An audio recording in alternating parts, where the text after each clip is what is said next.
Hey, hey, back again. As I've already said before, this time with some Genshin, because we got this event I want to take on and do on stream. And yes, there's only 1 day, 40 hours left, and I haven't even started it yet. Due to Christmas and New Year's being a thing, and also me getting a bit sick, and me still being a bit sick. Yeah, I just it got pushed back quite a bit. But yeah, that's why I'm here today, to actually go through this with you together. And yeah, at least I shouldn't have any some sort of time gates. I just don't know if there will be some timers though. To Genshin really does this for its events. So yeah. And there's also this Lost Wishes event again, which we also can check out depending on how long we will be in this.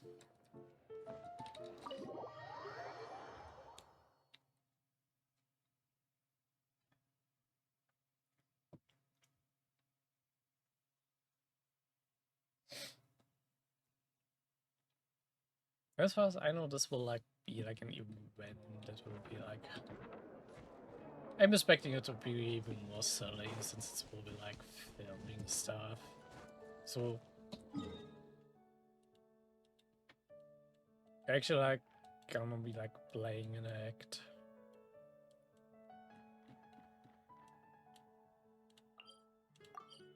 I'm just curious on how silly it goes and if there will even be anything interesting regarding to any kind of lore or such.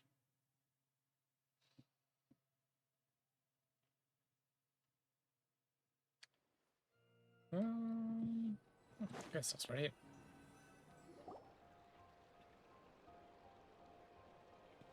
Seriously? But, Mr. Morris, I don't understand, sir. How can you only be telling me this now?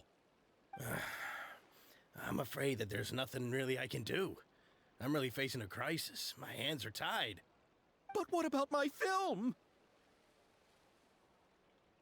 Well, I'm afraid you'll have to come up with something on your own.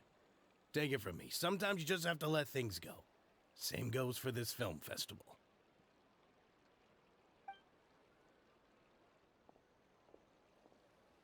Hey, that's right. There was some film festival going on. Where we would be participating isn't it, Xavier? So he's back in Fontaine now. I think you should know Xavier from Inazuma. Oh, why, if it isn't the dear Traveler and Paimon. I really didn't expect to bump into you here at this time. Well, I was doing just fine until I received some terrible news just now. The investor I was working with for my upcoming film has fallen upon some hard times and is no longer able to provide the promised amount of funds. You can already see Chevreuse there in the background. Can't you just find a different investor? Unfortunately, that's not how it works. We had signed an agreement specific to the Fontanalia Film Festival, stipulating that I cannot work with any other investors until the festival is finished.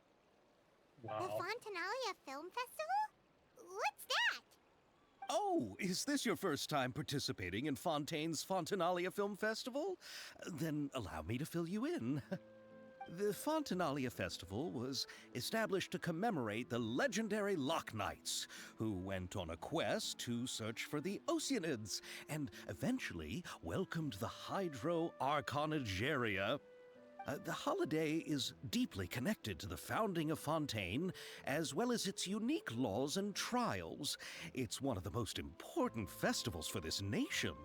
So it has some historical What's that stuff. weird expression on your face? It's like you're trying really hard to remember something.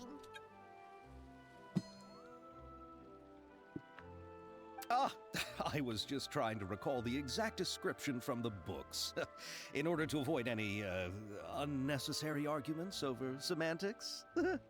I usually try to recite things straight from the source. Well, either way, Paimon thinks she gets it now. It's just like the Windbloom Festival in Mondstadt, and the Lantern Rite in Lille. Yes, those are festivals of a similar variety. Who doesn't like a good festival? And just like those of other nations, Fontaine will hold a plethora of events around this time each year. To commemorate the Lock Nights, people will imitate them by putting on special costumes, raising golden cups, and going door to door asking for pure water. But a few years ago, Lady Farina started to find the whole idea a little drab, and so decided to change the part about pure water to sweets. That really doesn't surprise Paimon at all.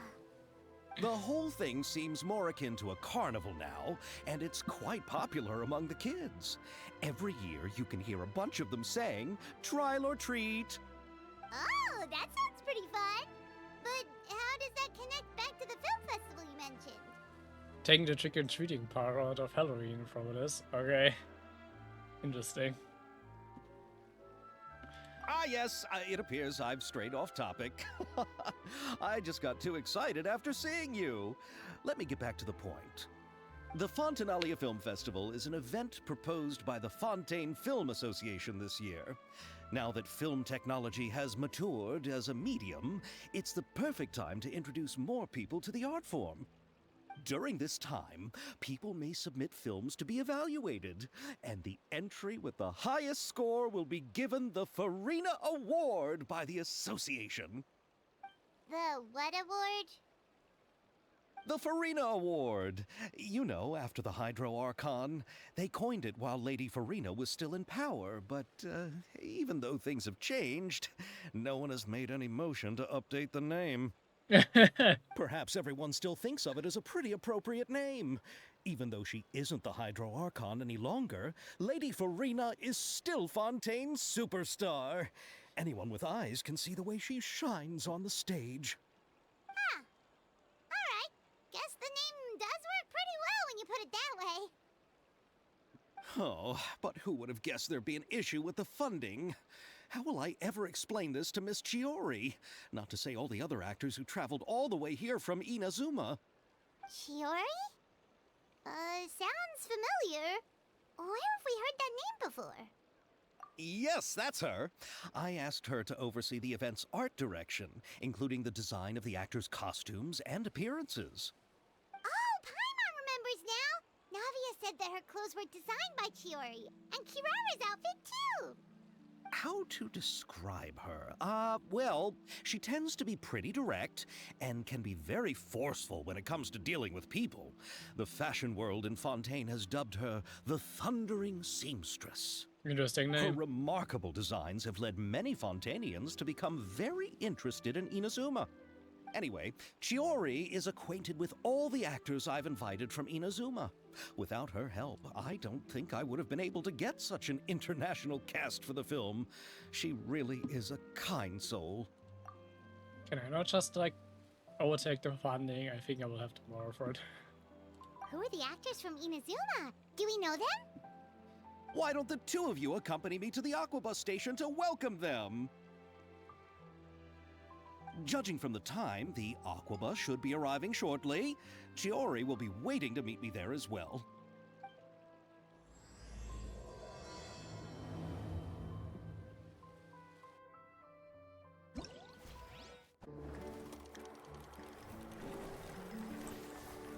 I find it interesting that we had Chevreuse the entire time in the background there, but she didn't pop up in the conversation.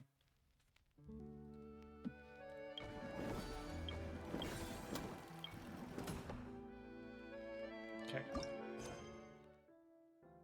Oh, those like the minigame side quests?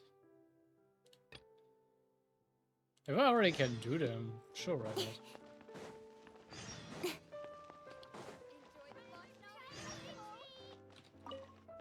I start him off, I can still feel fine and can concentrate.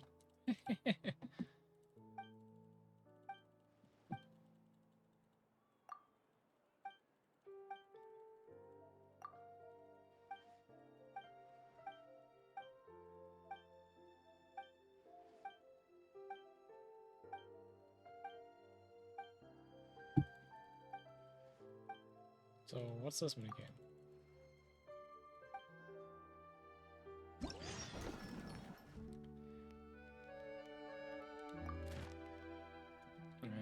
We should report reception and expectation. Okay.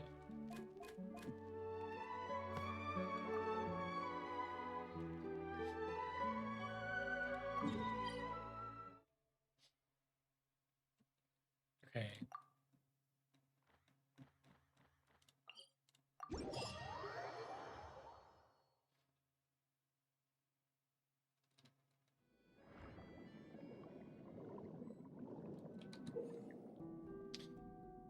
Into the frame. Film several shots according to the director's requirement and compile them into a video. Camera positioning is key, and you should ascertain the camera's position requirements beforehand. Okay. Some shots come with narration requirements. Especially when narration of all shots are selected, you can start filming and view the results.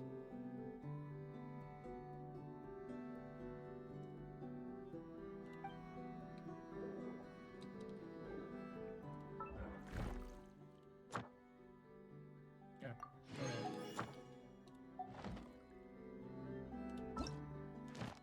Okay. And what are the requirements then?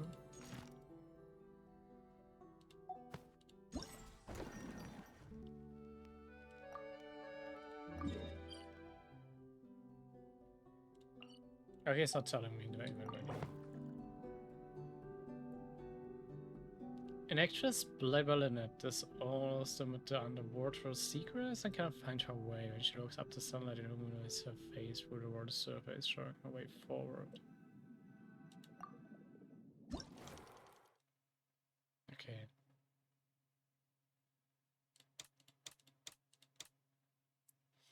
Camera position. Showed you remember that the actress played as the lost and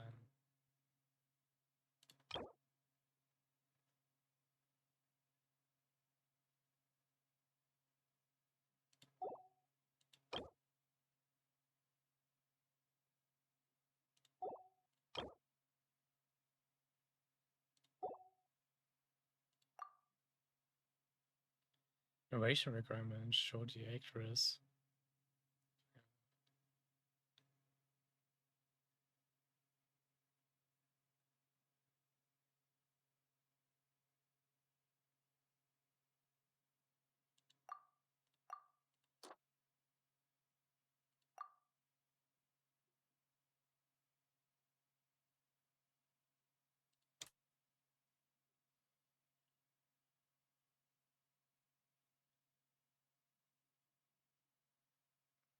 Oh, she looks like she swims through the secrets? Okay. Then probably this shot.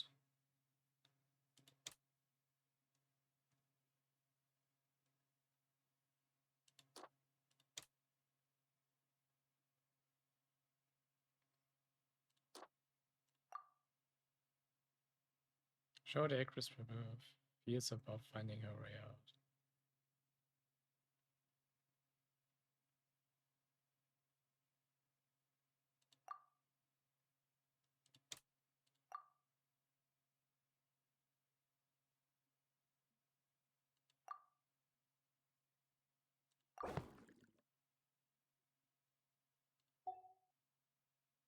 Hmm.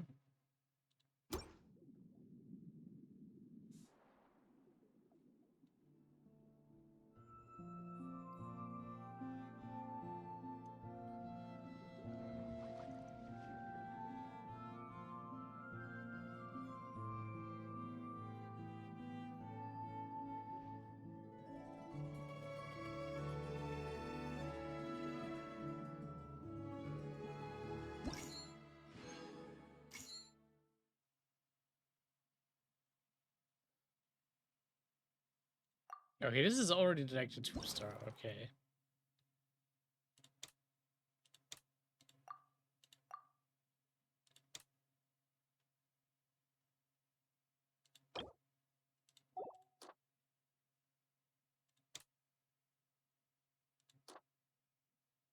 There's another shot.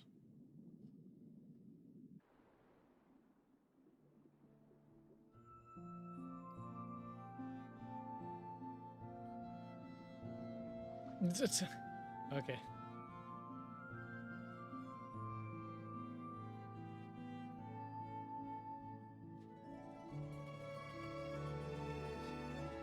Do you like 100 for the best shot?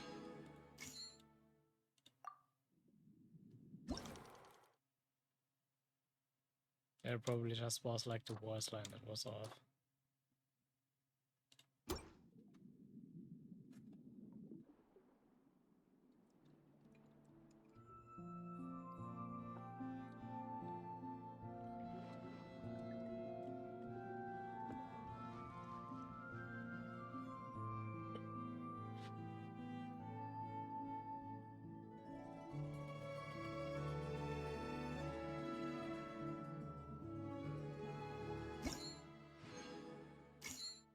Okay, now I at least know how the scoring is supposed to work.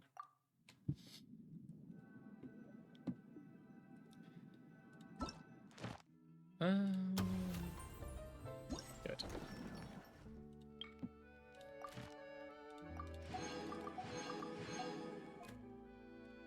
Let's go to the second one.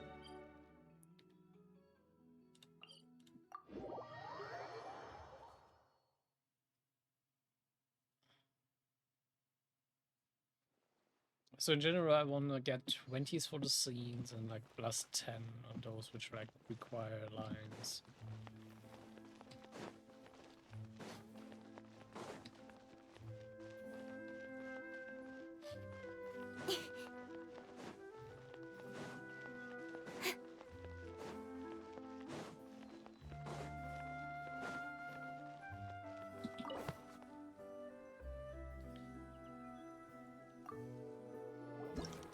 Good. Had impressively sunny weather.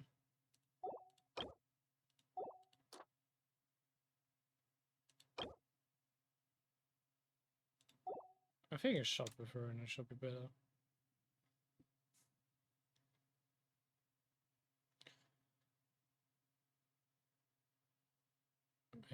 Wait, the actress waiting and show the actress.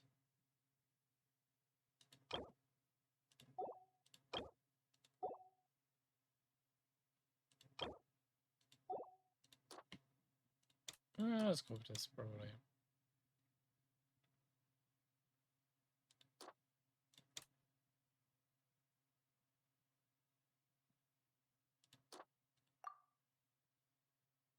Glisterous.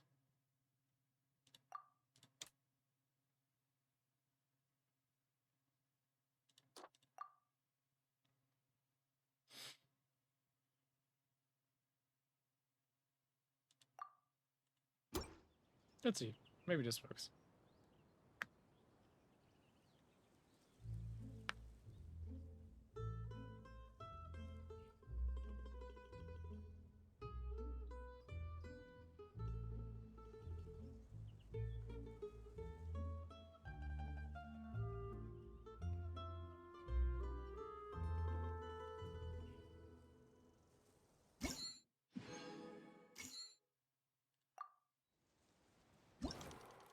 Okay, different shot for this. Maybe this one.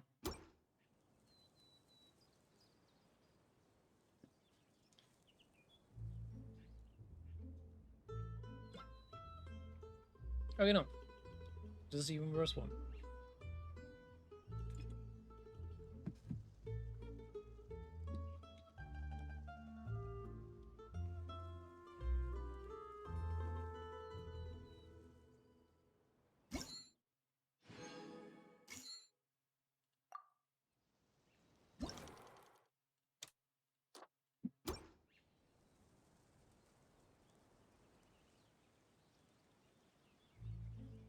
The thing is, you can't skip this.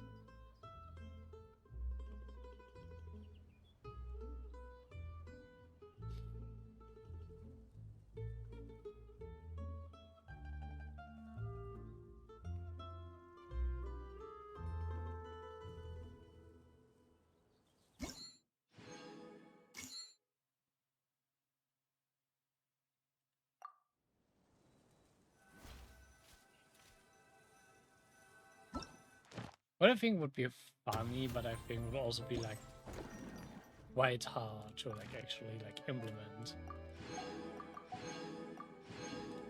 Like giving the play like Simulin like score it, but like giving the player like a free camera movement.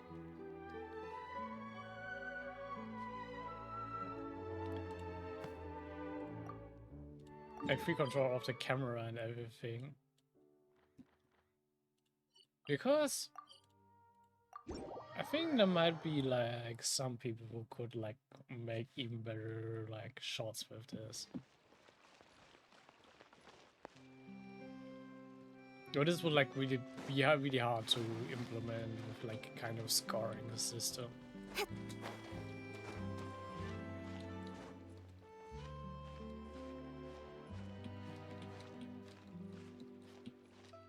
That would really be cool, like as in like a kind of additional like system once you've like done these mini games, or like the quest rewards, just like give players the option to do it themselves,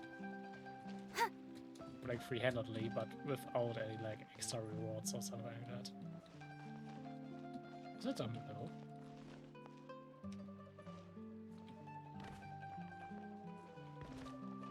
We cannot just rely on...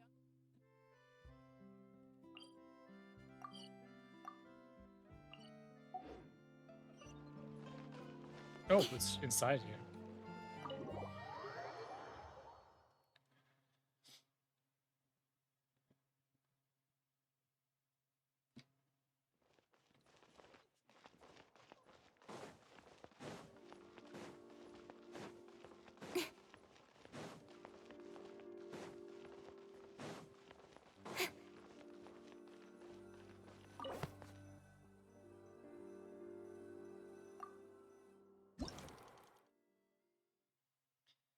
Okay, sizing up to this size of the table. Already this shot.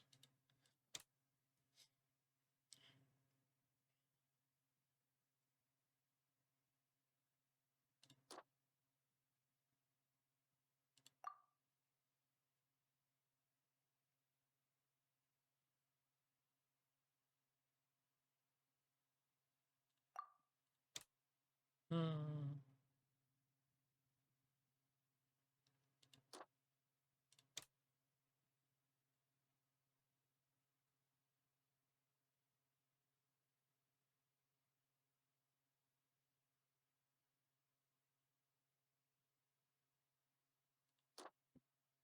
Maybe this or this shot.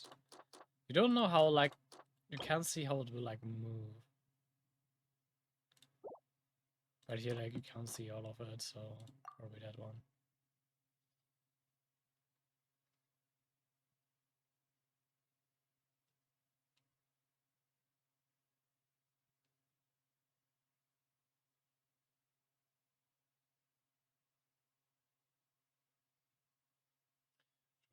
Pretty much yes, if I were to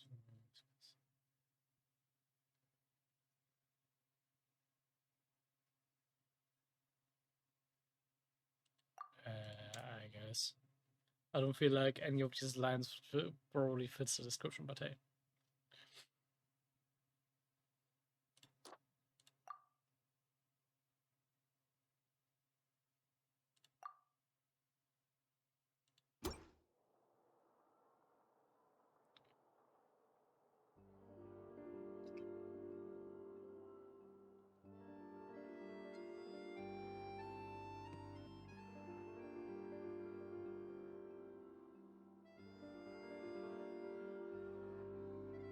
Sweet.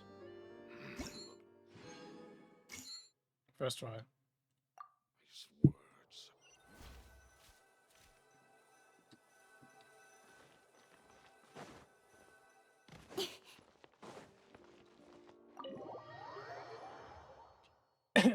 The last one should also be just right outside of you.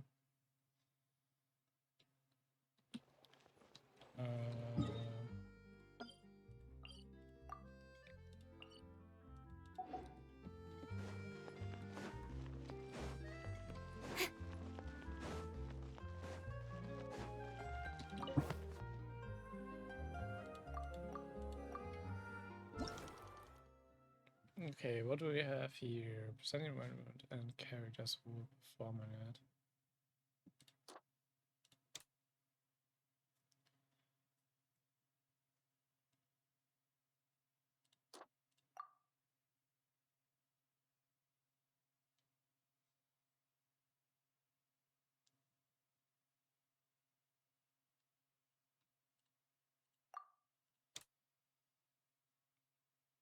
I should put on something while already set up camera.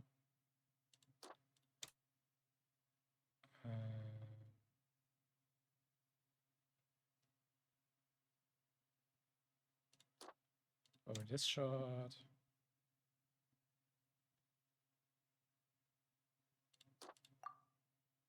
Pass along the thoughts of the actress.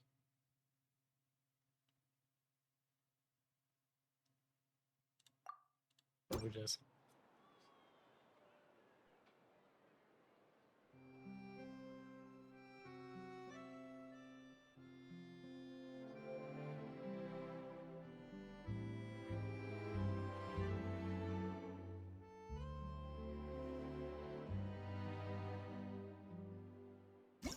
Not sure what this shot is like even about, but okay.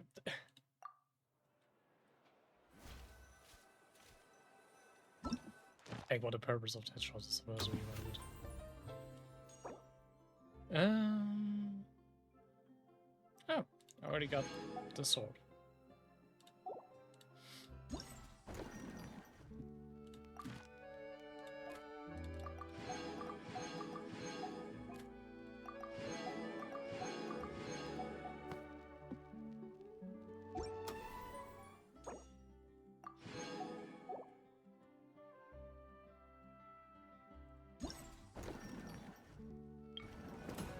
Just go for the other events.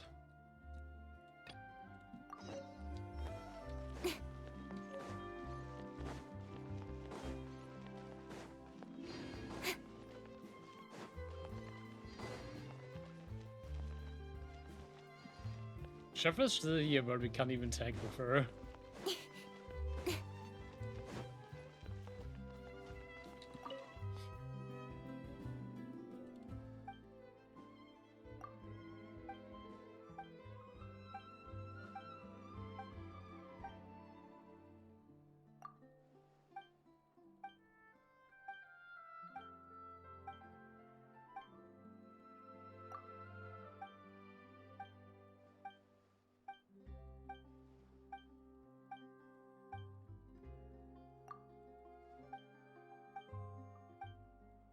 I didn't need to talk so much before the minigames.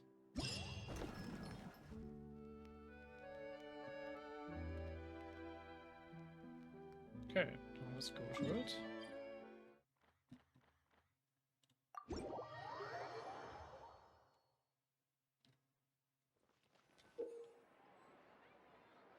The video points at least appear within the time of the score points. Just a line up according to a special lighting before. Okay.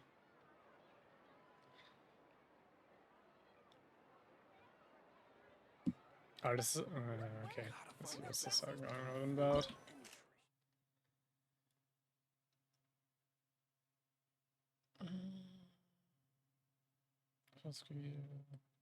Let's set up. Do we have like any specific things this wants me to do?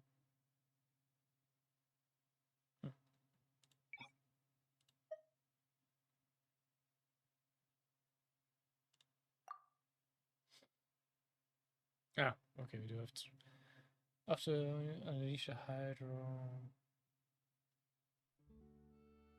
Ah, okay, query about you.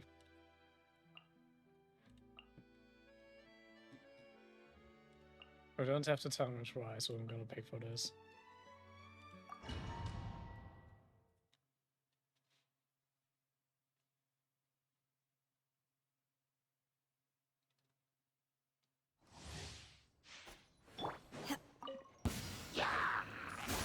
By ordinance divine.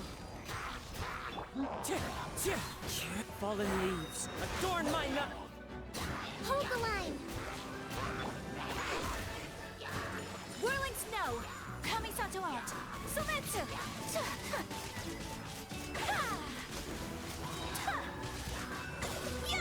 Take flight!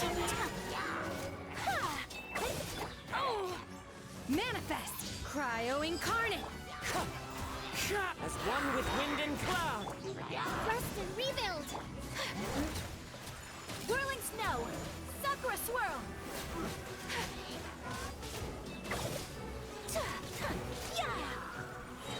Take flight! Unleash! By ordinance divine! Fallen leaves, adorn my night! Allow me! Wait. Okay. Kamisato art! Sumetsu!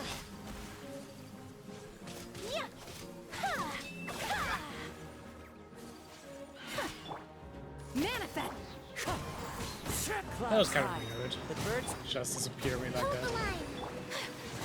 Whirling snow!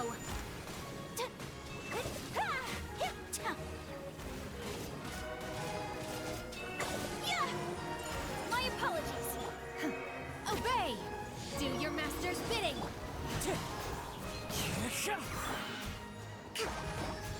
Rest and rebuild! Whirling snow! Sakura swirl!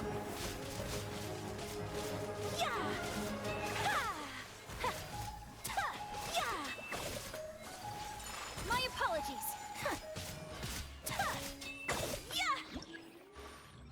Let's see. This is enough points.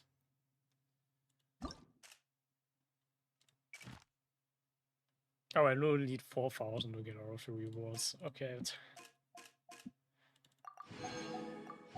More than enough then.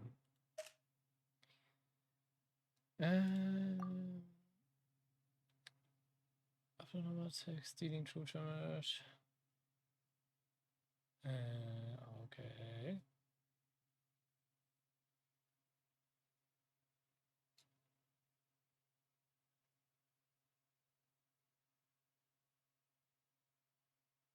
This is for more like a physical party or something?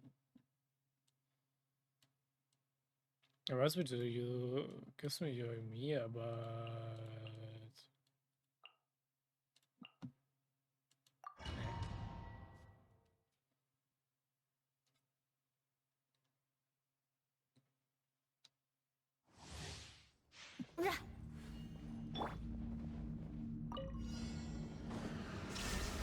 Go. This is order. Crush! Flood of frost! Beg for mercy! Yeah, more speed! Rack and ruin!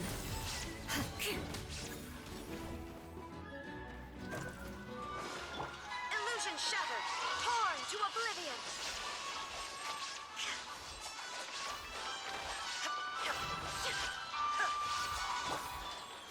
Orders given. Orders received. Gather. Order guide you. Crush! Vengeance will be mine! Beg for mercy! I condemn you! Now you shall perish! Winning box of Adeptitrix. Wheel of Life. Stabilize. This is order. Shudder! Shine down! Gather. Flood of frost! why is it not activating Beg for mercy. my skills sometimes? Eye for an eye!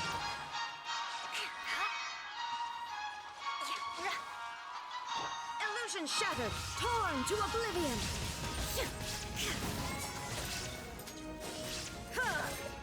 Fast rise. Sacred name. Fortune preserver. I will have order. Shudder!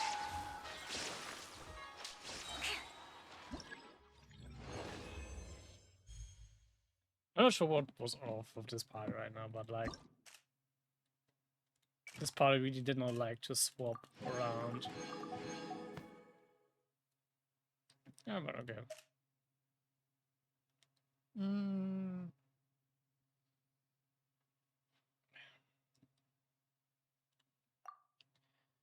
What do we have? Element of burst damage of all characters increased. Okay.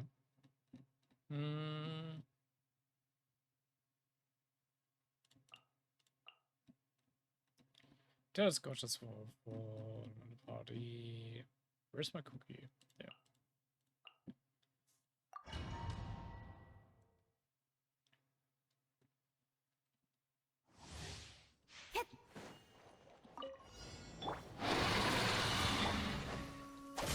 I'll settle this.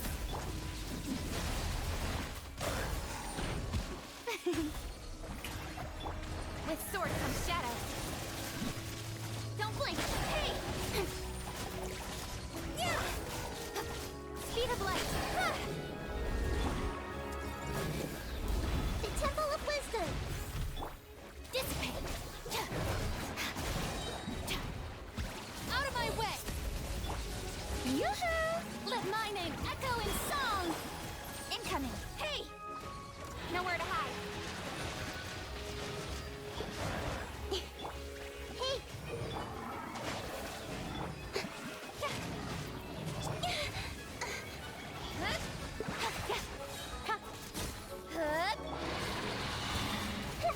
Make yourselves a home.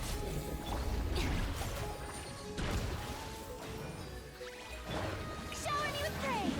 Time to shine. Cut to the chase. Don't blink. Hey! Speed of light.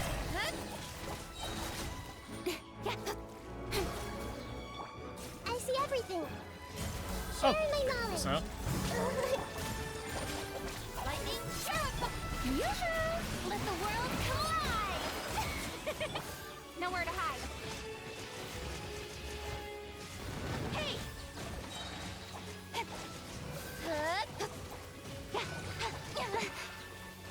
Incoming. With sword comes shadow. Hey! The Temple of Wisdom. Our bond is strong. Out of my way. Speed of light. okay, that wasn't too bad.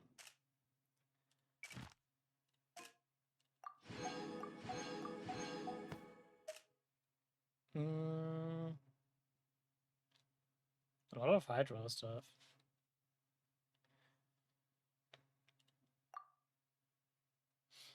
Of course, crystallized reaction.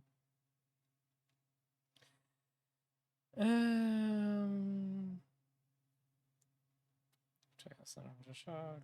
So as Ochio damage tab, but carry does not power increased.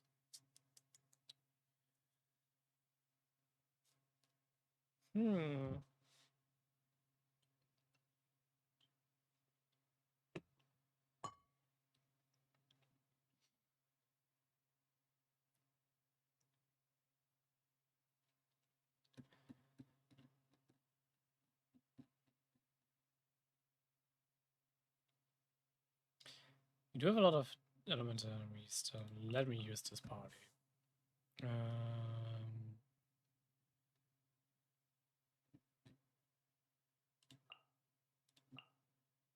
I will use the try it now, you know. Just because I want to fight for a bit. Try and swap around Aura.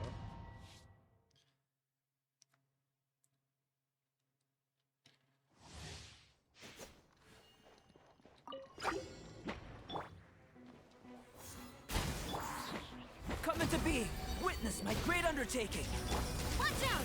A proper send-off from this. Lament! Here!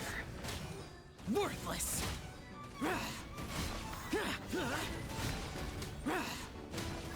Worthless!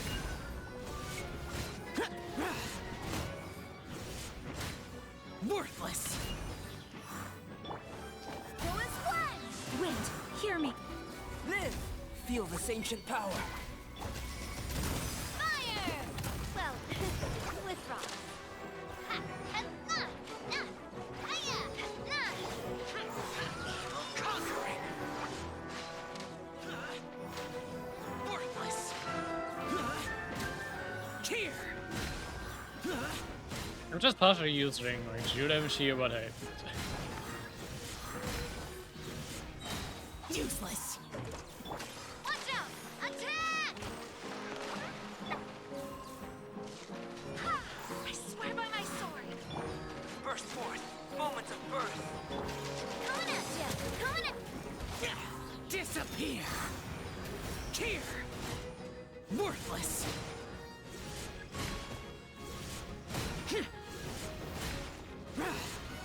Spider's actually doing a lot of damage, so. Worthless! Watch out! Fire!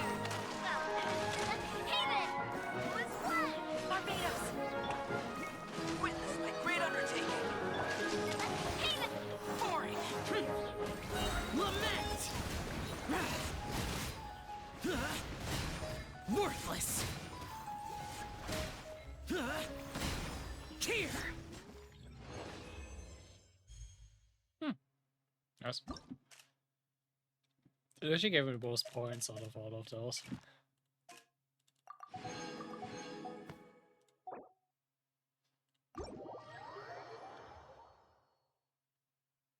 But also it's like the most AoE damage for like against all of those slimes, which is like really useful.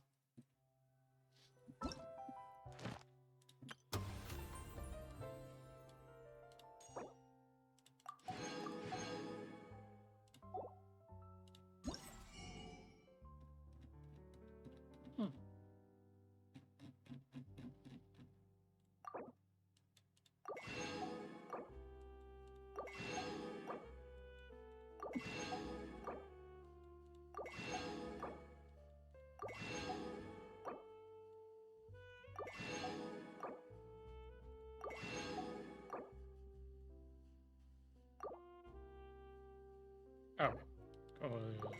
I only can buy 4 of those. Good.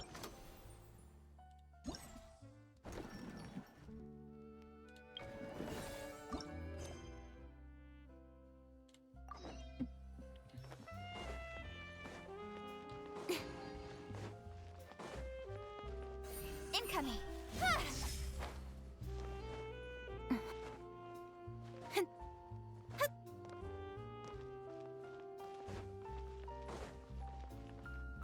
Speed of light! I probably would have been just put faster sword around it, but hey.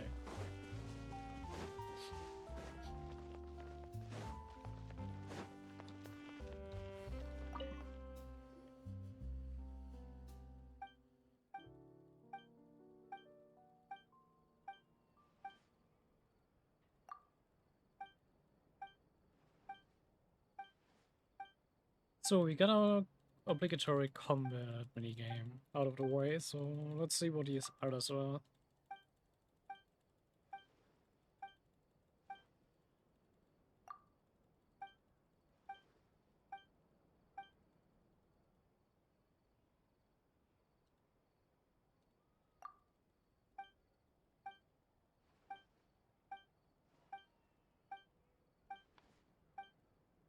They're still talking way too much.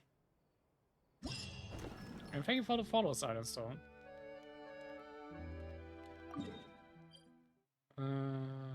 Okay, what is this about now?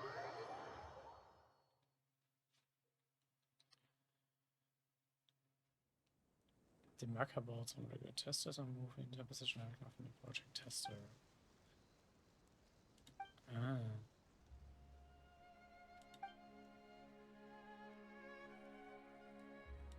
Okay.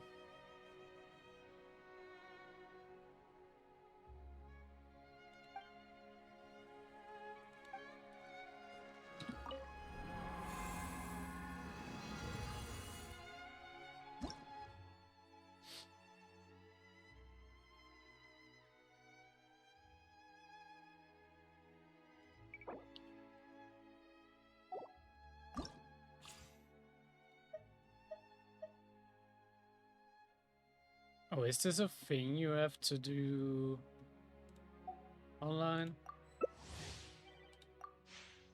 Okay. You already do like the core-up stuff in events in this game, so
I'm not gonna find all those spawns with him.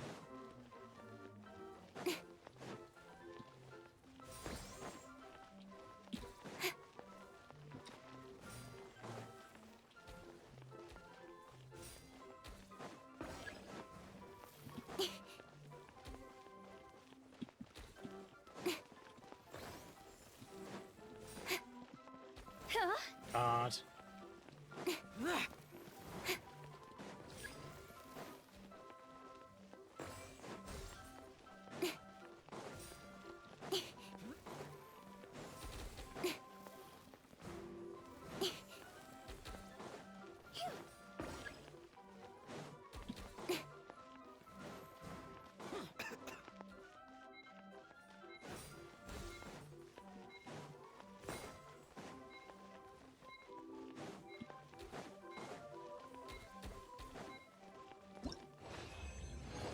Oh, even got help there.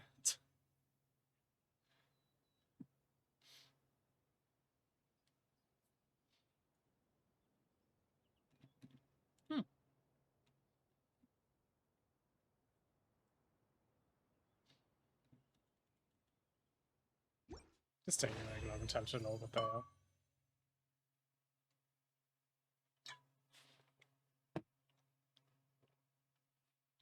But if I can at least like get consistently a score of 1000, it should be done like 5 times.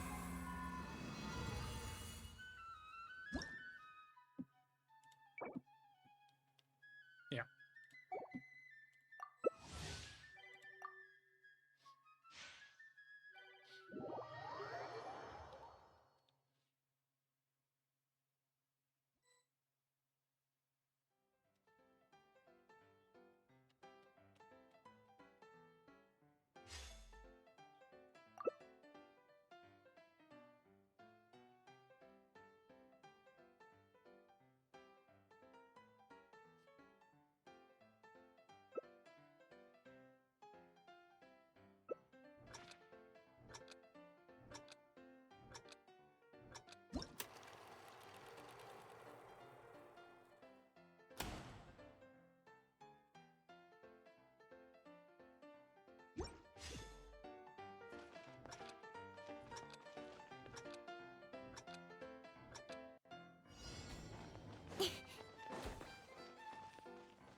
I like how only one of the Ayakas has my modded outfit on her.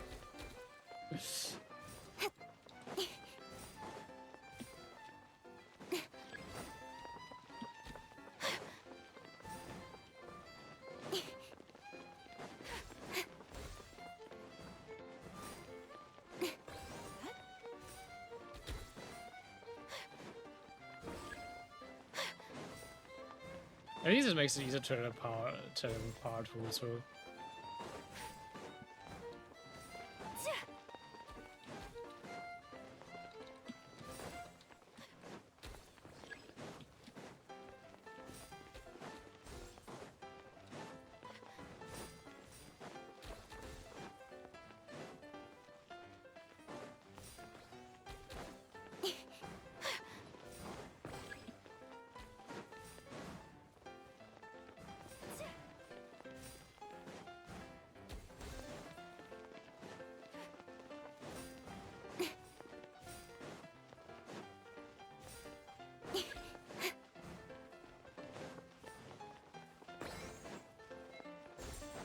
Gonna use one of them.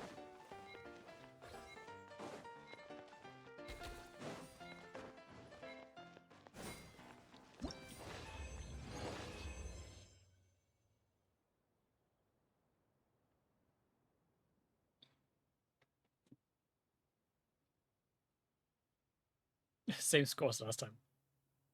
Nice. Come on, enough procrastinating. Let's go.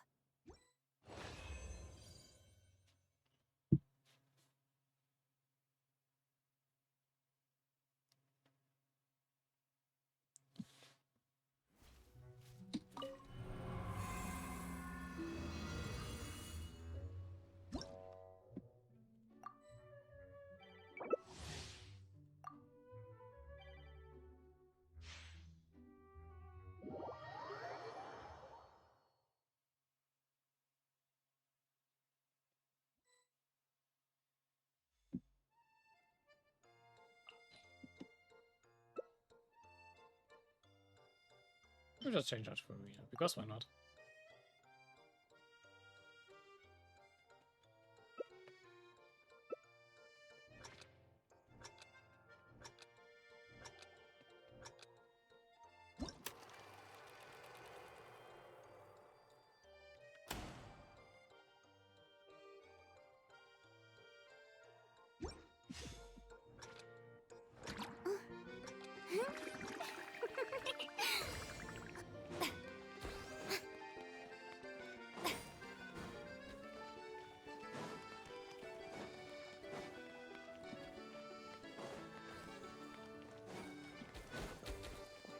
Thanks for the help, mate. Right shogun, not right, mate.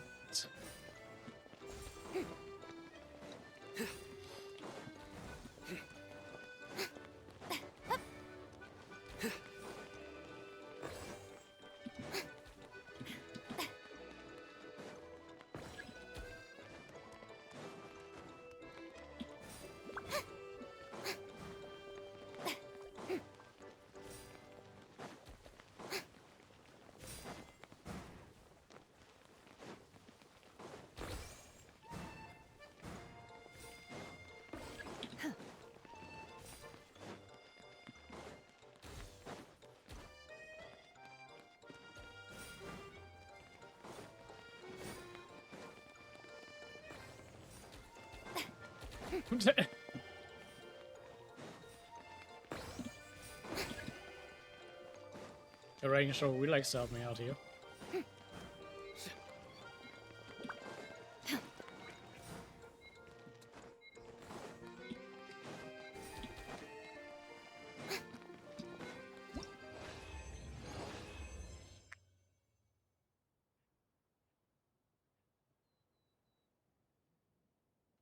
I even won this one.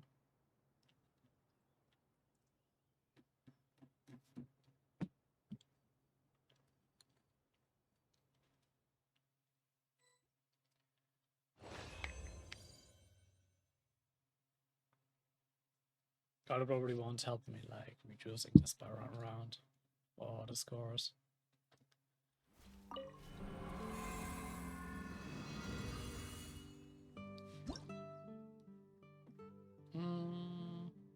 Yeah, well, knows.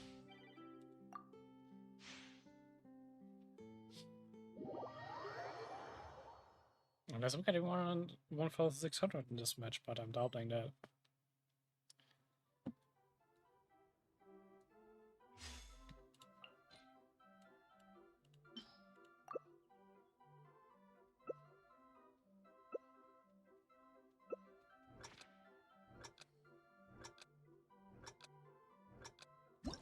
I'm also getting the yellow zone for the third time in a row. What the fuck?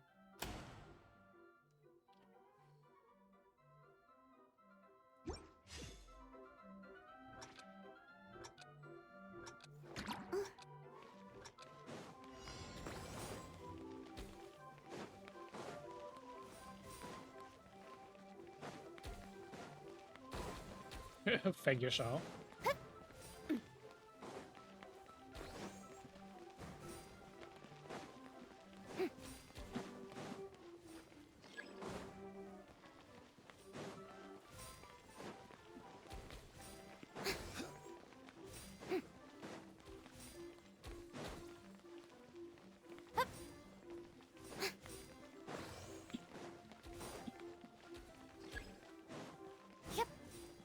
Ooh, this is really good.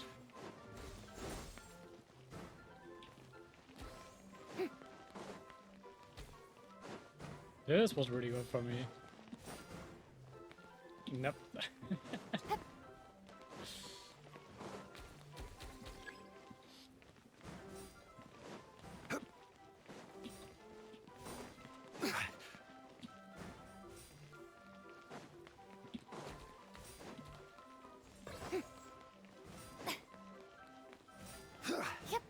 The show really is really likes to interrupt me.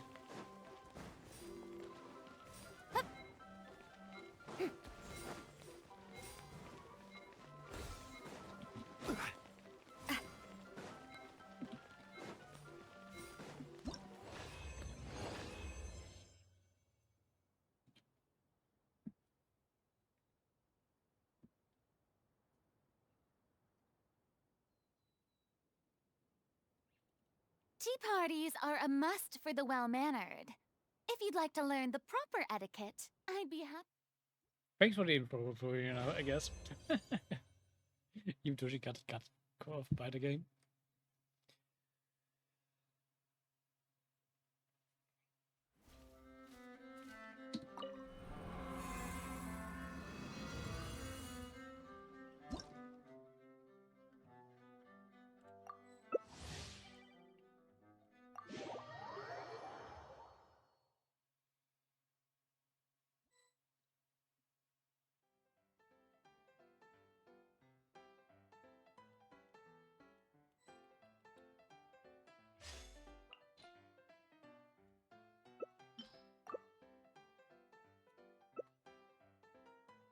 I saw you down there.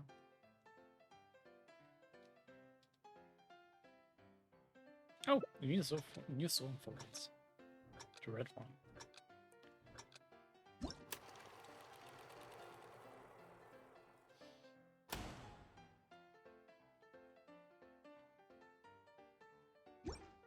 They just want to troll. Maybe in this round I do not need that many points any longer.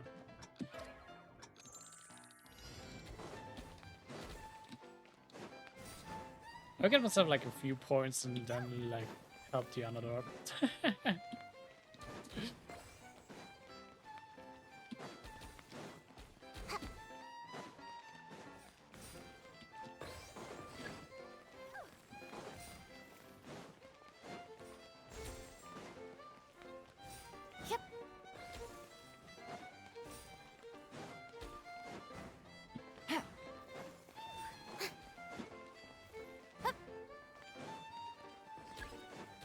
I feel like 30 should be fine.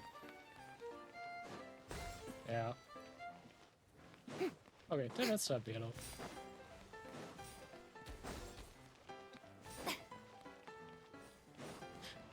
Or just to mess with them, have on anyone.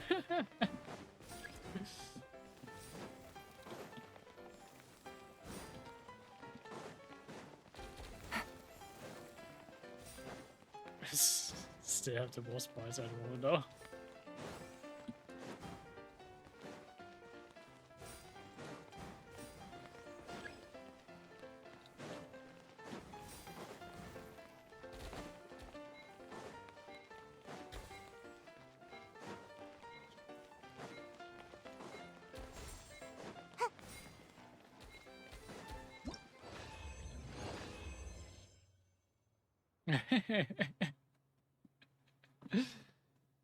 Just already with.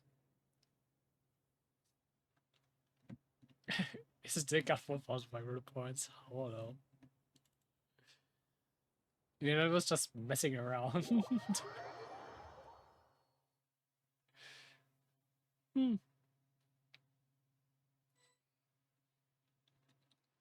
Okay. I think I can just get the rewards from this menu. Probably. Yep.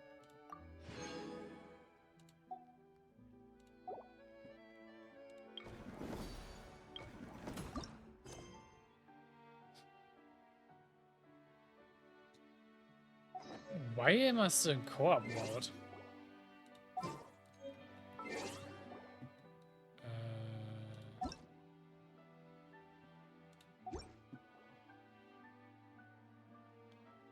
How did you...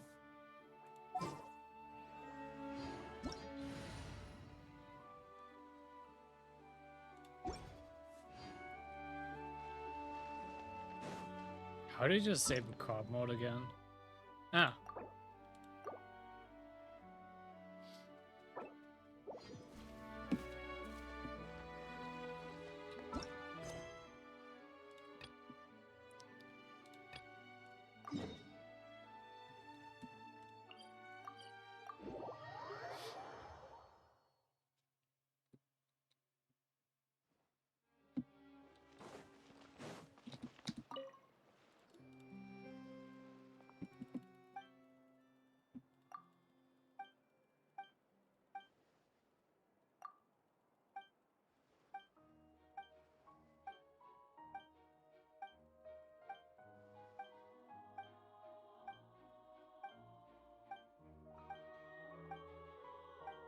What will this last one be about?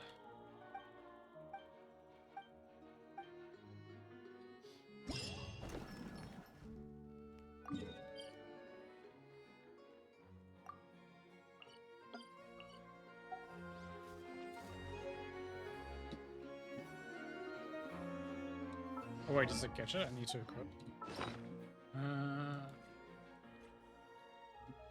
Doesn't look like it.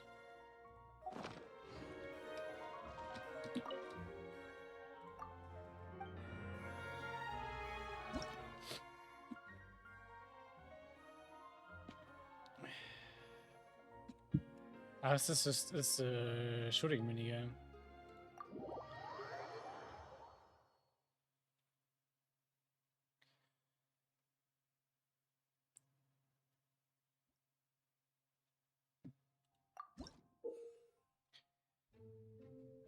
In Thousand Pays and Addiction, Arc Minute Sharpshooting Song. What the name? Special manipulations, shoot opponents, press the aim button to start aiming, aim at the target, then press the shoot button to fire the bullets. Okay.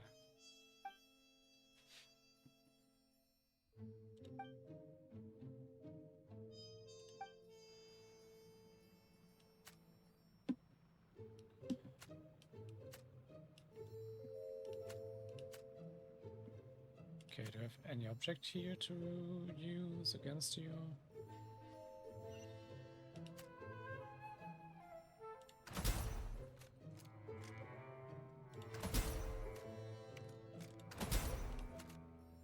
Huh?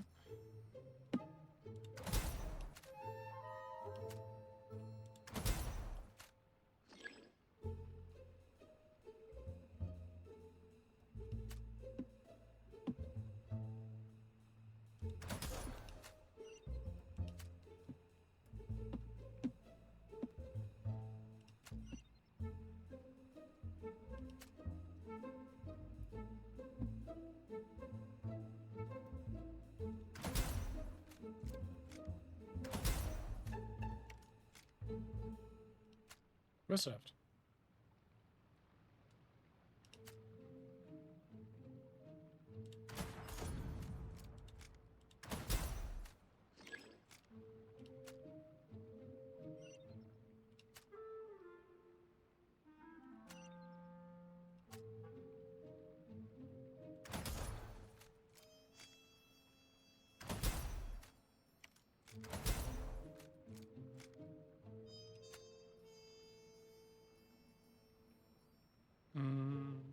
Is anyone in the soda? Oh, back there.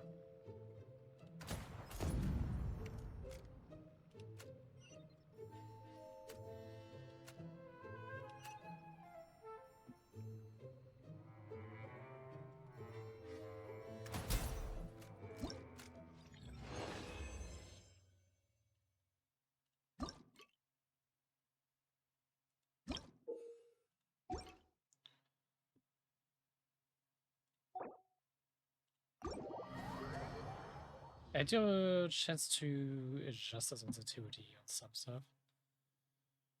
I do want to do that.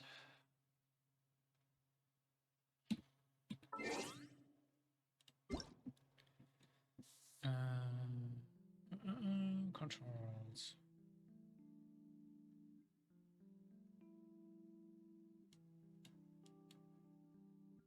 Please increase the sensitivity, I prefer that.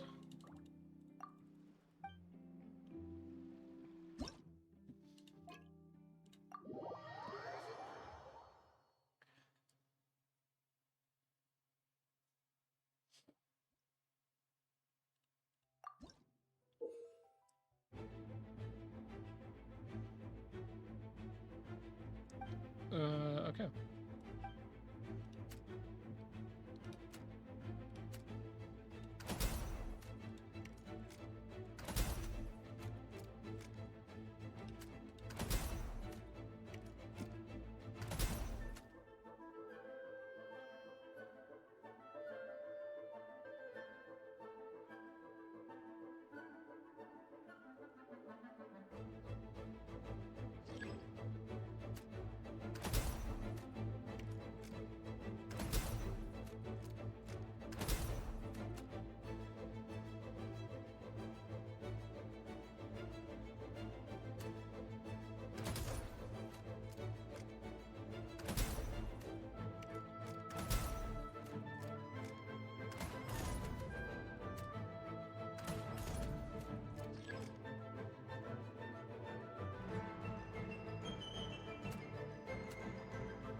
Okay.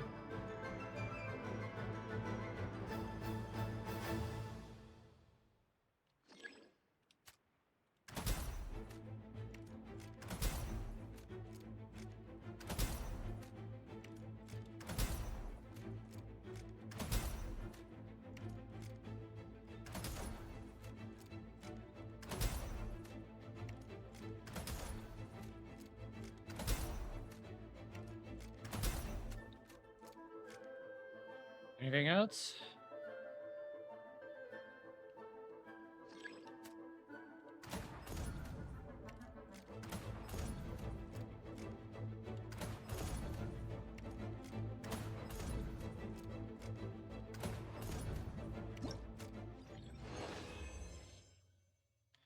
So simple.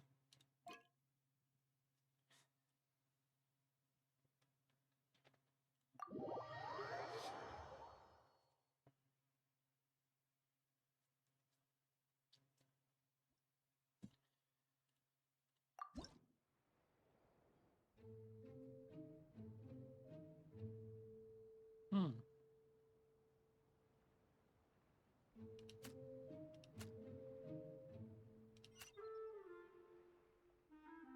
Where does he reach them both? Did it reach him?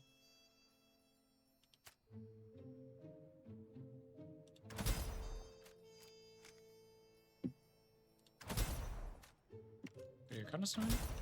Ah, yes, it did.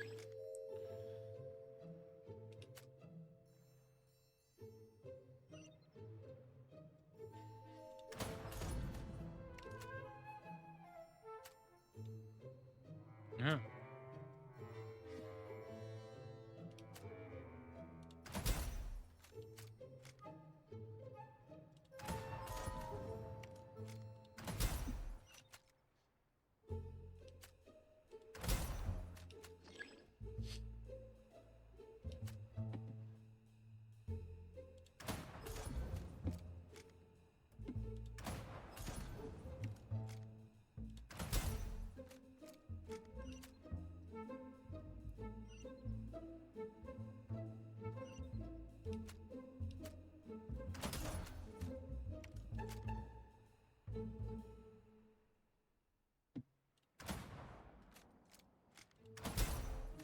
What is that?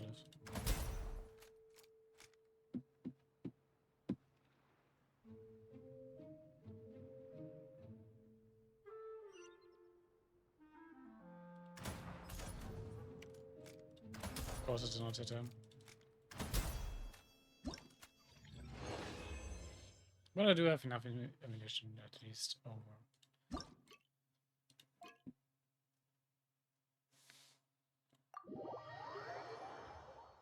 Hey there, hey, hey.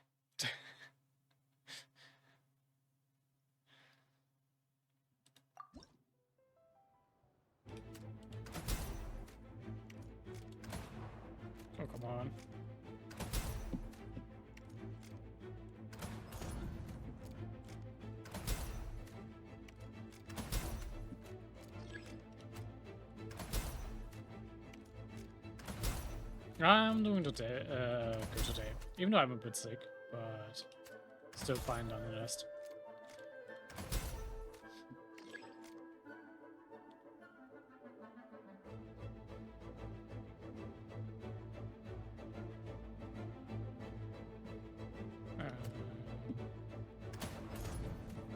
Oh.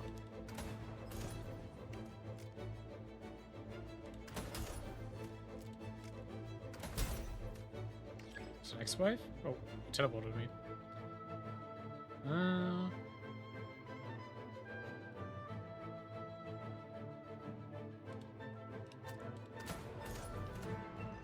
Right, I only can shoot when I'm zoomed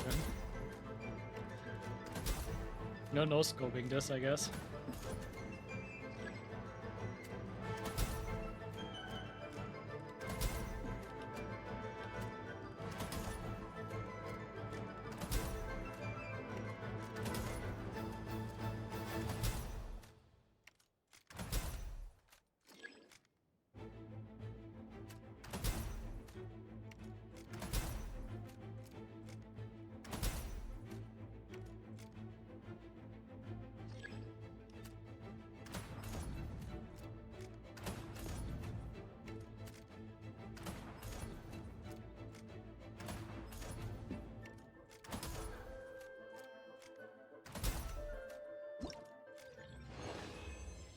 Okay, that was very easy. I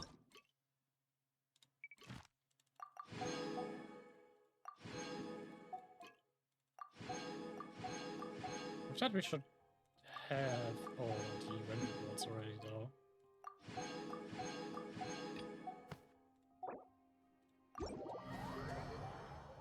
So it's like only one story left I need to do.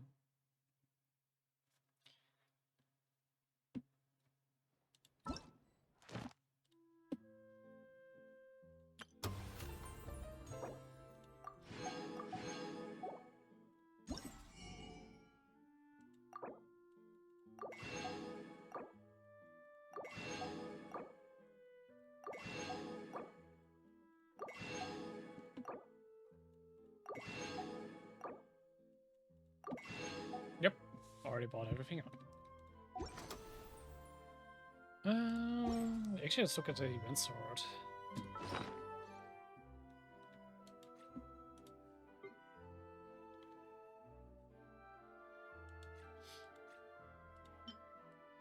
Because it's a mod. I modded some.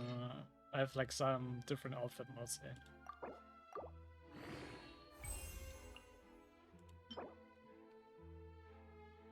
I actually can get this on Saturdays. Would be quite nice, so I can actually make use of the bonus.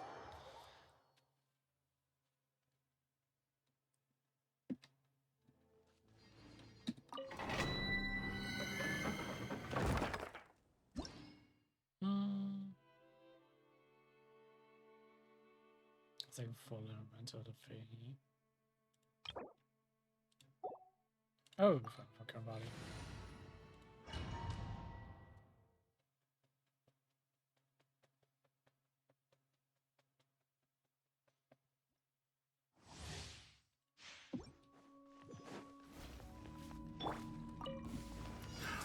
Another test subject. Make yourselves at home. Dissipate. All right, it's my turn. I'll fill. Let my name echo in song.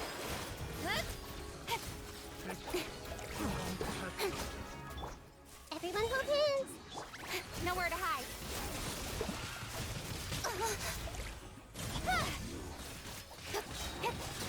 Yeah.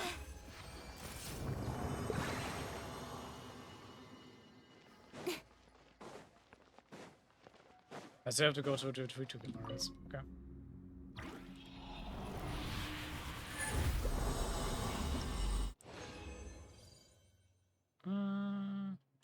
Okay. I just want to get enough so I can like upgrade that weapon a bit more. Another test subject. Sharing my knowledge. What a humiliation. Me? Cut to the chase. Hey!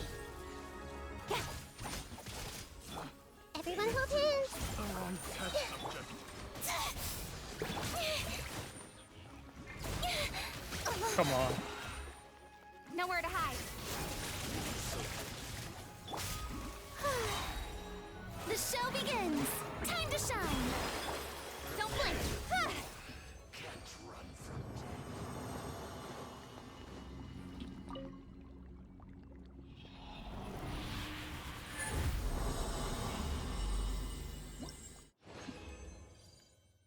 Yeah, that should be enough.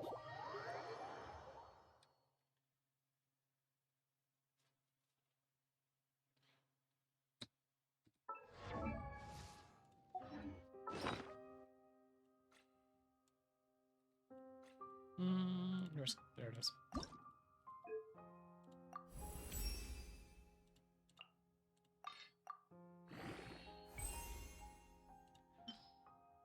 Also, let's get some unnecessary cats out here for you.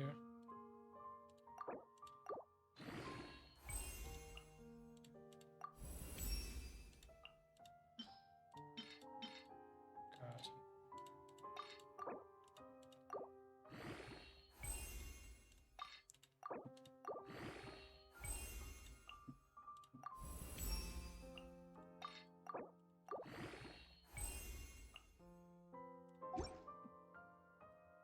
What's actually his ability? Energy recharge, attack is recharge 4%.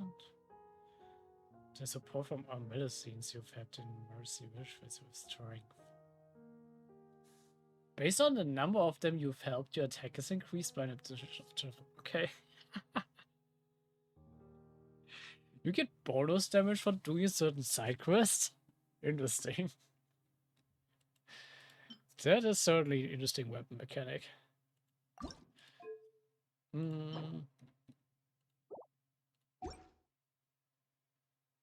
Okay. We're actually gonna continue with the event story though. I'm gonna go for a short bathroom break, so be right back. And already back. Good. I still would find this interesting with its mechanic for the event when to have like to do the side quest to actually get the buff. It's just like hard to say how much you actually already have at the moment, but good. Because I don't have done every Melusine side quest, I think. And hey there, Shanna.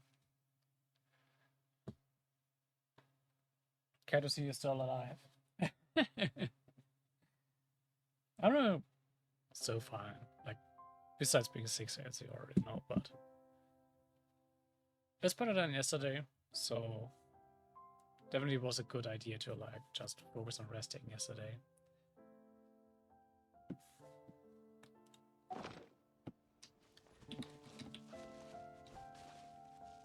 What is this an electro slime? Okay.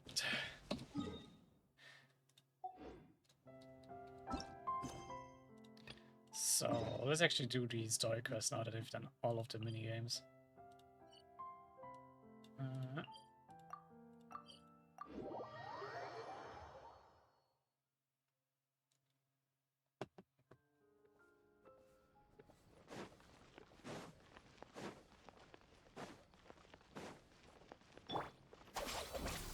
So I would prefer some lanes, so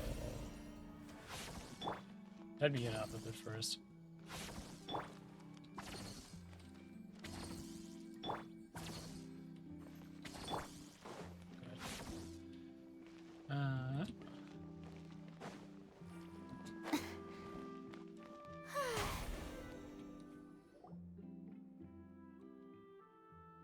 Oh, it's Kira.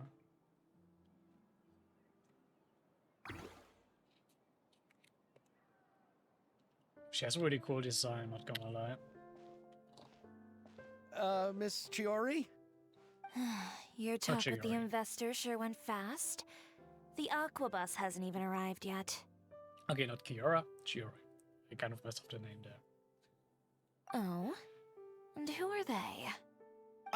Allow me to introduce you. This is the Traveler and Paimon.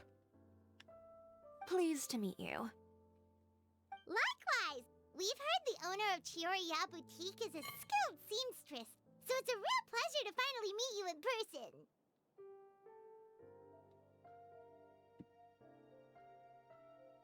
Why, thank you. I strove to create an outfit that matched her high social station as the demoiselle. So tell me, what happened? I can tell the conversation didn't go quite as expected. Ah, well, it's like this.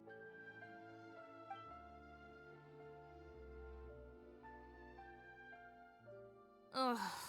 Mm. I know, Chiori, you don't have to say it. You did remind me that this investor was a little bit sketchy. Yes, there's no doubt about that. Who was the But investor how then? could I pass it up? He offered me twice as much as the others. And therein lies the problem. Yes, but just put yourself in my shoes. After obtaining such an excellent script, it's only natural that I would want to make the most of the film. Okay. No wonder he got like one pulled over himself. It's like goes for the one that gives him double, even though he has like has no idea why they do that. The budgets that the others had proposed were nowhere near enough. It's difficult to find someone willing to front such a large amount of mora, so...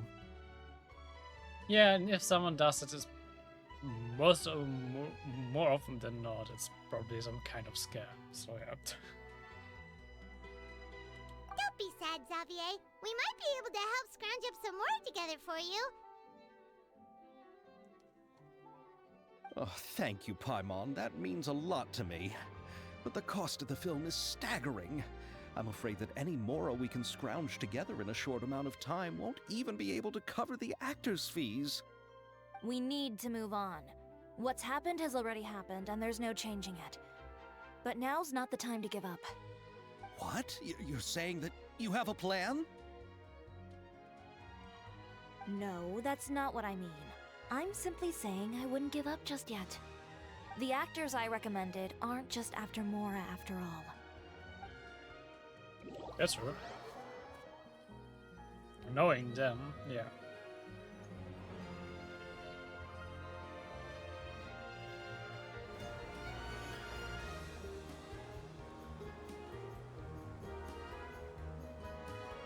Really? Then where do you live? We Malazines live in Mercy Village. The only way to enter is from underwater. Oh, you must be pretty tired after work every day, right? I mean, you have to swim all that way just to go home. We are so thoughtful. But some Malazines choose to live in the Court of Fontaine because it's so much more convenient. This is our stop. Oh, we've arrived, but I haven't even finished chatting with Abel yet. I also enjoyed Abel's introductions to Fontaine along the way. Everything you described was so clear and detailed that we can't help but want to hear more. Thank you so much. I'm usually working here on the Sakura bus, so I hope I'll have the chance to see you again. There are still many more places I'd like to introduce to you.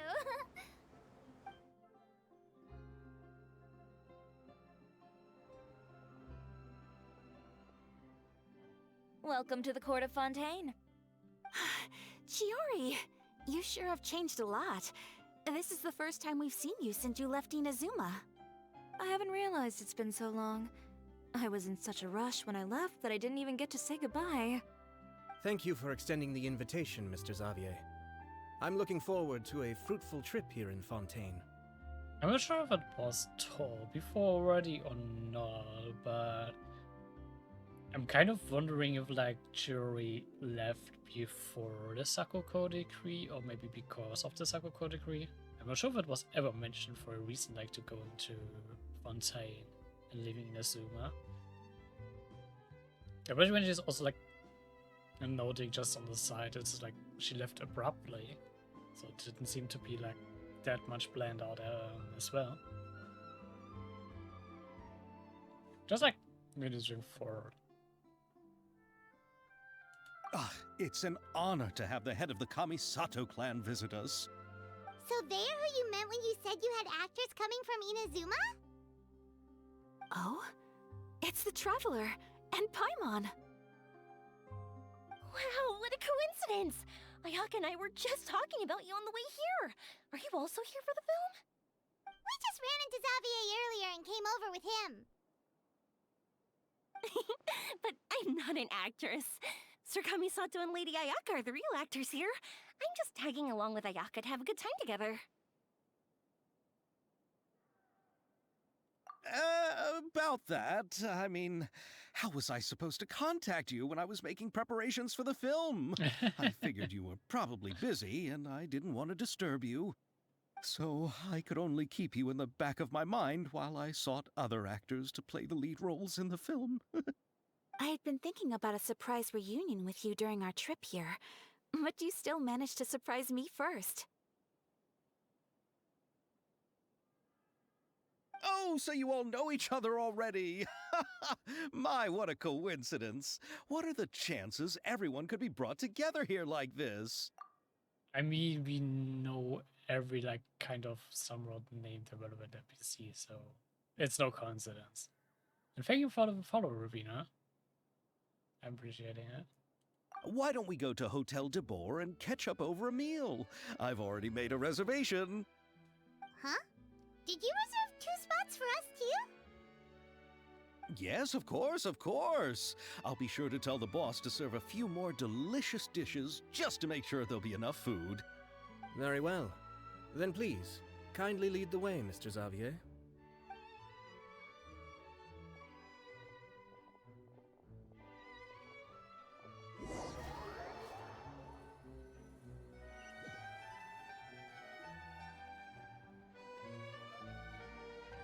Wow, the buildings in Fontaine are so tall. Just look at how big they are. And there's the fountain that Aval mentioned earlier. It really is a magnificent sight. And look at that huge spinning sphere. Where does it get its power? Wait a sec. Could it be one of those clockwork mecha we've heard so much about? The what?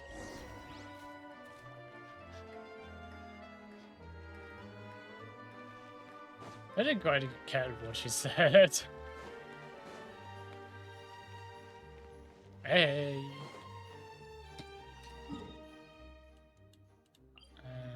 Up there. Let's just teleport. It's faster.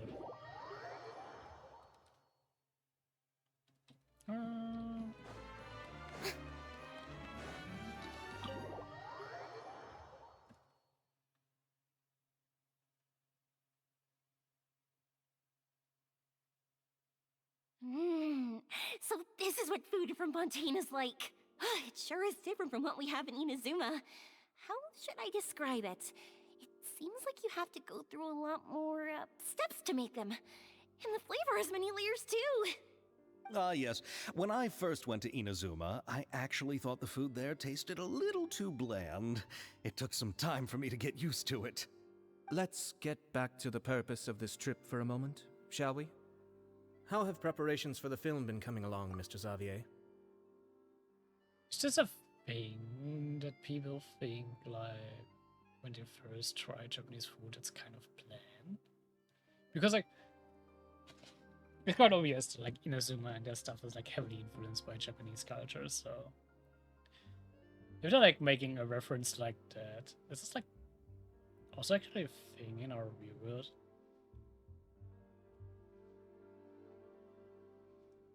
I can't really think of it because, like, at least from the people I hear, they, like, more often than not, like, praise Japanese cuisine, so hard to imagine. Well, I've already assembled most of the film crew. A lighting specialist, a prop manager, and a costume designer. I've also bought the copyrights from the novel's author. Oh, it's called The Two Musketeers, right? I read the script you sent me on the way here. The story is pretty good. Originally, I was planning to start filming as soon as Sir Kamisato and Lady Ayaka arrived in Fontaine, but I'm afraid I've run into a bit of a problem. Oh? What is it? It has to do with the film's investor, Mr. Morris. He suddenly informed me this morning that he's encountered some financial trouble and will be unable to release to me the amount of funding agreed upon. It's said that Fontaine's legal system is well developed. If he has violated the contract, then can't you simply take him to court over the matter? Well, I'm still more concerned about filming. Even if I were to take him to court, I'm afraid it would take months before the case could even be heard. Also, when it comes to contracts, Jean-Louis is, like, more into that stuff. Then, is there a way we could raise funds ourselves to solve the problem? I've considered that option too, but unfortunately, it's difficult to gather such a large amount of Mora on such short notice. Besides, we have to consider the film festival submission deadline. Mr. Xavier, if Ayaka and I were willing to perform for free, would that resolve the problem you are currently facing? What? No, out of the question. To have you come all this way just to act for free? Oh, no, that won't do. There's no need to worry, Mr. Xavier. My brother and I had actually intended to work for free after receiving your invitation. Inazuma has only recently reopened its borders, and needs to strengthen its relations and cultural ties with other nations. We didn't have many collaboration projects with Fontaine in the past, so we hoped this trip would serve as a good start for the future. Indeed. You could say that's the real reason why the Yashiro Commission agreed to come to Fontaine. I understand, but having you two act for free just doesn't seem right. Not at all. While we're officially here to conduct a cultural survey of sorts, we must express our sincerity if we want to establish formal cultural ties with your nation. This film will serve as proof of friendly cooperation and cultural exchange between Inazuma and Fontaine. It's my hope that the film can be finished and released as smoothly as possible. I think it's interesting that's like getting into like some bit of diplomatic stuff in Inazuma. So it's also like, I mean, it literally referenced the thing that that Japan has been like a closed off like island nation for a long while.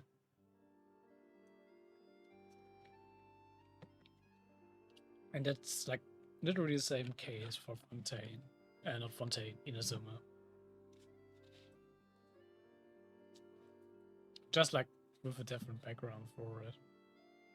If you still don't feel comfortable with this arrangement, I would also be more than happy to be introduced to some other renowned individuals in Fontaine's literary and artistic circles. All right, I'll do as you say. Thank you so much. I'll make sure to cobble together enough Mora now, even if it means selling my house, my camera, and every single family heirloom. Come on now, no need to go that far.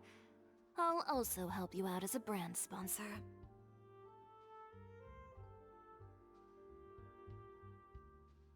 Just I didn't get our contribution with the personal Me friends. too! Even though I didn't bring much more to spend on this trip, it's still better than nothing. You are too kind, all of you. I really don't know how to... Ew. Alright, enough about that. Now that we have Xavier's savings, my support, and 2 leads who are willing to act for free, I think we will be able to make this happen. Did you just react with disgust at Xavier? I don't know why, but I kind of find this funny. So, instead of Mora, you'll help with filming and production. Oh, but how can we help with that? We don't know much about making a film. But we do know All someone who right. does. Pull yourself together, Xavier. Tell us if there are still any open positions left among the crew. All right. Let me think. We still need a camera operator, a clapper loader, and someone to manage logistics.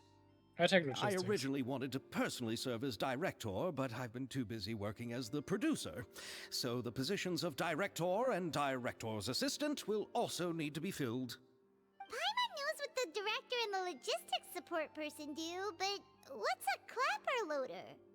The clapper loader is responsible for using the clapper board to record and organize the information of each shot when the camera operator begins shooting. The work requires both patience and careful attention to detail. A clapper board? Oh, you mean the thing they hold that goes clap It'd probably be Paimon's shop. Yes, that's right. Are you interested in that job? For sure! Paimon's always wanted to try that! Of course. All right, then you'll be our clapper loader. I can find someone from the store to help with logistics. What do you think, Xavier? Oh, fine by me. As for our camera operator, I was thinking of letting the Traveler take the role. Oh, she's great when it comes to using a camera. Paimon can't even count how many things we've taken photos of during our journey. Yes, that's also what I was thinking. I noticed the Traveler had an eye for photography and composition when we worked together previously. I'm sure that's due to the traveler's journey across Devat and all the places they've seen. After so many adventures, using a camera must be second nature by now. What do you say, Traveler? Are you interested in the job? They say that, but like I'm one of the players that barely uses the camera, so. Thank you. It really means a lot to me. Come on, friend. Let me give you a big warm hug. Get away from me, please. So, all that's left for us to find is a director and an assistant. Oh, me! I want to be the director's assistant. All we need to do is help the director, right? I can handle that. All right, then all we need is a director. Oh, all the well-known directors in Fontaine are probably also busy working on their own films these days. I'm not sure who will have time to help. Oh, Farina helped out a theater troupe recently by serving as an artistic consultant. She could be a good director, right? Besides, it's not like she has anything else to do right now. Farina? Do you really think Lady Farina would be willing to help us with our humble project? Isn't that the name of Fontaine's Hydro Archon? My brother has already informed me about what happened here in Fontaine. Well, yeah. I read the dude, like, even though we know him a bit, what's it? Random dude says, like, randomly trying to hack you out of nowhere. It's like,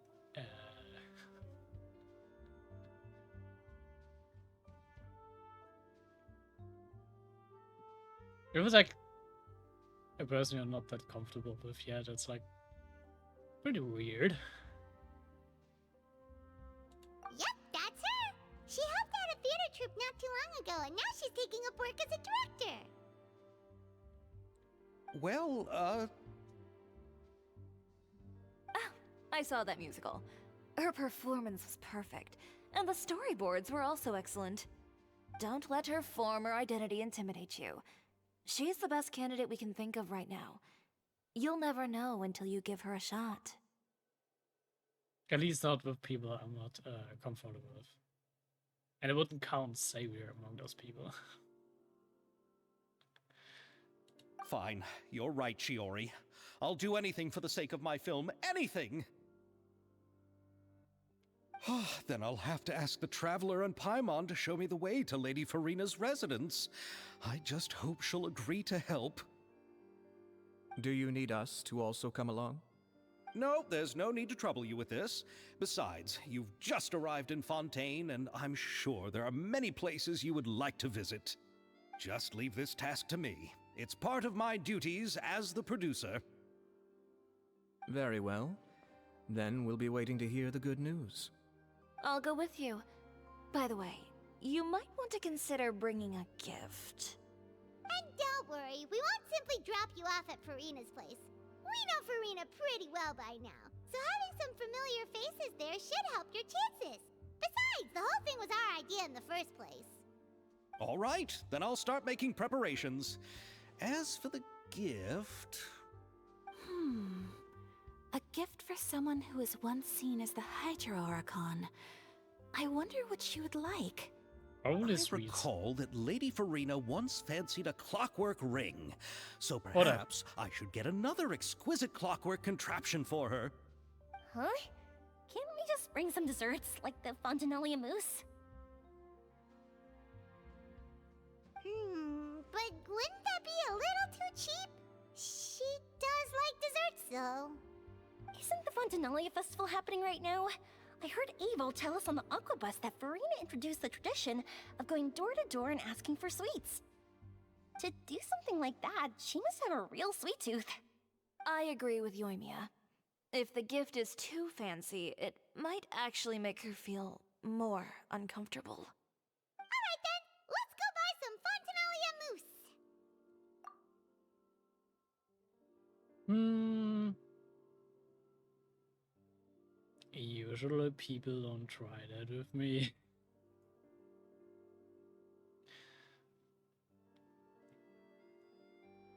Yeah.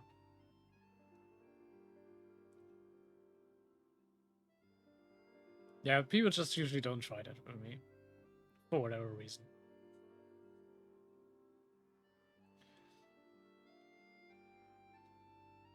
And if they tried it and I would not be comfortable with it, I would just tell them off. No need to beat around the bush about stuff like that. But will that really be enough? We'll be asking her to do a lot of work, you know. You're right. We need to further sweeten the deal. Huh? You want something even sweeter than Fontinalia mousse? Yes, we'll need a gift that's sweeter than any dessert in the world. But what could that be? You wanna give her a sugar shock or like a sugar rush?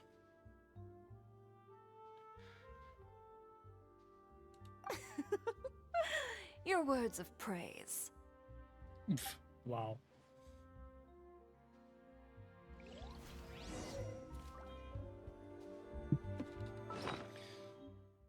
Also, I forgot I did get the event but I didn't like find it.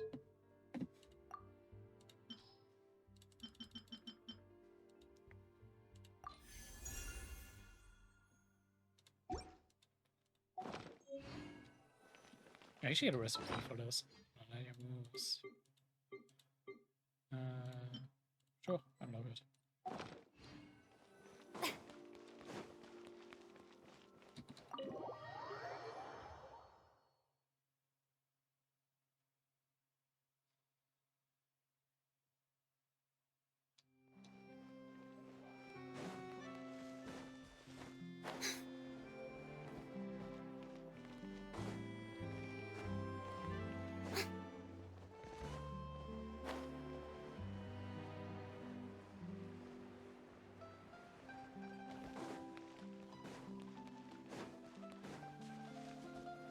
Also, I'm curious, what would be the default outfit for the Kitsune Arena? The white dress or the black dress? Huh.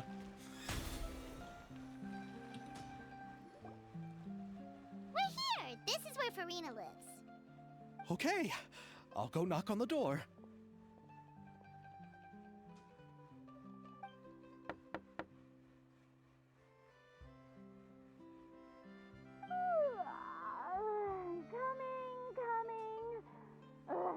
Seriously, who's knocking before afternoon tea?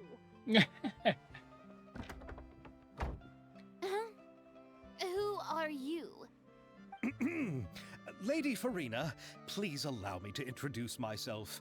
I am Xavier, a film director. Hello. Oh, is that the traveler in Paimon I see behind you? And who's this? Okay, she's Ruiza line by default. I'm Chiori. Ah, the one from Chioria Boutique. Hello, hello. So, what are you all doing here? Do you need something? Did you just get up, Farina? It's already past noon, you know. Huh?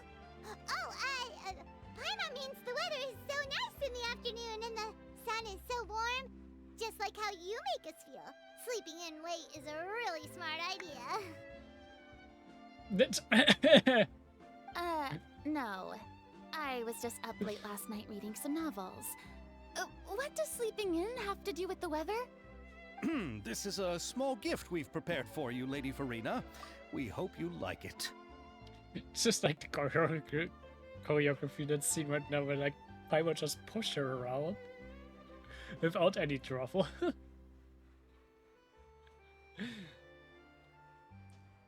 No need to be so formal. I'm just a regular person like everyone else now. Oh, is this Fontinalia mousse? It's That's great! So, actually, there's something we need your help with. Given your renowned passion and understanding of drama, I would like to ask that you serve as the director of our film crew. Oh, but didn't you just say that you're a director? Yes, but for this particular project, I'm mainly working as a producer. Besides, I'm sure that your understanding of the performing arts far surpasses my own, Lady Farina. Are the Traveler and Paimon also part of the film crew?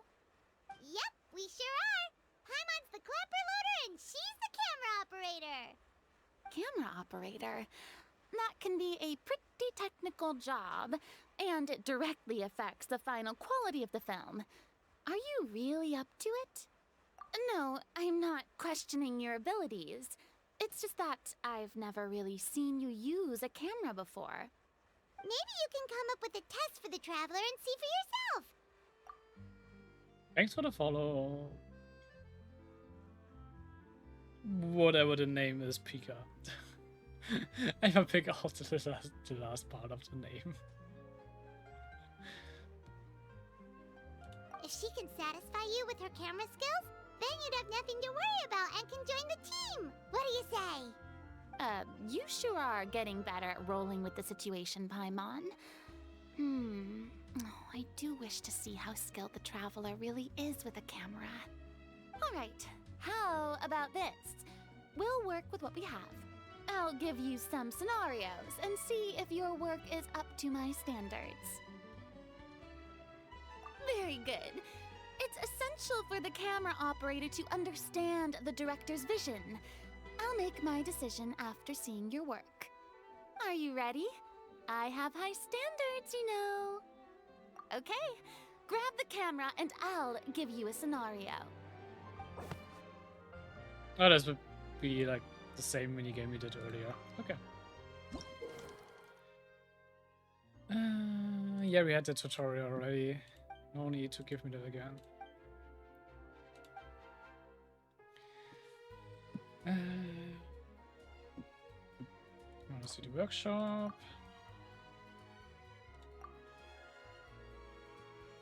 Okay. The narratives are preset. Whatever should work.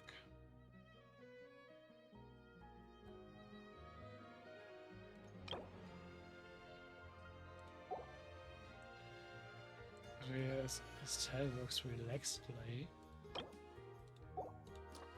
This counts as relaxed, I would say.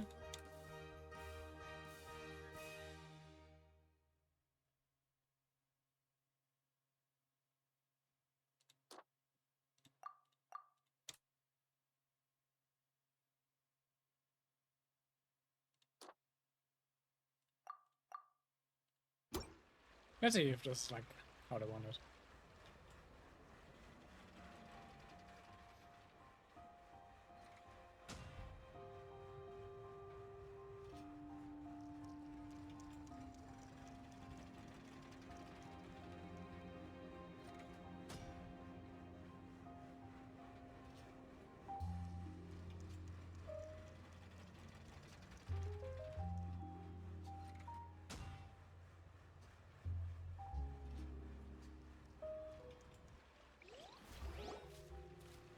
Oh, it appears that you have more skill than I thought. Yay!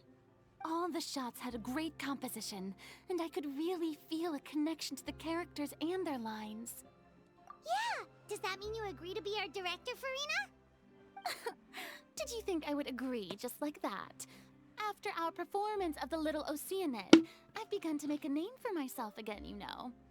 In fact, I've already had several troops approach me for the Fontanalia Film Festival. Unfortunately, the scripts were all pretty boring and didn't pique my interest. If others were to find out I agreed to work with you so easily, then, well...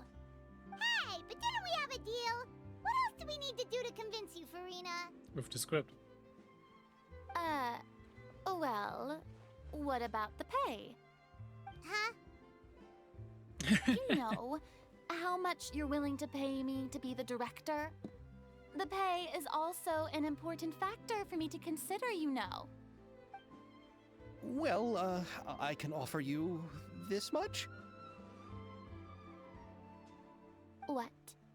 That's all? If Nervilat were to hear of this, he could charge you with underpaying your labor. That I'm would be bad. sorry, but our crew is in a tight financial spot at the moment. I see.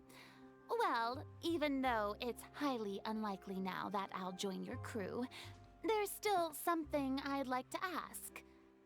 Exactly what film are you planning to make? Oh, our script is an adaptation of The Two Musketeers. Is she always after the money? She hasn't really appeared like that to me, to be honest. Huh? Wait, you mean the suspense thriller novel that was a #1 bestseller? Oh, so Farina's read it too. Of course I read it. I've always had a keen interest in artistic works that strike a chord with the populace. I see. It all makes sense now. You must have used most of the budget to pay for the copyright. Not really. The novel's author transferred the copyright to me practically for free once he heard that I wanted to make a film adaptation of the story. The lack of budget is due to another issue. He probably just wants to get his name out there. So, Mora isn't the most important thing to him right now. It reminds me of a delivery courier who wears one of my designs while traveling all across Teyvat. I didn't charge her much for the outfit either. The exposure she provides for my brand is well worth it. Here is a brand ambassador, I guess. So, are you a big fan of this story, Farina? Well, Sorry. it's alright. The pacing of the story is good, but the character relationships could use some work. When I was reading it before, I always felt like some things were left on a rather unsatisfactory note. I have high standards, you know. Ahem, Mr. Xavier, if, hypothetically speaking, I agree to be the director, how much freedom would I have in terms of script revisions and creative interpretation? Oh, as much freedom as you would need. I wouldn't dare doubt the tastes of Fontaine's greatest star. Good. Then I'm free to alter the script as I see fit. Absolutely no problem. All right. It seems that your crew really can't go on without my care and direction. So, you agree? Yes, I agree. Although the pay is well below what someone of my caliber deserves, a great script calls for a great director. I mustn't let a perfectly good story be ruined due to lack of funds. If you have fine cheese and bread, you wouldn't just let it sit on the counter and get moldy just because you lack an oven, right? See, this is kind of like pretty much showing that she's not only after the money. Oh, Hydro Archon above! I'm not dreaming, am I? Somebody pinch me. There's no more Hydro Archon, you know. And it's still a little early to celebrate. There's a lot that goes into shooting a film. Although the trickiest tasks of finalizing the script and casting the actors have already been taken care of, we'll still need to reserve filming locations. Not to say set up lighting and props. And by the way, since we'll be filming The Two Musketeers, we'll need to find an action choreographer. Ideally, a professional who has actual experience with muskets. Yes, I've thought about this as well. I was hoping that you might know someone who could handle the job. Me? If this was before, I could have simply asked Glorand. But it's already been some time since I last talked to her. Navia can also use firearms, but unfortunately, her style is quite different from that of the characters in the story. Could we ask the Special Security and Surveillance Patrol? Oh, you mean the Special Patrol's musketeers?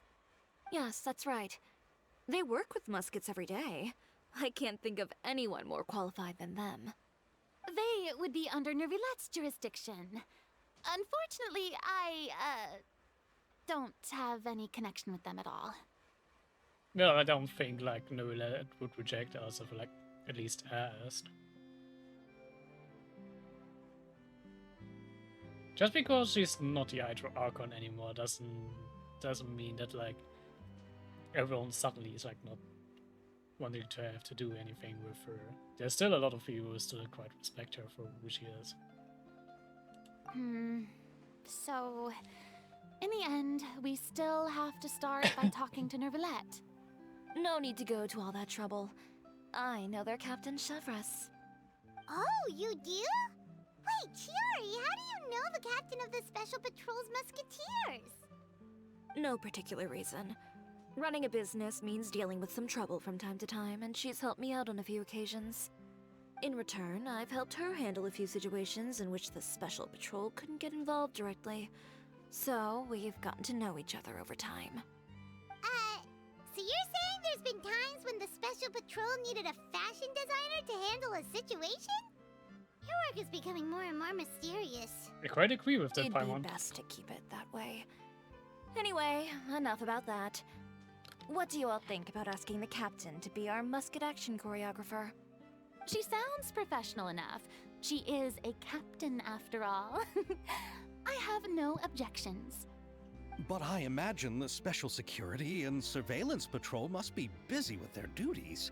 Do you think she'd really have time to help with shooting a film? And then there's the issue of pay. Well, it just so happens that she's also not the kind of person that's just after Mora. As for whether she has time, I'll have to go and ask her first. Then I'll leave that to you. Macaroni's on sale today, so I've got to go. You can just tell me how things went when we discuss tomorrow's plan later. No problem.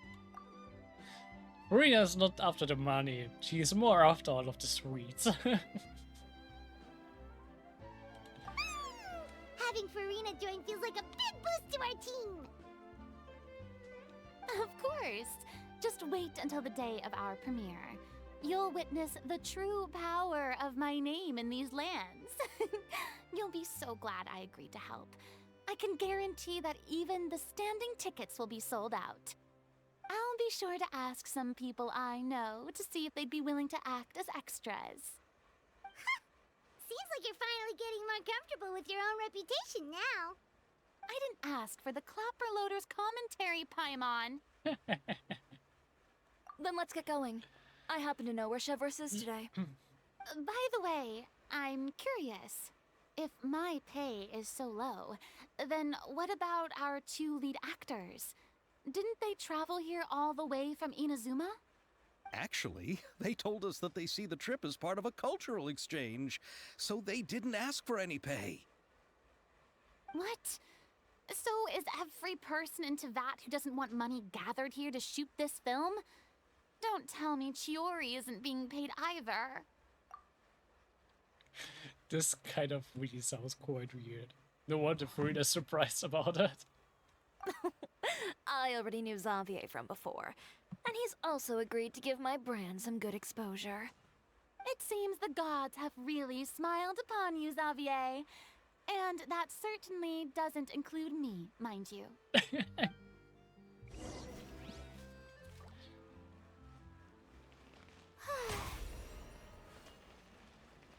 Oh, now she's in the other outfit. Oh, wait. I didn't know that. The outfit changes with whatever alignment I have for my Farina. So her length does not change. One is not quite like the other.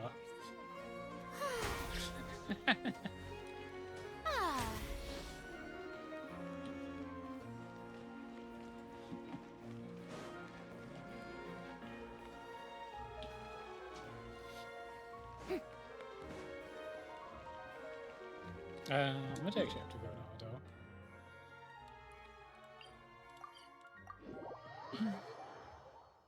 though. Yeah, this is kind of funny. I didn't expect it like that.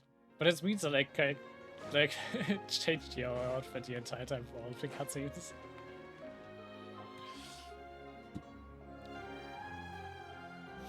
All right, this is the place. But where's the captain? There's hardly anyone around here. She's over there. The one with an eye patch reading in front of the newsstand. Oh, her! Paimon could tell there was something different about her. She seems kinda intimidating. There's something different about her because she has like a quite unique design compared to every other NPC around here. Please wait here for a moment. I'll go fetch her. She's working now, so you might not want to get in her way. Working? But isn't she just standing there and reading a novel? Just trust me. Oh! Alright, let's see what happens then. Shiori sure is a mysterious person. She claims just to be a fashion designer, but she knows all these powerful people. The court of Fontaine isn't particularly tolerant of visitors from overseas, so it isn't easy for a foreigner to promote their brand here. Even more so in the competitive world of fashion. Even a local like me just trying to make a film has to face all kinds of challenges. So I can only imagine what Shiori has been through to get where she is today. I'm sure that having more connections has definitely worked in her favor. Shiori is being like set up like quite a more intriguing and interesting character, I would say. She definitely does not seem to be like just a mere fashion designer. Definitely not. Reading on the job? Detective novel. One main character? No. Multiple. Branching storylines. I see. How's the plot coming along? One of the main characters is about to make a choice that will affect the rest of his life. I'd wager he's going to make the wrong choice. Any way to speed things up? There's something I need your help with. You know that doesn't depend on me. It all comes down to what the character chooses. Well, they're actually speaking about these two, I'm guessing. Okay, they're that close and work that much together that they already have like their way of talking in a bit of like code, you could say. It's like not probably like a proper code, but I think you're getting what I mean. Which is exactly why I'm here to help.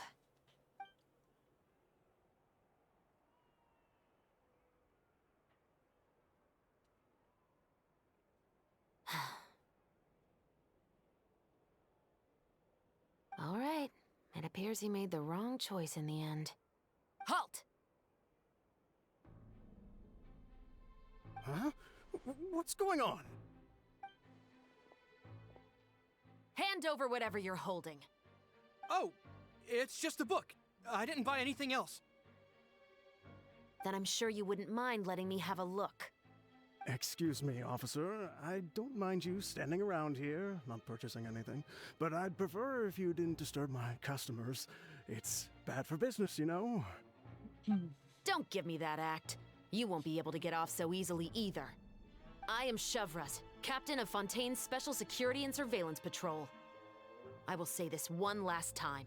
Hand over whatever you're holding at once. And before you do anything unwise, let me remind you that I'll have you on the ground before you can even think about making a run for it. All right. I'll give it to you. But please let me say something first. If there's any contraband in that book, then the shopkeeper here is the one who slipped it in. I don't have anything to do with this. Why, you trying to leave me on the hook, huh? You were the one who said you wanted it. Save it for the interrogation room. Take them away, Letelier.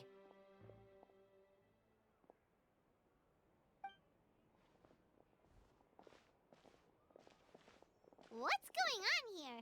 One second you're reading a book and the next you're escorting people away. And who are... Oh! Aren't you the traveler who's been all over the papers recently? Chiori, I'm assuming what you wanted to ask me about has to do with them, right? Maybe I can let you in on what's happening then.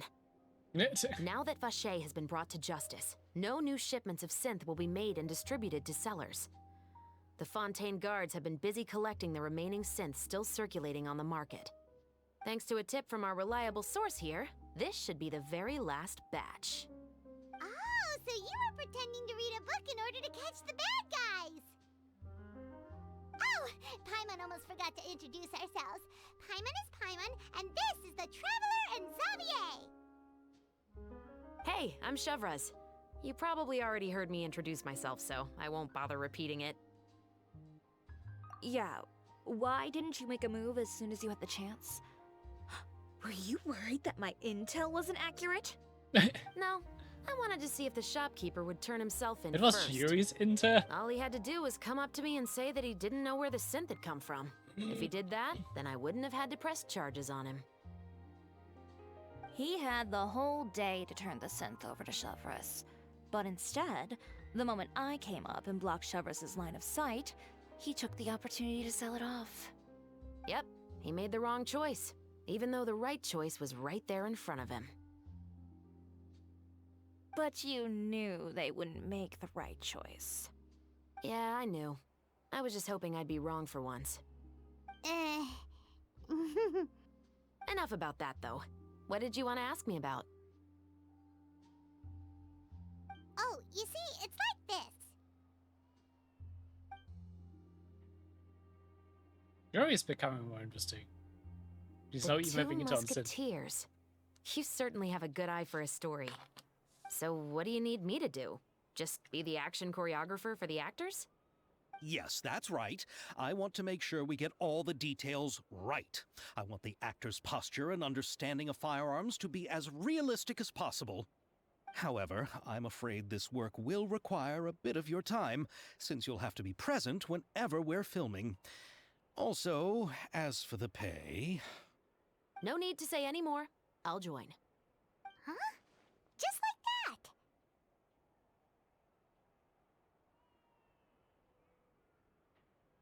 Why is it taking so long to write this? Really? You're willing to help us with our humble film project? Sure, it's no big deal. As I said, we've wrapped up our investigation here, so I don't have any other tasks on my plate for the moment. Besides, I personally really like this novel. I even have the collector's edition at home. Stories where justice prevails over evil never get old for me. Then we've got a deal? Yes, I'll see you on set tomorrow. Oh my! I can hardly believe it! I should tell Lady Farina immediately. Oh, and I must tell the prop manager and lighting technician to get everything ready. We start filming tomorrow!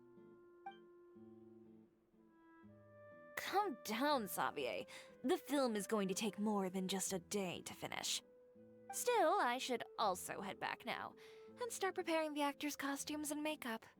Alright, guess that's it for today then. Traveler, Paimon, please stay for a moment. I have something to tell you. Bro.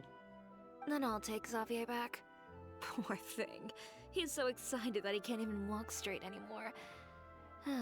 I don't want to spend our first day fishing our producer out of the fountain. He'd better.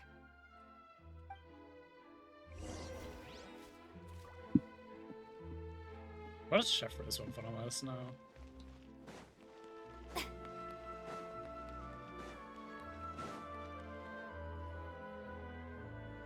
So what did you want to tell us, Chevreuse? Have you read The Two Musketeers? The story is about a pair of children born into the household of a baron, and their struggle to survive together and take revenge for their mother. They were raised at the baron's estate, where their mother worked as a maid. The two were illegitimate children that the baron had with the maid, so they were never treated well by anyone. One day, upon returning home, they found their mother had been murdered and left dead on the floor. It was quite evident that the culprits were the other members of the baron's household, who never had any kind words to say to them. However, the baron was able to exert his influence and keep the whole thing under wraps. The mother's death was eventually deemed as a suicide, and there was no chance of bringing her murderers to justice. The two siblings decided to flee and someday avenge their mother. Many years later, members of the Baron's family suddenly started turning up dead one after the other, all killed by gunshot. A rainbow rose was found on each of the victims' bodies, being the flower that the kid's mother liked best. The Baron believed that the mother's soul had come to take vengeance on him, so he lived in fear each day. But it was actually those two siblings who had fled all those years ago. They relied on each other to survive and trained day and night, eventually becoming adept musketeers. They used all of their abilities to collect evidence and clues before executing their plan and exacting revenge on the Baron. Their actions let the truth behind their mother's death be known to all. That's quite an exhilarating story. Yep, the Baron got what he deserved for his evil deeds, and justice was able to prevail. It was just the kind of story I enjoy. Oh, so is that why you were so willing to join our crew, Chevreuse? You could say it was one of the reasons. Oh, you mean there were other reasons too? I've read the reports about you. Whether it was at the trials or when you lent your hand to resolve our nation's crisis, you've shown that you've got a strong sense of justice, as well as a great mind for deductions. Yes, you're as sharp as I expected. It seems you've experienced many similar situations before. There's been a recent murder case involving muskets. The perpetrator's methods appear to be very similar to what is described in the novel.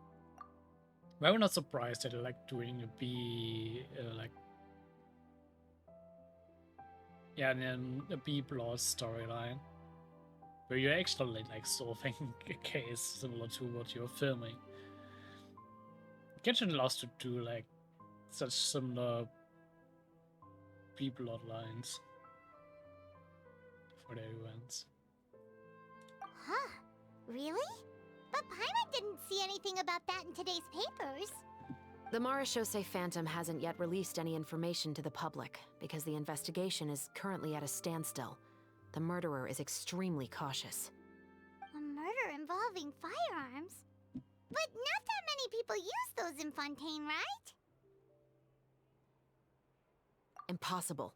We perform a routine inspection of our firearms and ammo reserves every day. If one of the weapons had been fired, it would stick out like a sore thumb. Besides, I trust the members of my platoon. However... Well, that's all I can disclose about the case today. Huh? What do you mean?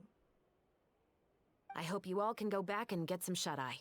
You can decide tomorrow whether or not you'd like to join the investigation with me.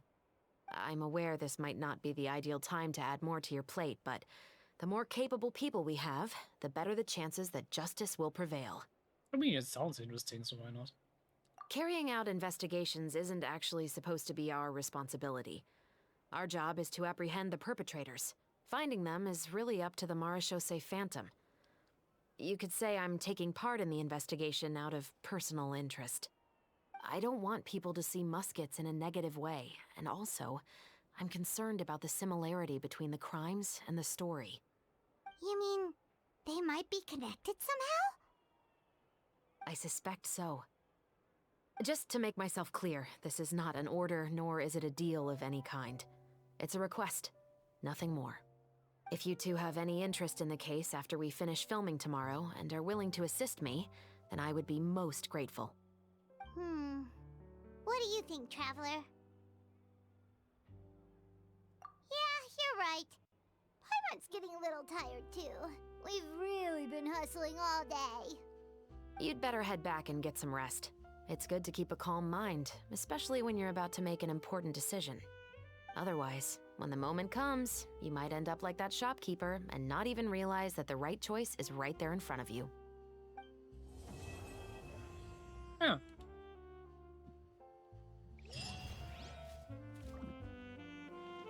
Do I have to like to wait a day now? Yeah, of course I do. It would be nice if they could like introduce this time skip thing to this wheel, but you do need this too often.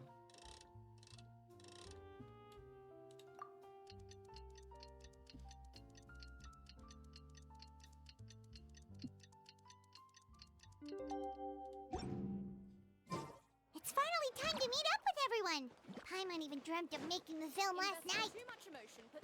If Paimon remembers right, we're meeting at Hotel de Boer. Let's get going! Out of my way. Ah, Yoimiya and Ayaka. Ayaka! Yoimiya! You're already here! Good morning. Xavier said yesterday afternoon went well. Yeah, and how about you, Ayaka? What were you up to yesterday? After we split up, Ayato went to see Udex Nervillette at the Palais Mermonia.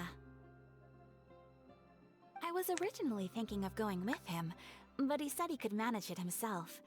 He told me to go see the sights around Fontaine and to enjoy the local culture. So I rode the aquabus with Yoimiya and visited the Opera House on Aranias Island. Yeah, you wouldn't believe what we saw there! 2 mechanical puppets that were dancing together! You've already seen them, right? Yeah, those two!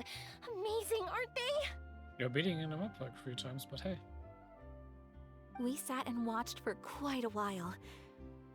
It was mesmerizing. Like we could keep watching them forever.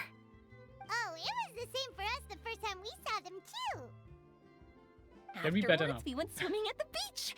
Well, diving, to be exact. It was the first time I ever breathed underwater! I held Ayaka's hand and we counted down together. 3, 2, 1, and then splash! We were beneath the waves.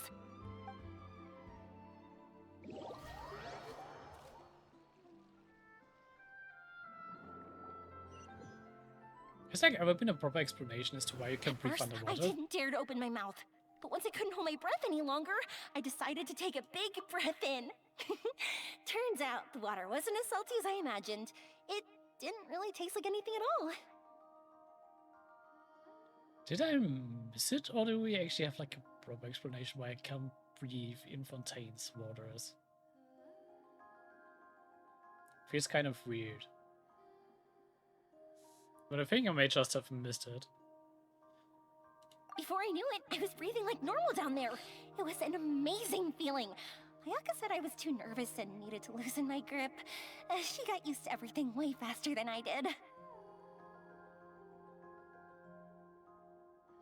I knew that the Traveler could do it, so I had no doubt we could do it too. That helped me feel at ease as soon as we dove in. The underwater world in Fontaine truly is beautiful. I love seeing the Romaritime flowers blossoming underwater, like little candles lighting up the streets at night. Yeah, and there were so many creatures that we've never seen in Inazuma. Like those fish that shimmer like a sword blade. Whoosh! Oh, and those big fish that call when they see people. Ooh. Oh, you mean Hunter's Rays and Blubber Beasts! I just love the name Blubber Beast. Just wait till Pops and the others hear about this. They probably won't believe a word I say.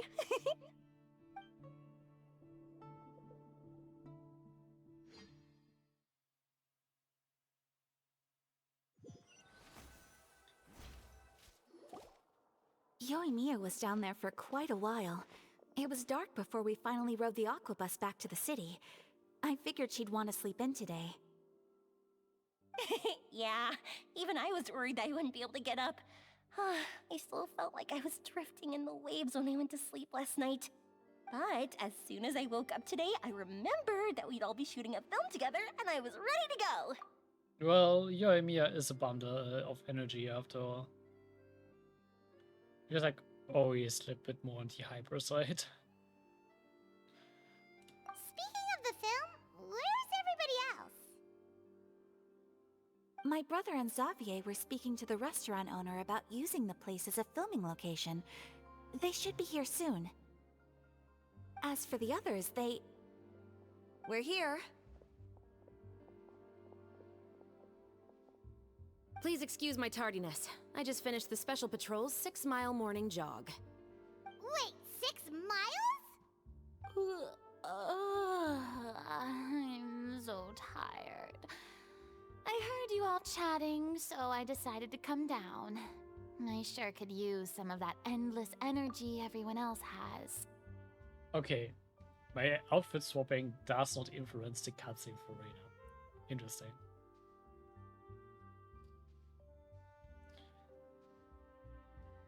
Also, why are they using miles? I have no clue what miles as a measurement is. I'm not using the imperial system, I'm using the metric system. Imperial system are retard units.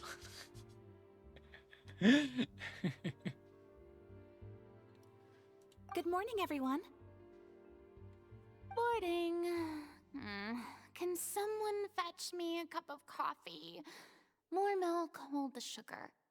Sure, I'd be happy to do that for you. No, you can't go anywhere. Please, have a seat over here so I can get started on your makeup.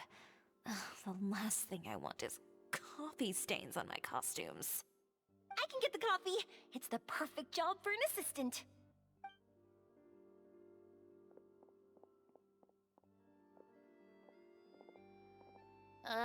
So much energy. Seriously, what's her secret? Oh, Yoimiya's always like that. But you sure look exhausted, Farina. It's because you're not used to waking up so early, huh? Of course not. I spent the whole night reading the novel from cover to cover, marking sections that either need to be omitted or adapted. Wow, Paimon didn't expect you to be so thorough. Well, I was the biggest star in all of Fontaine after all. It takes more than just a pretty face to earn a reputation like that. I know how to get serious when the situation calls for it. I went all out when I was acting as an Archon, so why wouldn't I do the same for my own life?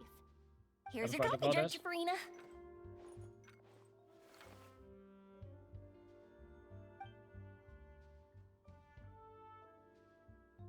Oh, thank you. The sound of being called director and the aroma of coffee feels almost as refreshing as hearing the birds chirping in the morning. I like it how you could just like literally see the cup floating like a few centimeters above Rena's head. She's not even properly holding it.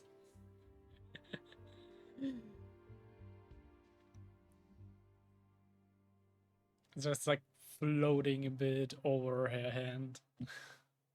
Ah, it seems everyone has managed to arrive on time. We've reached an agreement with the restaurant owner. We are free to use the second floor to shoot our film. Really? That's great! He is really looking forward to our film, and hopes that providing his restaurant as a filming location will attract more customers. Well then, Mr. Xavier, I'll leave the rest to you. Okay, thanks. First, I'd like to introduce our new members. This is our prop manager, Veronique. She'll be in charge of all the film's props and items. And this is Bonneau, our lighting technician. He'll be in charge of lighting and illumination to set up each scene's atmosphere. Wow, sure feels like we have some real professionals joining the crew now. First of all, please allow me to first express my sincerest gratitude to everyone in the crew. When my investor informed me yesterday that he wouldn't be able to provide the funds, I really thought that this was the nail in the coffin for this film. I had no idea that I'd find so many people willing to help me on such short notice. Thank you. Thank you all from the bottom of my heart. No need to be so cordial, Mr. Xavier. We're all honored to be a part of this. Your works made a profound impression on me when I saw them back in Inazuma. I am sure that someday, this film will be remembered as a prime example of cultural exchange between Fontaine and Inazuma. Yes, the story is the reason I agreed to join. I can't bear to even imagine what this film would look like without the very best director. Anyway, I would like to make a promise to everyone that as the producer of this film, I'll do whatever I can to ensure that everything goes as smoothly as possible. We really can't say that Furina's lacking confidence. She's like, when it comes to herself, she can be like incredibly confident, like Jesus.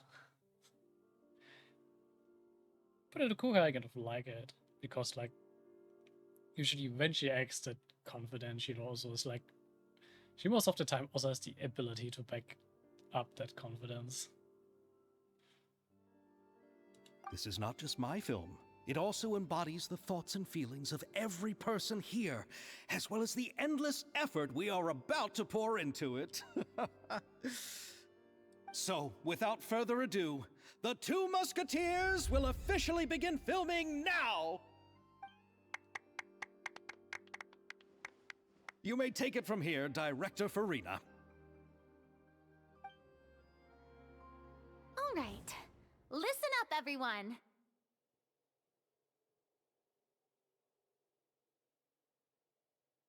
The first scene takes place when the two young musketeers are living at the Baron's home, still unaware of all that is about to happen to them. We'll need props and lighting to set the scene. Our lead actors can go get their makeup done, and extras, please take this time to go over your positions. Whoa. Seems Farina's really kicking things into gear as the director. Is everyone clear? I don't want anyone traipsing around the set like umbrella finches. All right, cameras will start rolling as soon as the set is ready. Let's make a film that'll make some serious waves in Fontaine. Not the kind of waves that drown people. I mean, the good kind of waves. Seems like she's still a bit traumatized by that. Understandably. Anyway, let's go see if there's anything we can do to help. No one can fault her for that, to be a bit traumatized by that.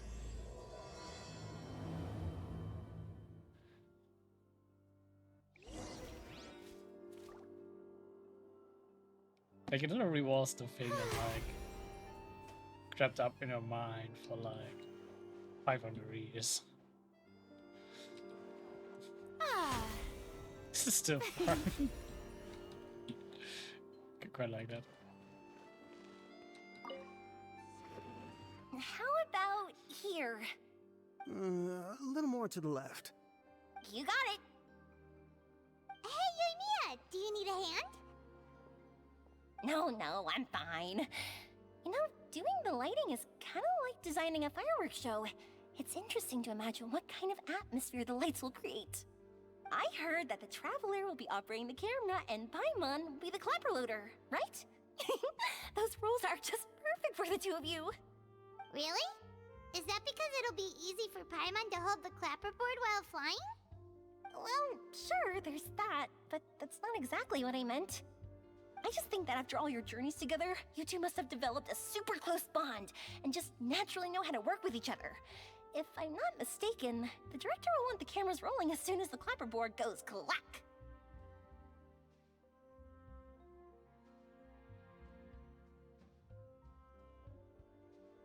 Oh, I see! It's amazing to see the magic behind filmmaking. Yoimiya, we need lights over there too. Oh, on it! I've got to get back to work. Chat with you later. Oh, it's exciting to see so many people working together to bring the film to life. Actually, for this common knowledge that the clapperboard is just like getting cut out and you're not like starting filming the moment the clap goes. Because like cutting it out is like not that hard. Seems like Yoimiya's really getting into it. Also, actually, like the clap sound is actually like for that you can like see in like the audio waves, like the spike, and like easily can find a spot with that where I need to cut. That's why it's like actually using this kind of clap sound. But she was right. We do have a super close bond, don't we?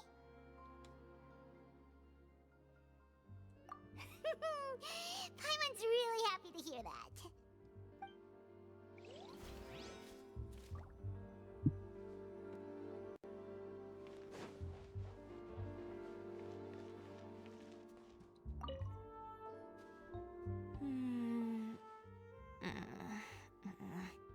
Ayaka has mentioned you to me before. She said that you two were great friends when you were kids. No talking. I'm thinking about how to do your eyeshadow. Ah, yes. To help me really look the part. To achieve a more young and naive look for this scene. Are you saying the wrinkles around my eyes are too deep? You just have too much of a calculating look in your eyes. You sure don't mince your words. It seems you really haven't changed much. Quiet.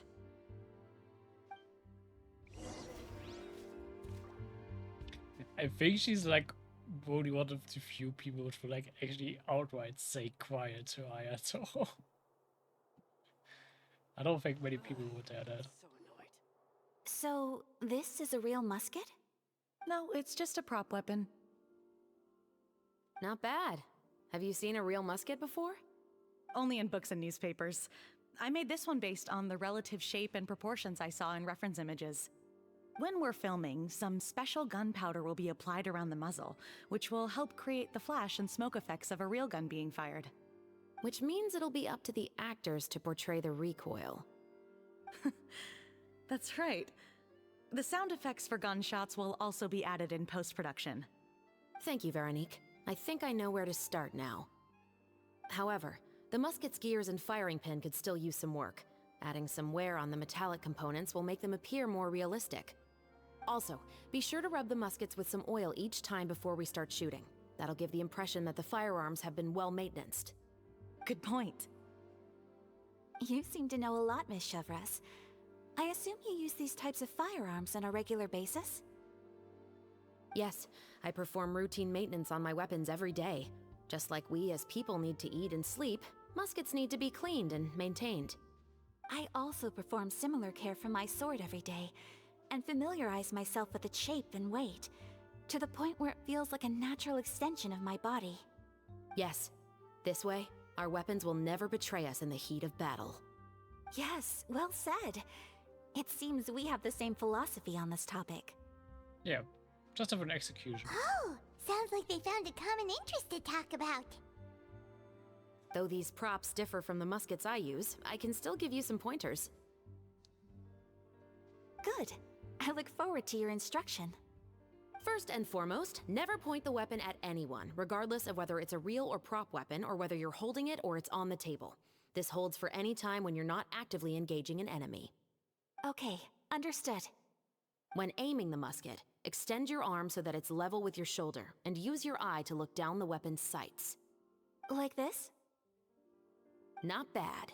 Now, try saying your lines. This is the end of the road for you. Good. Now turn your body a little. That way, you'll give your enemy less of a target to work with. And relax your shoulders. Here, allow me to demonstrate. This is the end of the road for you. Huh. Excuse me, Miss Chiori. Director Farina, there's something I wish to discuss with you. Oh? What is it? Like this? Yes, much better. What do you think? I do see your point. But are you sure you wish to do this? I believe it would be most fitting. Of course, Ayato's going back into the background where he usually like enjoys to resign, I guess. It's quite obvious that you're talking about like Chevreuse taking over Ayato's role. Well, if you insist. All right, I understand. Miss Ayaka, Miss Chevreuse, could the two of you please come over here? Huh? What's going on? Are we gonna start filming now? Let's go see. What is it? I have a question for you, Miss Chevreuse. Would you be willing to play the role of a musketeer? What? To clarify, I would like to turn over my role to Miss Chevreuse. But, brother... Don't worry, Ayaka. I actually view this as a good thing. I was becoming troubled trying to set aside some time to speak to the staff at the Palais Mermonia. I would like to have some conversations about the cultural exchange between our two countries, and I've heard that the bureaucratic process here can get rather complicated. Now I will be able to focus on my work. Besides, you also know that I'm not really one for public performances. Are you really sure? From a director's point of view, I also felt like the relationship between the two musketeers in the original story could be improved. The older brother in the story plays the lead role with his overbearing character, but this causes his character to overshadow that of his sister, and the theme of the two supporting and relying on each other isn't conveyed very well. But if we were to change the siblings to two sisters of a similar age, then that aspect of the story might come through more clearly. Also, I've seen you instructing Ayaka.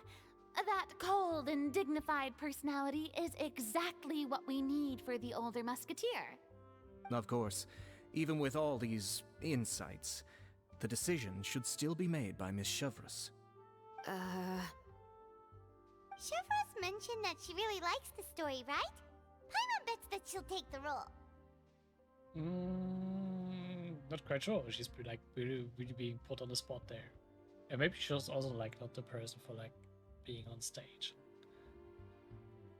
Some people like just cannot deal with that and totally do not like it.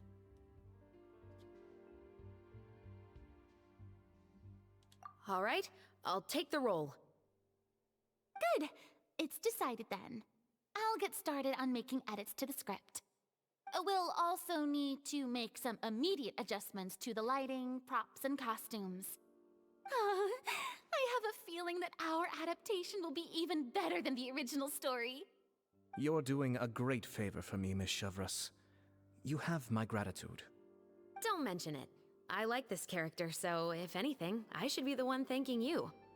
Well, since my brother is the one who brought up the idea, I suppose there's no need to worry. Let's go, Miss Chevreuse. I look forward to working with you. Please, just call me Chevreuse.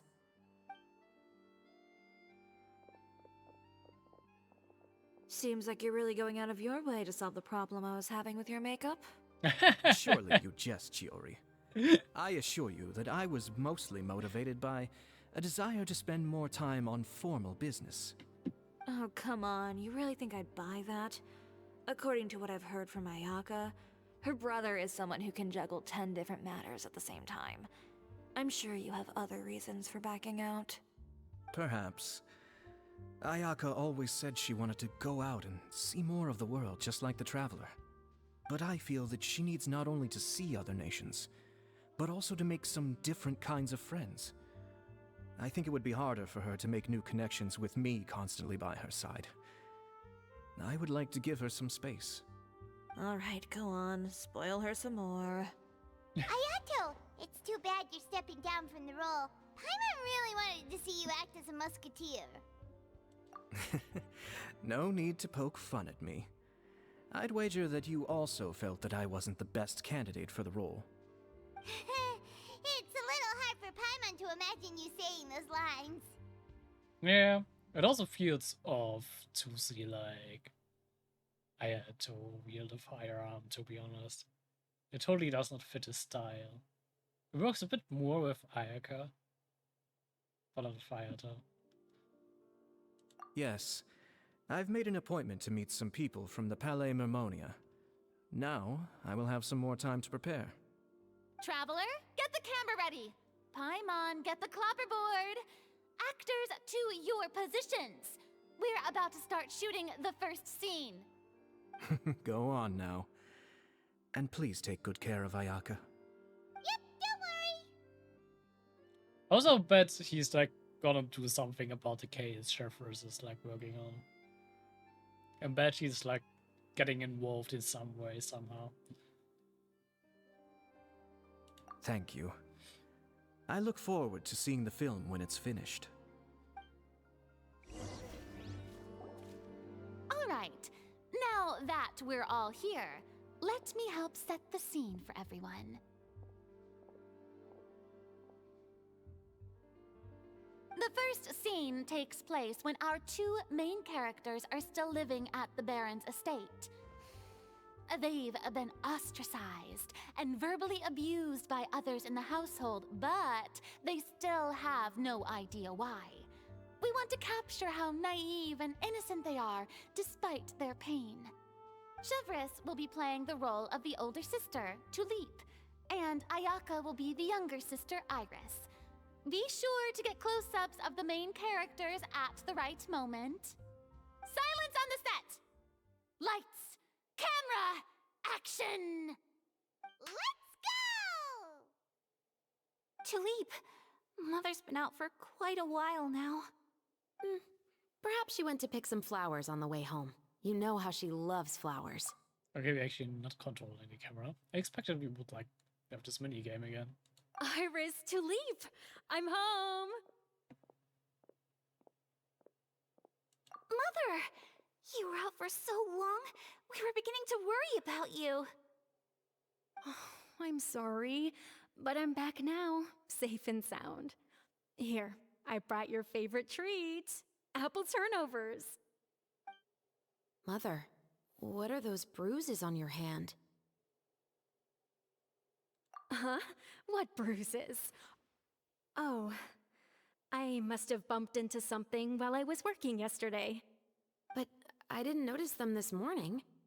Then perhaps they're from when I accidentally tripped when I was out just now.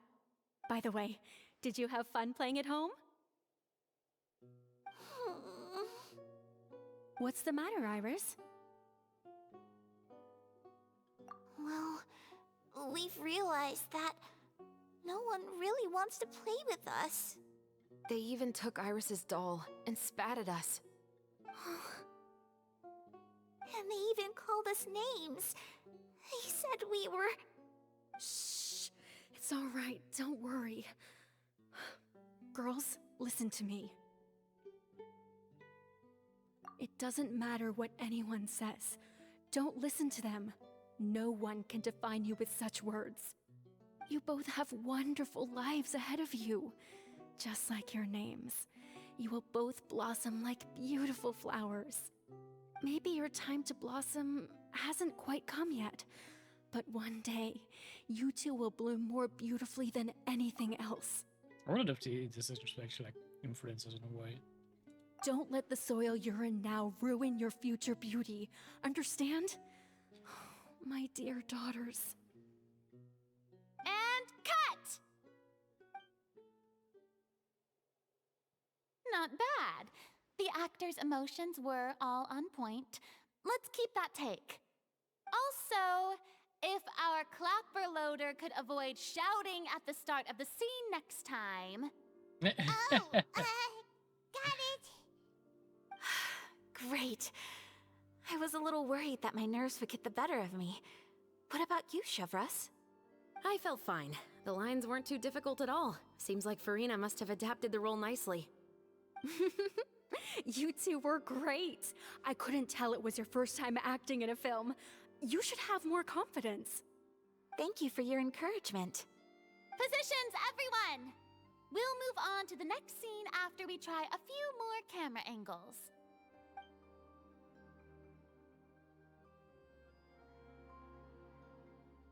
This scene is when our two characters return home, only to discover their mother has been murdered. Ready? Lights! Camera! I like the Action! Paimon stamps on the clever. Mother, we're back! Mother?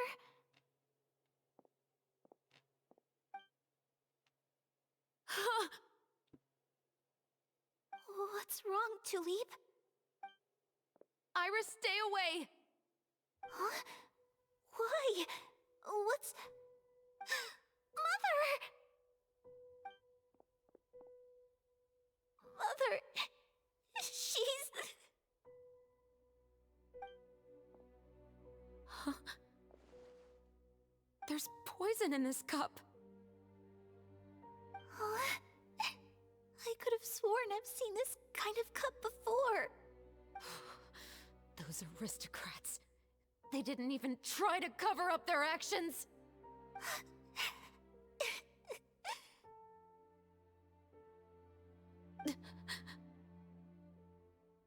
Iris, we need to leave this place. Leave? But now that Mother is gone, where can we even go? Anywhere. All I know is that we can't stay in this house. But are we just going to let them get away with this? We'll have our revenge, I promise you. Just not right now.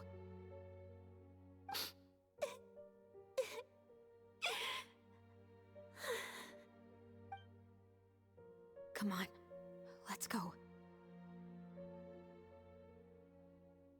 No, wait. We can't just leave Mother here like this. At least let me leave this rose with her. That's why we went out in the first place.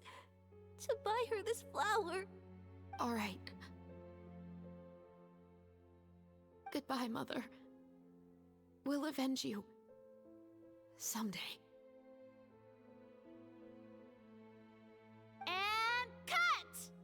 Beautiful! Great performance!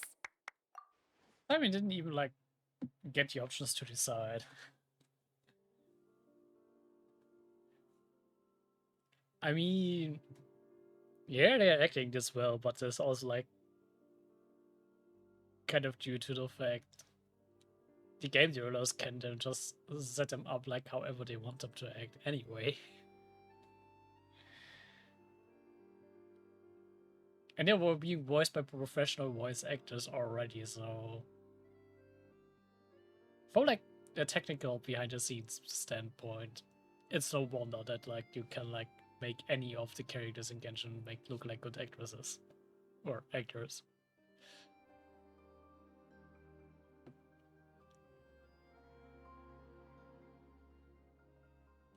Oh my, you're so amazing, Ayaka! And were those real tears I saw? How did you do it? I was surprised too. Thank you for the kind compliments. Actually, as soon as Director Farina said action, I told myself not to think about anything. I just felt the weight of the moment and became the character. It's quite similar to practicing the art of the sword. You clear your mind and focus only on what's happening in front of you. Ayaka's performance was amazing. Have I discovered an acting prodigy? Pipe down, everyone! We need to move on to the next scene!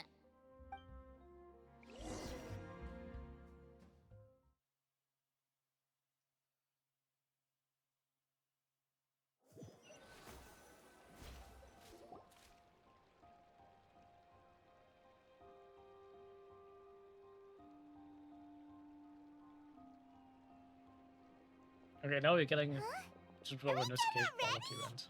But Paimon wants to keep playing with the clapperboard.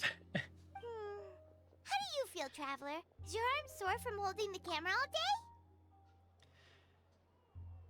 Why does Paimon have so much fun doing the clapperboard?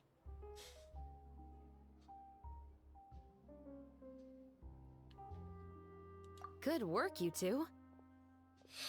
You too, Chevreuse. You were quite the actress today. I've read this novel many times before. I have a good grasp of my character's mindset. Anyway, do you remember my request from yesterday? Oh, right! We were having so much fun that Paimon nearly forgot! You have a case where the murders seem really similar to the cases in the novel, right? So, how are they similar exactly?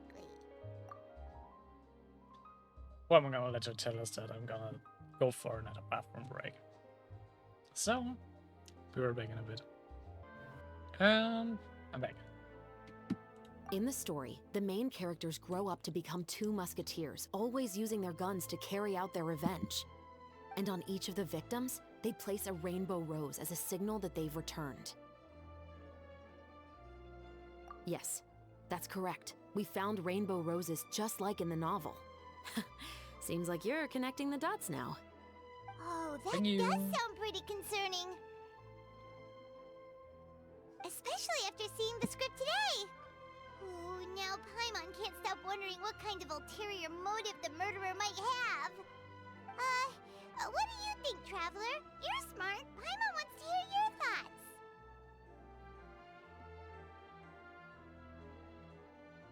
Good.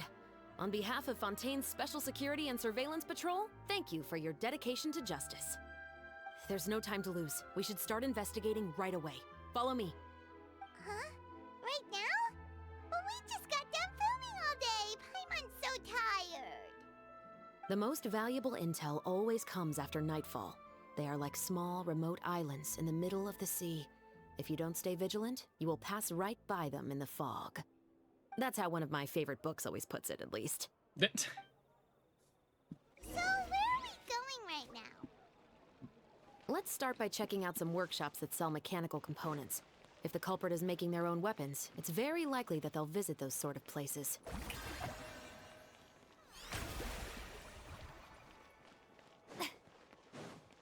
What I'm noticing, every time we get into a cutscene with Arena, it's resetting my outfit into its default. And like, also resetting her alignment.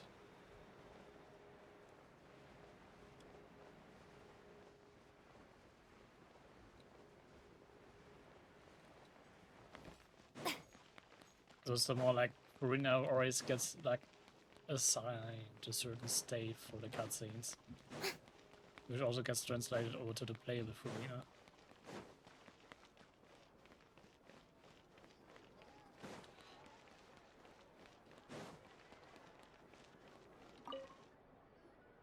Welcome to Le Show's Clockwork Workshop. How can I help you? Hello. I'd like to know if anyone has purchased some special components lately. Special components? Sorry, could you be more specific? I mean the kind of components that aren't typically used for clockwork toys, but for firearms. Huh? For firearms? No, we don't sell those sort of things here. Don't misunderstand. I'm not here to cause any trouble. We are merely investigating a case, and we're hoping that you could cooperate. Well, to be completely honest, I'm not even sure what kind of components that would entail. Has anyone ever purchased components here as an individual rather than on behalf of an organization? We have a lot of customers who buy toys, but those who buy components are all regular customers who buy in bulk on behalf of their organization.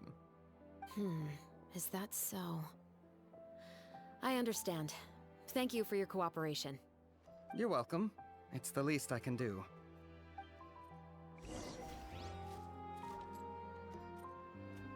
Okay, someone's using toy parts to build weapons with. Apparently.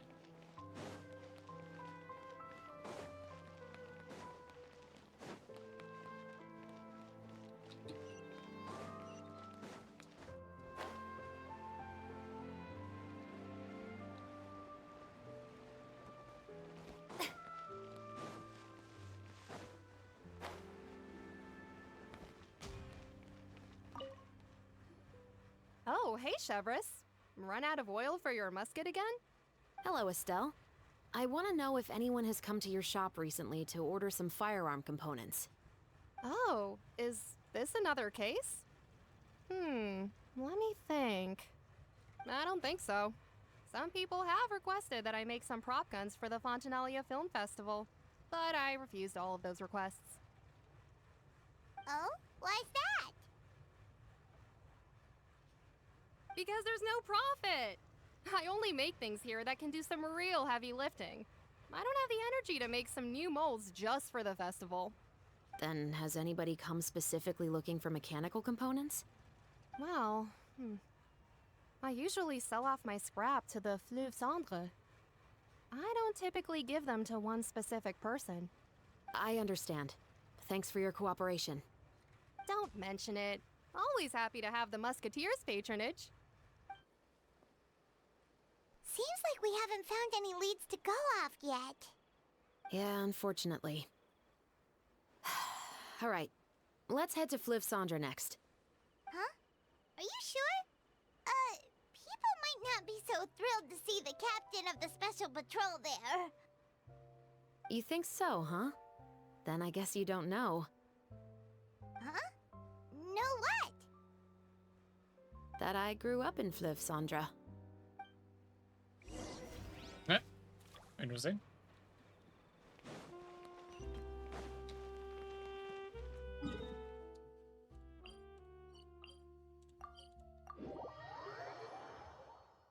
Hey there, Yukimura.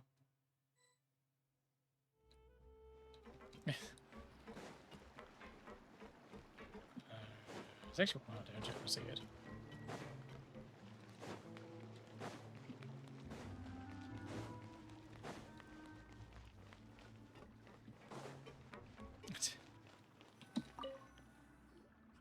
What's Yeah, all what do this? you too? Some broken planks and barrels, as well as some liquor bottles? Yes, but have a closer look, Paimon. Even though somebody has purposefully tried to clean them up, these are obviously marks from musket bullets. In other words, someone was here trying to improve their shot. They were using the barrels and bottles for target practice. Could it have been the killer? Your guess is as good as mine. Although many people at Fleuve Cendres own guns, few hide the fact from others. And even fewer would go to such lengths to hide markings from practice shots. Love capture from the brush town? What the fuck, Yukimura?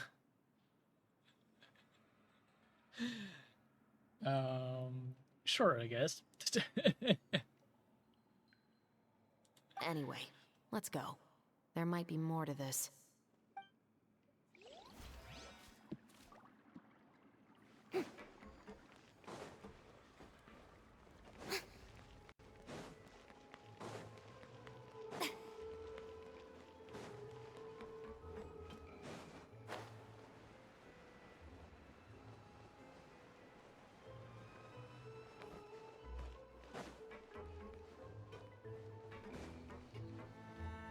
Too many hindrances. It's been a while, Tetro. Please, just get on with your request. I want to know if you've heard anybody talking about muskets lately.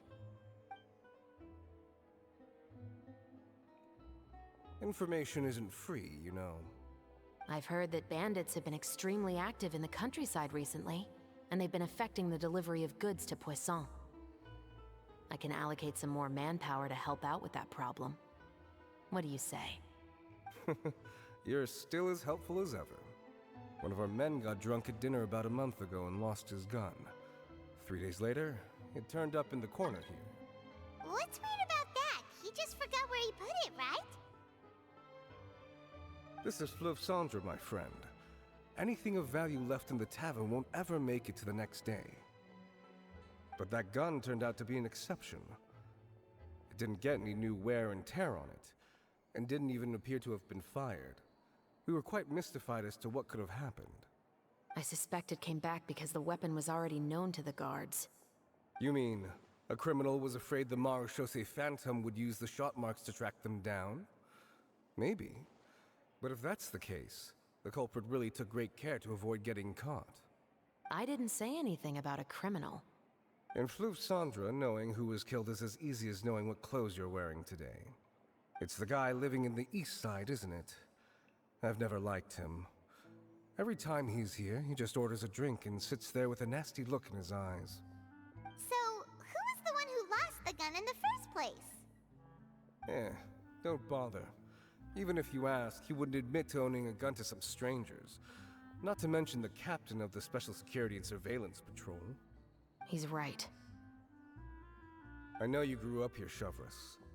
Even though you're on good terms with the Spina, you've still been gone too long.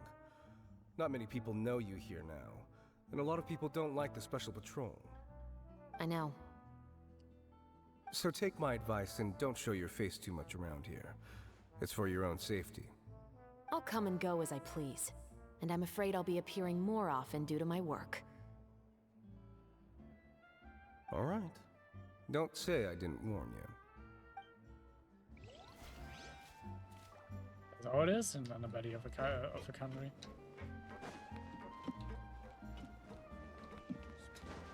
Someone up there. Okay.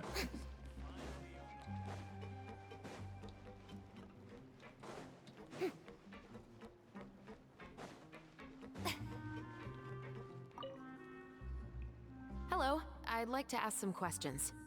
I don't know anything. Don't worry, I'm not here to arrest anybody.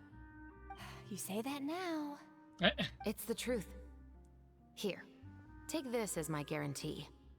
Wait, did Paimon just see what she thinks she saw? Is the captain of the Special Patrol bribing a citizen? Besides, it's called buying info. Seems you're different from the other guards. What do you want to know? Have you heard anything related to muskets in Fleuve Cendre lately? Anything at all? Muskets, huh? All I know is that about 2 weeks ago, we started hearing some loud noises at night. So loud that it's been waking me up. Were they gunshots? Possibly. It's hard to tell around here. Someone's house collapsing, a pipe exploding somewhere, it's all the same. But the noises I'm talking about definitely happened after I fell asleep. Do you know where the noises were coming from? I don't remember clearly. Is it that you don't remember, or that you need to think about it some more? You tell me. Then please, think about it some more. She's giving her even more Mora! Just give me also pâte de food. What is that? I think it's probably like from a pâte de food. The noises came from the end of the Southern Waterway. I came out and had a look for myself when I wasn't sleeping well, but I didn't dare get too close. You already checked the That's place. all I know. All right, I'll take your word for it. Thanks for the pâte de fruits.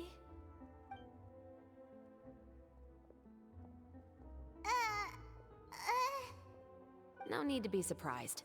I grew up here, remember? I know how to get people around here to talk.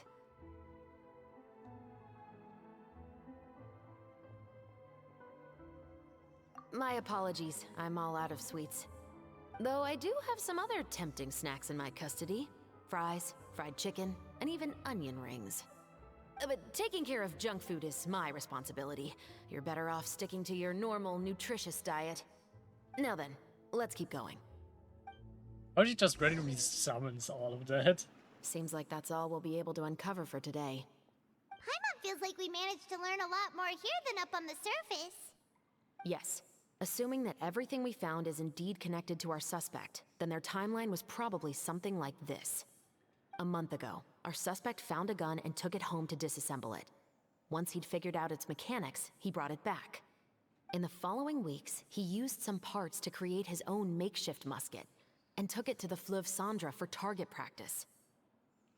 Then, a few days ago, he found his target and carried out the murder.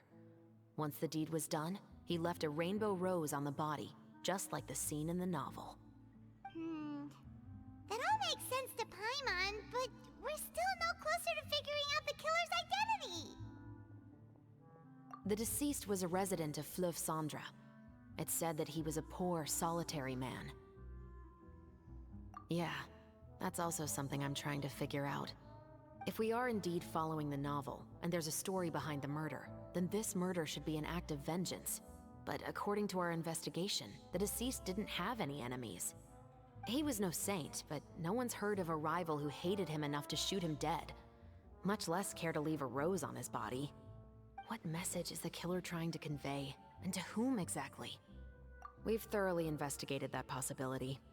He claims to have spent the whole day at the Opera House on the day of the murder, and the staff there have confirmed his account. Okay, so he has an alibi. Not only that, he lacks a credible motive as well. He has a family of his own, and both of his parents are still alive.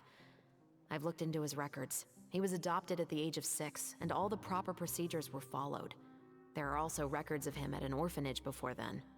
In the story, the mother of the 2 musketeers was murdered after the children turned 10.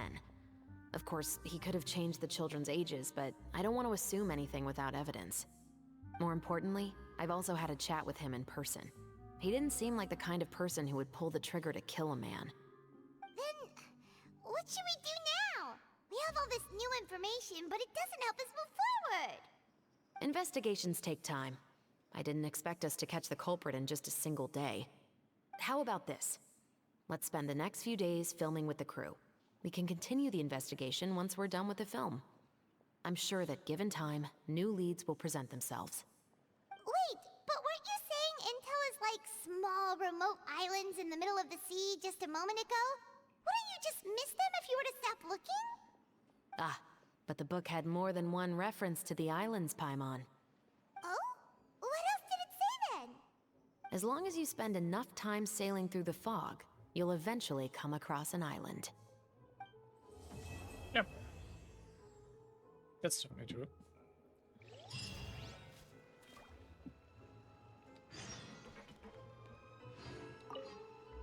What? Never thought that the captain of the Security and Surveillance Patrol could come from the Fleuve Cendre? Honestly, I'm pretty shocked too. There used to be a time when I thought I would never be able to join the guards. But, as long as you can distinguish yourself through your accomplishments and skills, you'll eventually be recognized for your worth. If you look at it another way, my life at Fleuve Cendre has actually taught me a lot of valuable skills. Skills like how to barter with criminals or how to think in their shoes. Of course, I'd appreciate it if you could keep this a secret between us. He also has like connections to like Navia and Corint.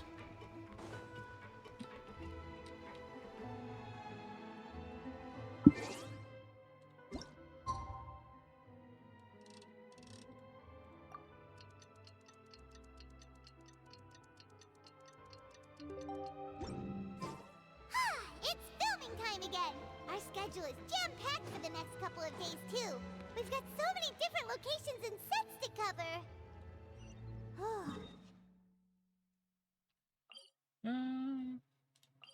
Okay, where's those?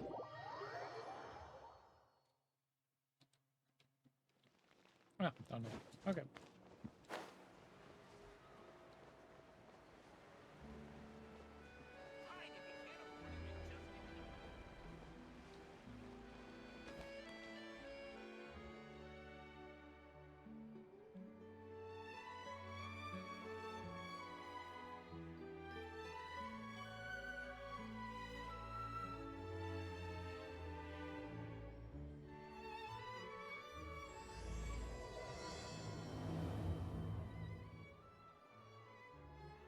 How many days did it cycle through?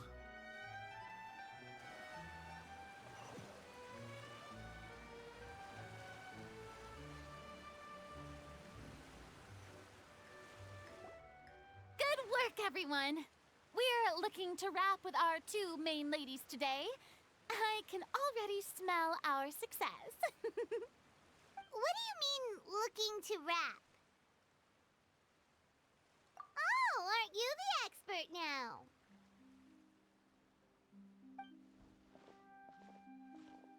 This upcoming scene is the two musketeers' final confrontation with the Baron. There will be quite a bit of action, but no choreography beyond what we've already rehearsed. Anyway, get ready. Lights, camera, action! So many Paimon stamps. The view is beautiful tonight. It reminds me of that fateful night 10 years ago. And now that I've said it, I can even make out the faint fragrance of herbal tea in the air. Enough, villain! It's time that you pay for the death of our mother! My dear Iris, have you forgotten your manners? How can you speak like this to your own father?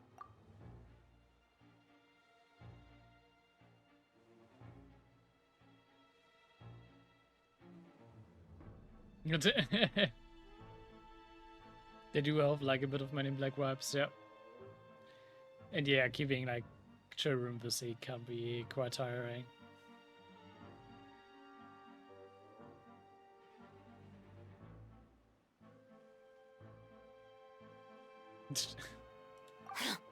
I'd sooner swallow all of my teeth than call you father. What did I expect? Seems the daughters have turned out to be just as obstinate as their foolish mother. No. In this world, mora and status is everything. She thought she could blackmail me using her children and force me to grant her recognition and concessions? Ah, how naive can a woman be? I'm not gonna call you Mother that. never asked a single thing of you. All she wished was for us to live a peaceful life, just like the others. It was you who personally brewed the poison of prejudice and sent Mother to her death. Compared to that deadly poison, the 2 bullets that will soon pierce through your heart will be like sweet mercy. And that's exactly why I said you're just as naive as her. Did you really think 2 muskets would be enough to defeat me? So let's see. What is stronger? Mora and power, or the 2 muskets in your hands? Get them! Oh, we're actually fighting with There are them. too many of them! It'll be okay. We'll cover each other, Iris.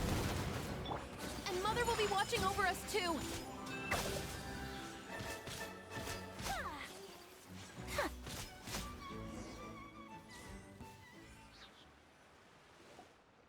You've lost. To think I'd lose to my own 2 kids. We are no children of yours, and we'll never call that place our home. Then tell me, what did you do all this for? You lost your mother, and will soon kill your father as well. What will you gain in the end, other than sentences for your crimes? We will gain our long-awaited justice. It would be interesting to have like a musket gameplay style for Erika. It's over. Finally, it's over. Machine gun Fisher? They're talking about Navia.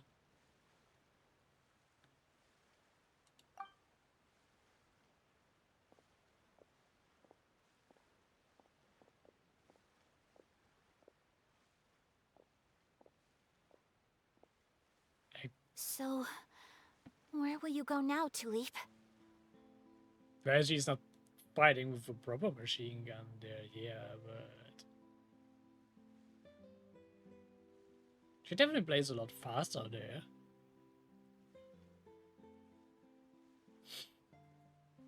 Yeah, okay, kind of. It's like Miss Fortress, I think it was.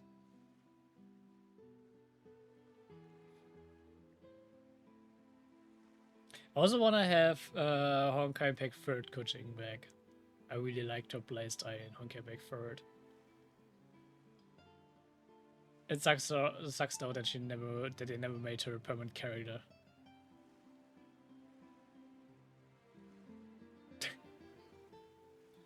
I guess we could. I'm not too sure, Iris.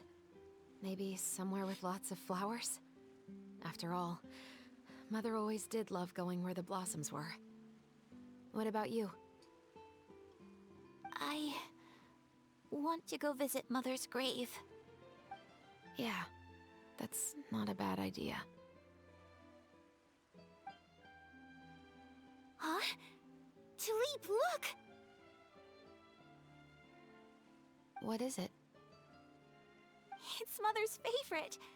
The rainbow rose. Look, it's blooming again.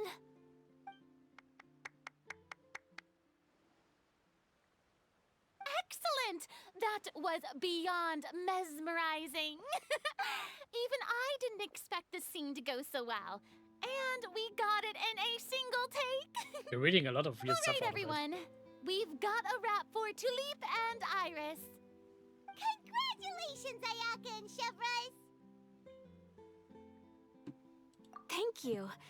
I didn't expect our parts to wrap so quickly. I wish I could savor the experience for just a bit longer. Paimon totally understands. Paimon's not ready to say goodbye to the clapperboard either. Filming has really been a lot of fun. The question is though if you still can be held after at all though.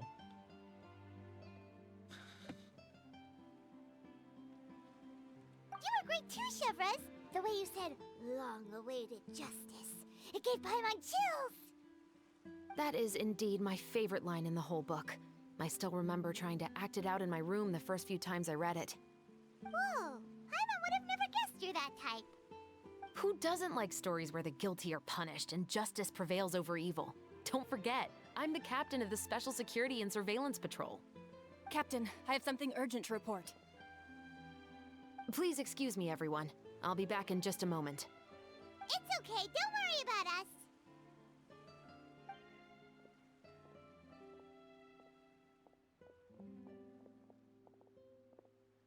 Oh?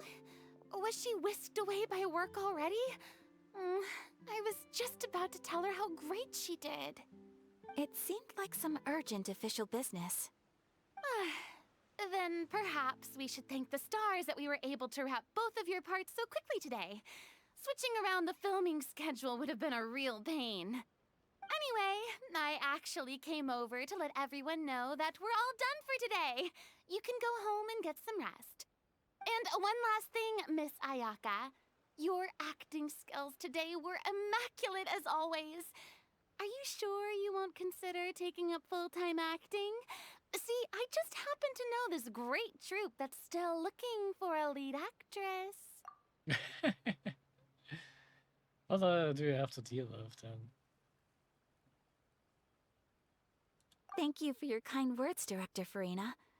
Unfortunately, there are still many matters that I have to take care of back home at the Yashiro Commission. I cannot remain in Fontaine to pursue an acting career. Maybe you could do some stuff that you can like. You could like touching it. You could like add touching grass to the multitasking itself. Nevertheless, I will make sure to treasure this incredible opportunity in my heart.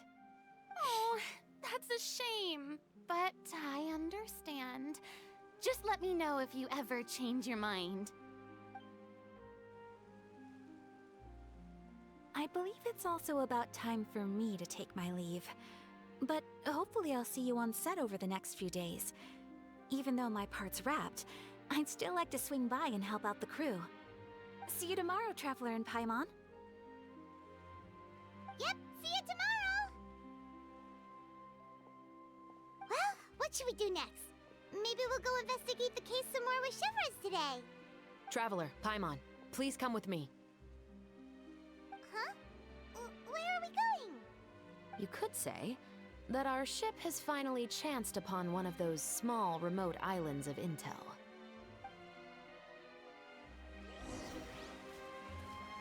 Hopefully we are not shipwrecked though.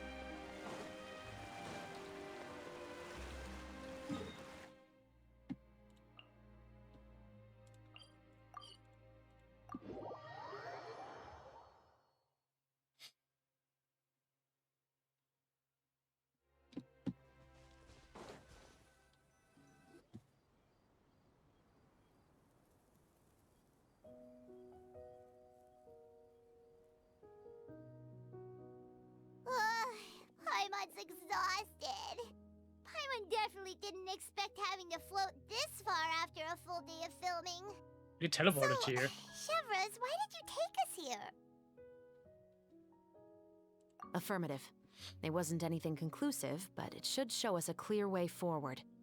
Have you ever heard of someone by the name of Emily? Oh, you mean that famous perfumer?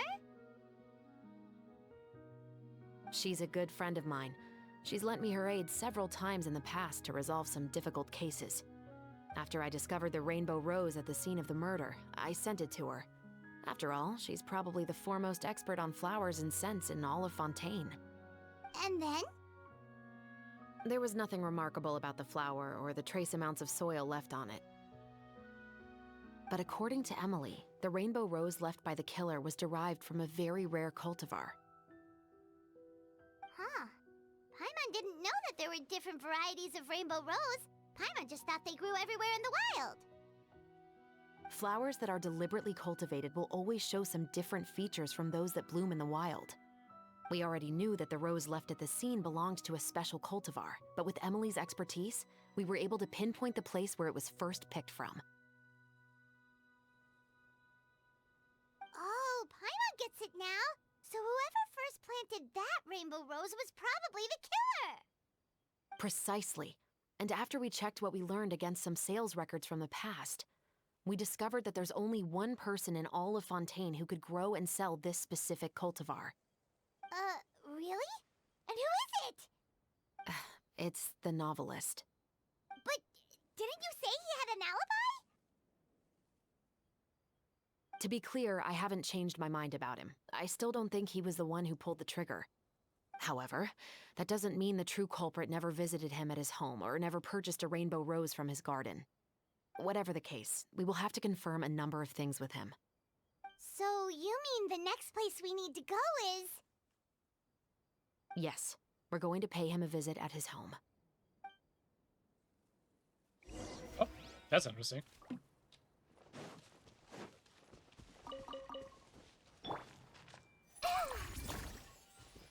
Oh, just let me pick some of this stuff up.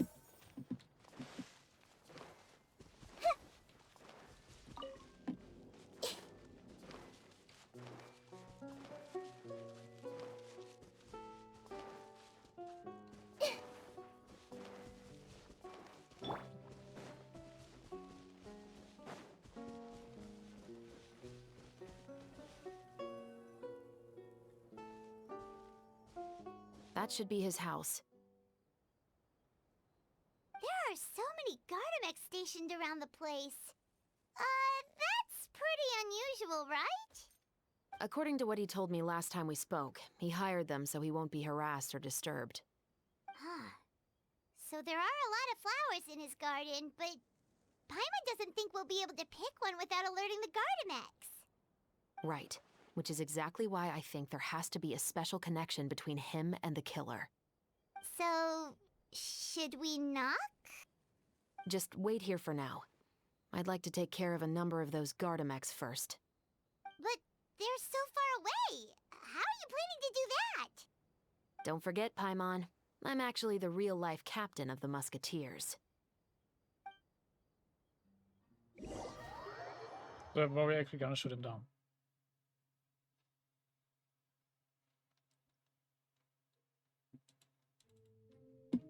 Yep, we had it before.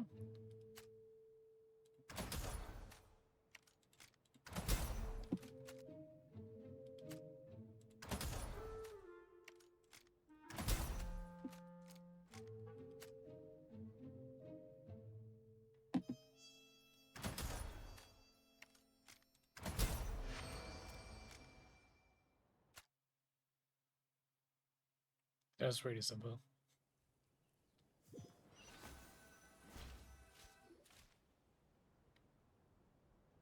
All clear. Let's go. Wait! Paimon's a little nervous now that we know he could be the killer. Can we go over our plan of action again? I'll go knock on the door and make sure it's safe inside. Once we're sure that we're in the clear, I'll ask him to come with us for a quick round of questioning at the guard's headquarters. But can't we just arrest him? We still have no evidence that he's the killer, or that he lent the killer any direct aid. Still, it would be appreciated if you could pick a rainbow rose from his garden for me while I'm talking to him. It'll help the Marachose Phantom confirm Emily's theory. Sure, no problem. Just be careful, Chevreuse.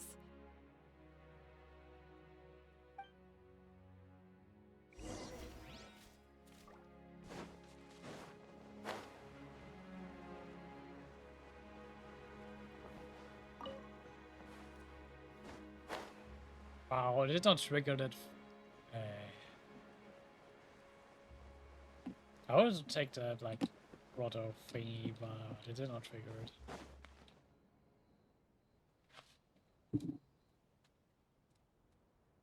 You literally could hear me, like, press it. Excuse me, Mr. Baptiste, are you home? Who could it be at this hour?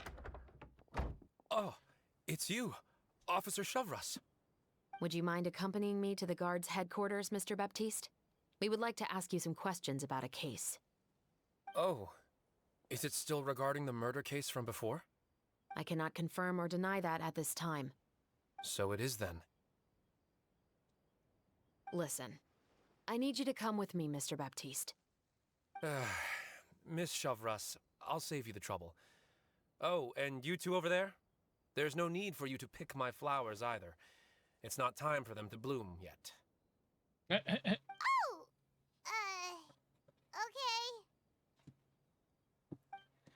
You kind of got caught trying to steal his flowers, I guess.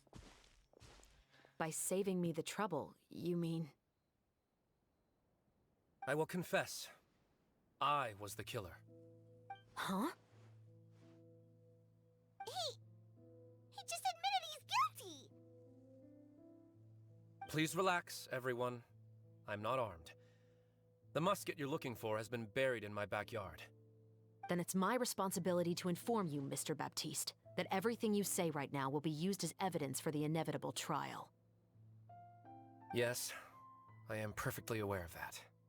I must say, I hate this feeling. Oh? Is it because I confessed? Or because you've been proven wrong? Both, I suppose.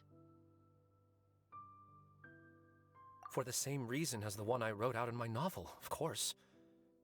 I did it to exact revenge. I know you haven't figured out the link between the two of us.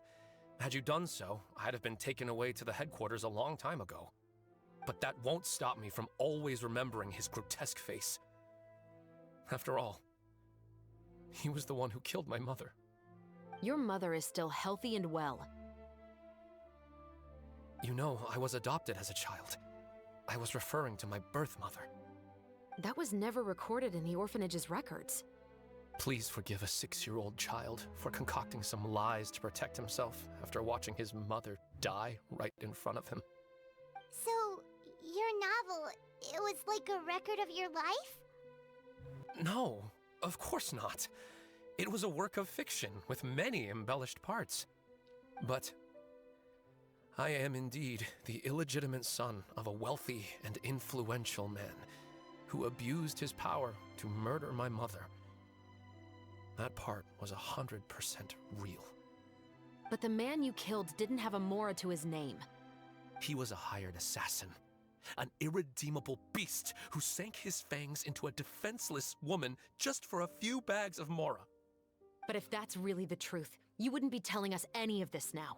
You still haven't managed to take revenge against your father, the true mastermind behind it all. I never thought I'd hear that kind of thing from the captain of the Special Security and Surveillance Patrol. I'm simply skeptical about your motives. It's simple, really. I've grown tired of everything and don't want to shoulder this burden anymore. You may have considered me too soft to pull the trigger. Well, as it turns out, you are exactly right. I've become overwhelmed by the aftermath of the murder. So you're going to call a stop to your revenge, just like that? The true mastermind is too rich and too powerful for me. I've accepted that I will never be able to avenge my mother alone. And so what? The characters in your book never gave up. Now, Officer Chevreuse, I'm the one who has killed a man, aren't I? Are you trying to convince me to commit another crime? What's your father's name? How do you plan to prove the veracity of all of your claims? Well, I'd like to speak with you privately. Sure. Why don't we speak privately at the guard's headquarters? No, it has to be here. I must ensure that we won't be overheard. Fine. Let's talk here. When I said won't be overheard, I meant by anyone. I would like to speak with you and you alone.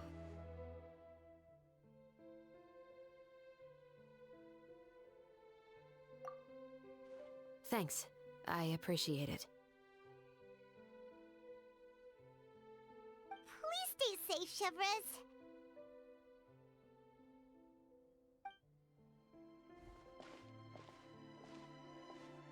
All right. Let's hear it. We got overheated after all, though. Will you really believe what I'm about to say? Well, that depends on what you're going to tell me. Fair enough. Fair enough. Then listen closely. Or probably not. They're cutting us off as well. So that's how it's all connected. So, it seems you believe me after all. Do you want me to go public with this? No, of course not. At least, not right now. Then why did you bother telling me? You've read my work. What do you think? Even if you were to go public with all of this right now, he'd simply deny everything. It's been too long. Almost 20 years. Anything that could be used as evidence has long faded away. Even if there might have been a solitary island of truth once upon a time, it has long sunk beneath the waves by now. Justice will never find him. Not if you don't try. I know that as the captain of the Special Security and Surveillance Patrol, you will always stand on the side of justice. But do you really think a cushy life in prison really constitutes justice for him? I bet he could lead an extremely comfortable life in the fortress of Meripede. What are you trying to say? I've been observing you from a distance. Your portrayal of the musketeer was exquisite. Pull the trigger of justice against him. Let the villain get what he deserves. You want me to let you go so you may complete your revenge? No, Officer Chevreuse. I know that would be impossible. No. What I'd like is for you to perform the deed on my behalf. Oh, Chevreuse sure is taking her time. What could they be talking about anyway? Oh, Paimon's worried. What if he decided to attack her? Oh, you do have a point. Still, do you have any idea who the rich person might be? And why the novelist doesn't want us to hear what he's saying to Chevreuse? Sorry to keep you waiting, you two. Hey, how did your talk go? I've already sent someone to escort Baptiste back to the headquarters for questioning. He wasn't lying about the musket. It was indeed buried in his backyard. But what about the name? Did he tell you the name of the rich guy?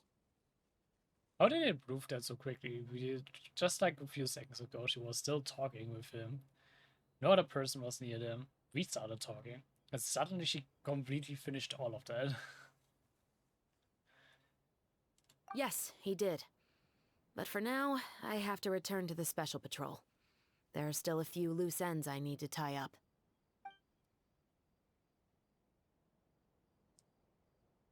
I'll probably be quite busy over the next few days, so apologies if you don't see me on set. All right, Paimon understands if you can't tell us everything you know. We'll just keep an eye on the Steambird then.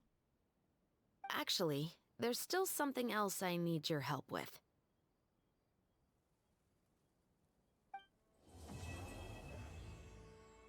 Okay, what's actually going to give us now?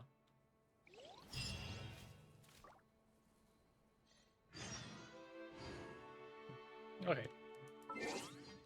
Waiting first. Yep.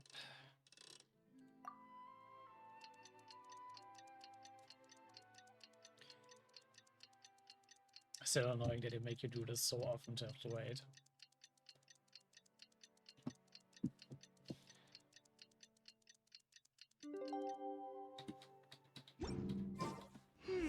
We haven't seen Chevreuse since that night at Baptiste's place. Well, guess there's no point in worrying about it now. Let's go join up with the others.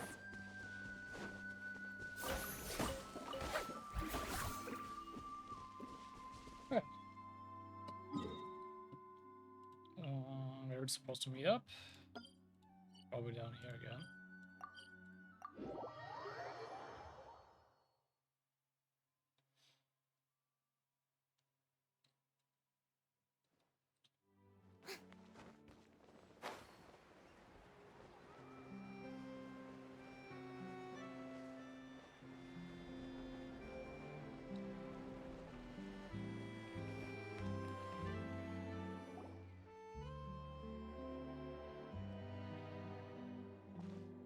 Good morning! Hayaka and I were just talking about you. Is Chevreuse still not joining us today? They kind of are always talking about us before we appear in front of them. It's like, always have been their thing. It feels like every character has that. Like, before we are meeting up with them, for some kind of reason, always have talked about us. It's kind of weird. seen her either. Huh? That's such a pity. Director Farina said that we've only got a few small scenes left before wrapping up the entire thing. She even said that she'll get me into a couple scenes, so everyone will have a chance to shine in front of the camera. We were also planning on having a victory feast once we're all finished filming. You can join us, right? If only Chevreuse was here. I still haven't taken a photo with her. I'm afraid that can't be helped. Those special patrol folks are like phantoms when they've got a case on their hands.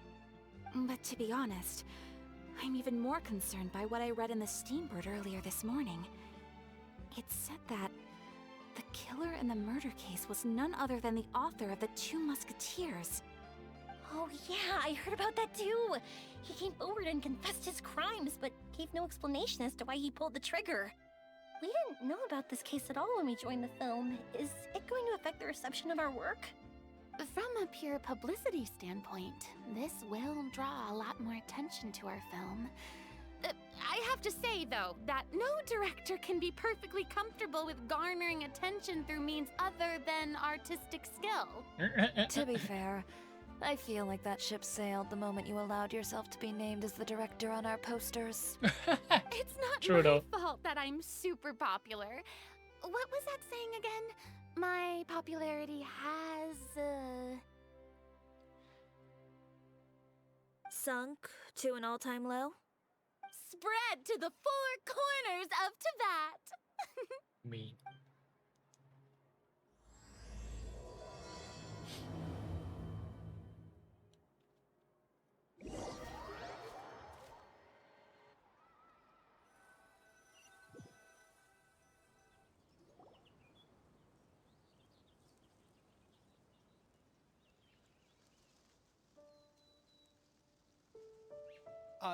Excuse me, everyone. Xavier! Feels like it's been ages since we last saw you. I've been talking nonstop with the Film Association, and I'm absolutely swamped trying to coordinate the film's marketing. So forgive me for not being around more often, but please believe me when I say that I will make sure everyone's hard work gets the exposure it deserves. Oh, seems like you've been fighting your own battles. Yes, that's one way to put it. Oh, and before we begin the final round of filming, please allow me to finally introduce you to the original investor of our film, Mr. Morris. A pleasure to meet you all. Let me take a guess. He's that father of the novelist. That might be quite likely that they're like making him be like the father. I'm betting on that. Yes, glad to make your acquaintance, Mr. Morris. We've heard about the issues you've encountered with your financial situation, and genuinely hope that things have taken a turn for the better. Oh, well, the situation has indeed improved somewhat. Don't worry, Mr. Morris. Accidents and last-minute challenges happen all the time. There's no need to blame yourself over it. The good news is that we're almost done filming now, and I would even say that this is the best story I've ever seen. Is that so? I see, that's great news. All right, now that we've gotten all the pleasantries out of the way, let's get this show on the road. I think We'll my guess was mostly already be filming confirmed. typical people and scenery from the streets today to improve the sense of environmental ambiance in some parts of the film. Oh, and there'll be a cameo for Mr. Kamisato and Miss Yoimiya as well. They'll be used to show outsider perspectives on the fates of the two musketeers. That's right. Ayato should be here any minute. Excellent! Then let's start with the scenery shots. Camera and clapper loader, you're up. Yep, we'll be ready. Remember, all we need are some wide zoom shots of the streets. If you happen to find some particularly lovely patches of flowers and grass, feel free to grab some close-ups of those as well. Ready? Lights! Camera! Action! Okay, now move the camera slowly. try to focus on that flower. What's wrong? Just adjust the focal length a bit. Something the matter? Huh? But wasn't it working fine for all the days before? Veronique, can we try a different camera? No problem. How about this one? All right, let's give it another try. Lights! Camera! Action!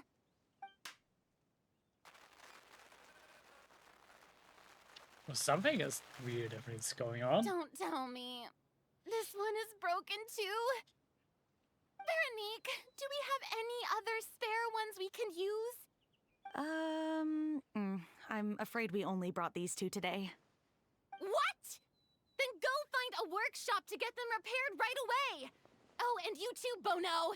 Go find our spare camera in the warehouse and bring it back to the set. On it. Greetings, everyone. My apologies for the delay. Is something the matter, Ayaka?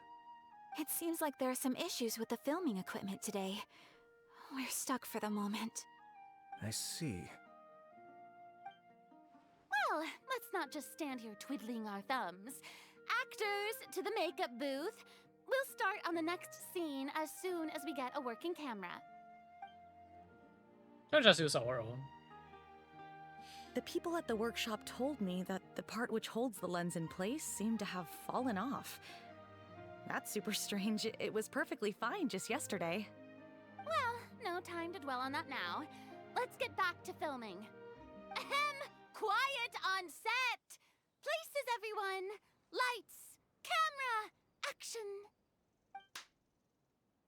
By the way, have you heard about that recent murder case? Yes, I have. It seems that they've caused quite the commotion in the city. I heard that the chief of the guards is so mad about not catching the culprit that he's about to explode. Oh? I find that quite hard to imagine, considering how he already looks most days. Director, we have a problem. Oh, we're in the middle of a take! Couldn't you wait until we wrapped up this scene? No, Director, our film, all the finalized film that we've been keeping in the case has disappeared. Oh, wait, what did you say? Mr. Bono, please take me to where the film was kept right away. I'm coming too. No, Yoimiya, you have to stay here. Oh. Okay, listen up. Everyone who's not working on this current scene can go with Bono to look for the film. Everyone else, stay put and wrap up the scene. Unbelievable. How could all these problems happen in just one day? Because we're being sabotaged. Obviously. We're back. How did it go? Did you find the film? We found it in the sewers. Huh? In the sewers? Is the film still okay? We discovered it just in time, so we should still be able to salvage it. The others are checking now to see if we lost any specific scenes. Oh, you scared me for a moment there. I nearly thought we had lost everything. I really don't want to experience that feeling of despair again. Okay, but who could have stolen the film and dumped it there? Could it be some competitors working on other films? But if they wanted to harass us, why wait until the last day? Okay, we don't have time to really look into it right now. Let's strike while the iron is still hot and wrap this thing up once and for all. Yeah, let's finish it.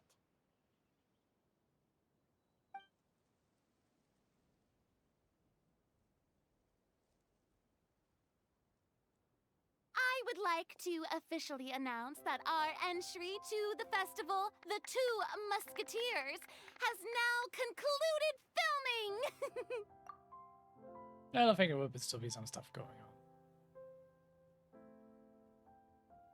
There will be like an obvious like Morris or someone else like trying to do something in the background. And Morris is just here to like keep watch over us.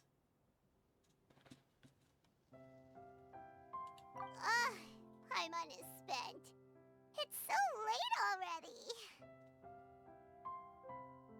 Even though the filming process proved to be extremely challenging, everyone provided valuable and unique contributions to the final product. Thank you all for your dedication and support. And just like Director Farina, I would also like to extend my most heartfelt thanks to all of you. Really, you've all helped me so much. All right, let's save the awards speech for later, and hopefully also get some rehearsals in before the real thing. Anyway, now it's time to party! Let's all make our way to the beach and have a celebration feast so loud and fun that even the blubber beast will want in. Party, party! Paimon wants to party! Of course, Paimon. Everyone hold hands. Paimon's probably what just after the food. Like she always is.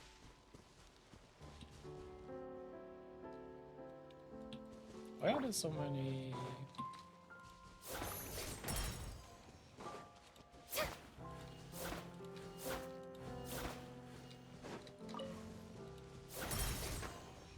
Whoa, this place is hopping. Everyone's finally getting to relax after wrapping up the film. Let's go chat with someone.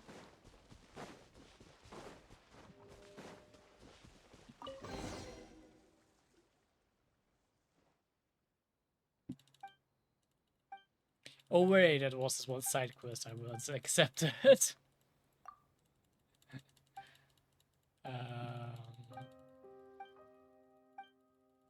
Yeah, I might just mushroom this real quick.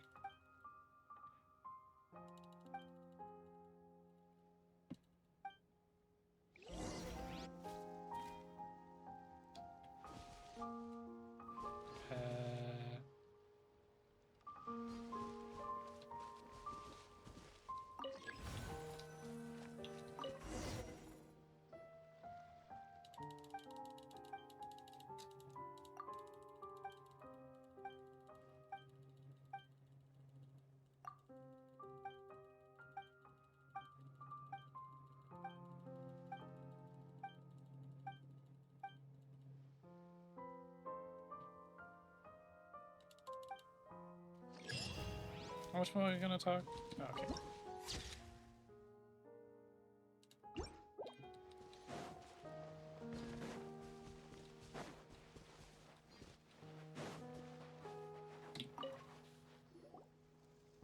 Hey, Ayato! How's your work been going? Everything went rather smoothly. Thank you for your concern. Ayato told me that we've already confirmed the dates for some Inazuma Fontaine cultural exchange events. That's nice. So the next time we visit, we'll be doing so in our capacities as the representatives of the Yashiro Commission. Oh, that's great! Then maybe Paimon will be able to find Fontaine detective novels in Inazuma from now on. Oh, wait. Wouldn't Yai Miko get upset if that happens? That would be stealing some of her business. You've got a point. She's always complaining that light novels have become bland and too predictable after all. The cultural exchange won't only feature literatures of both nations, of course. We have also made plans for cross-cultural engagements in the fields of gourmet cuisine, toy making, and artisan craftsmanship. Whoa! Paimon's getting super excited now! When the time comes, be sure to visit and participate in all the events.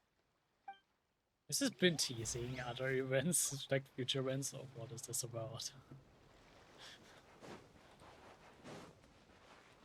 They kind of made it sound like it. Farina!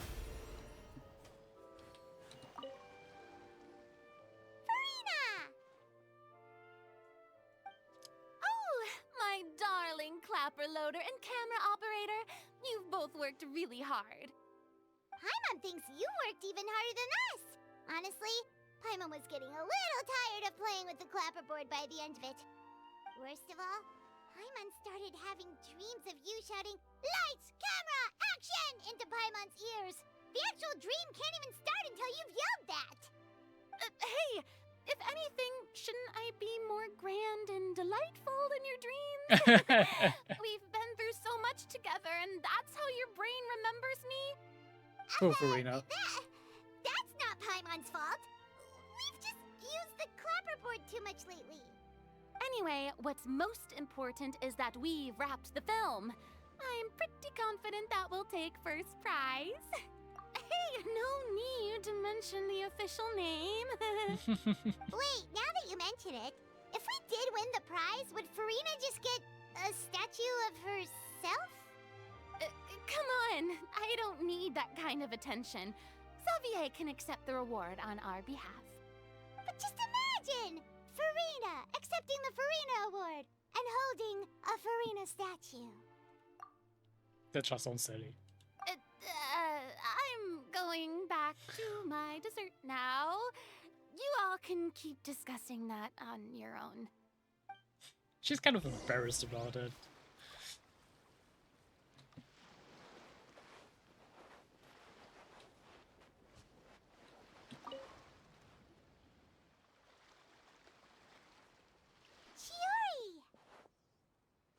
Hey, you two. Are you not really into these kinds of big social occasions? Not particularly. But this is still better than Fontaine Fashion Week. But if this film becomes a big hit, people will definitely come flocking to your shop. Yes, that's highly likely. As long as the film can premiere as planned. Are you still worried about the case? That and all the obstacles we had to face today. You're right. It's as if all our bad luck just manifested at once. But why today of all days? Because it's no coincidence. No, it's nothing. We've already delivered the film to the editors, so there should be nothing more to worry about. How are you doing, Mr. Morris? You having a good time? Well, you could say that. Do you happen to know when the party is scheduled to end? Judging by how much fun everyone's having, I'd say probably not until well after midnight. Is there something that you still have to take care of at home, Mr. Morris? Oh, well, I'm just not a late night person, so I might take off shortly. Oh no! Silly me. I almost forgot something super important. Oh, what is it? I prepared a whole batch of fireworks for the party, but I forgot to bring them over from the warehouse. Fireworks, you say? Well, that's, truly a pity. Sorry things didn't go as planned. Could you help me carry them over, Mr. Morris? I won't be able to fetch all of them by myself. Me? Are you sure that you can't find anyone else? I just wanted to make this a surprise for everyone. The warehouse isn't far from here. We'll be there in no time. Pretty please, Mr. Morris. These are some of the best fireworks I've ever made.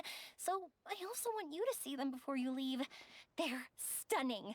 I promise that they'll be a once-in-a-lifetime experience that you'll never forget. But... It's okay. Just come with me. If we're sneaky enough, nobody else will see us leaving. All right. The warehouse is right over here.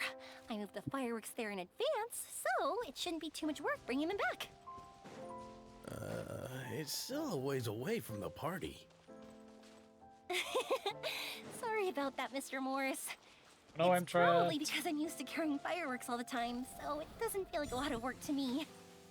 Who are you?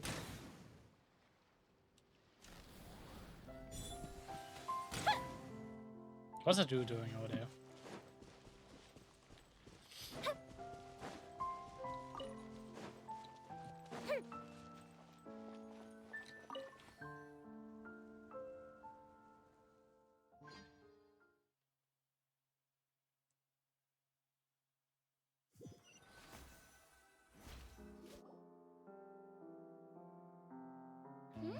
It's dark in here. Wait here, Mr. Morris. I think the light switch should be somewhere over here. Why did I have to get roped into this? What was that?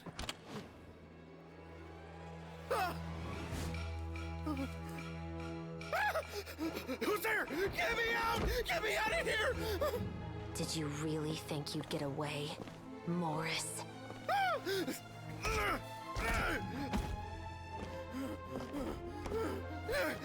You've got the wrong guy. It wasn't me. I'm not the killer. You know, Eliza died a far more heroic death than this. She fought your assassin to the end, to save the children she had hidden beneath the floorboards.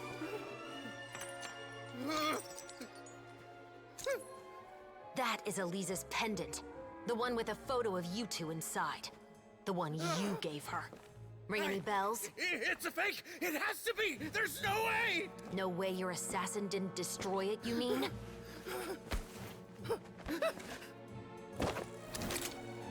Did you ever love her, Morris? Or was killing her always the plan? No, please. Listen to me. I told Eliza to keep us a secret. I paid her plenty for her silence.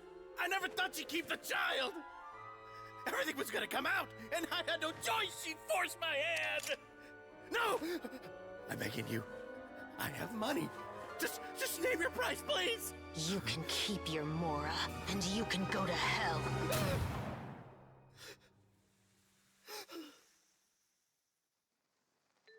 I'm Captain Chevreuse of the Special Patrol. Morris, you're under arrest for Eliza's murder. Huh? Hmm?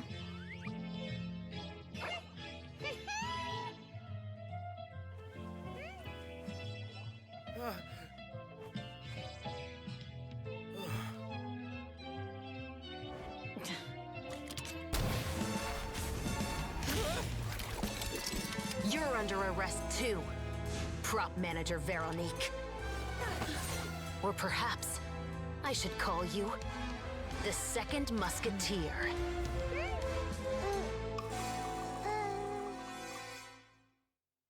Wait, what's going on?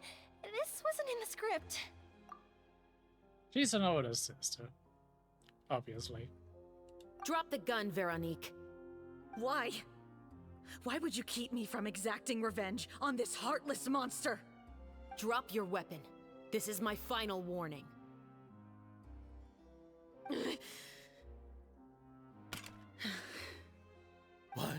What is going on? Do I have to spell it out for you, Morris? Everything that took place just now was staged to get you to confess the truth. What I do not like is like that this whole thing has been teasered in like the cutscenes and the trailer for this and everything.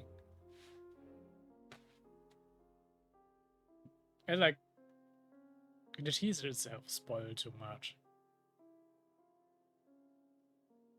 But this last part is all improv, of course.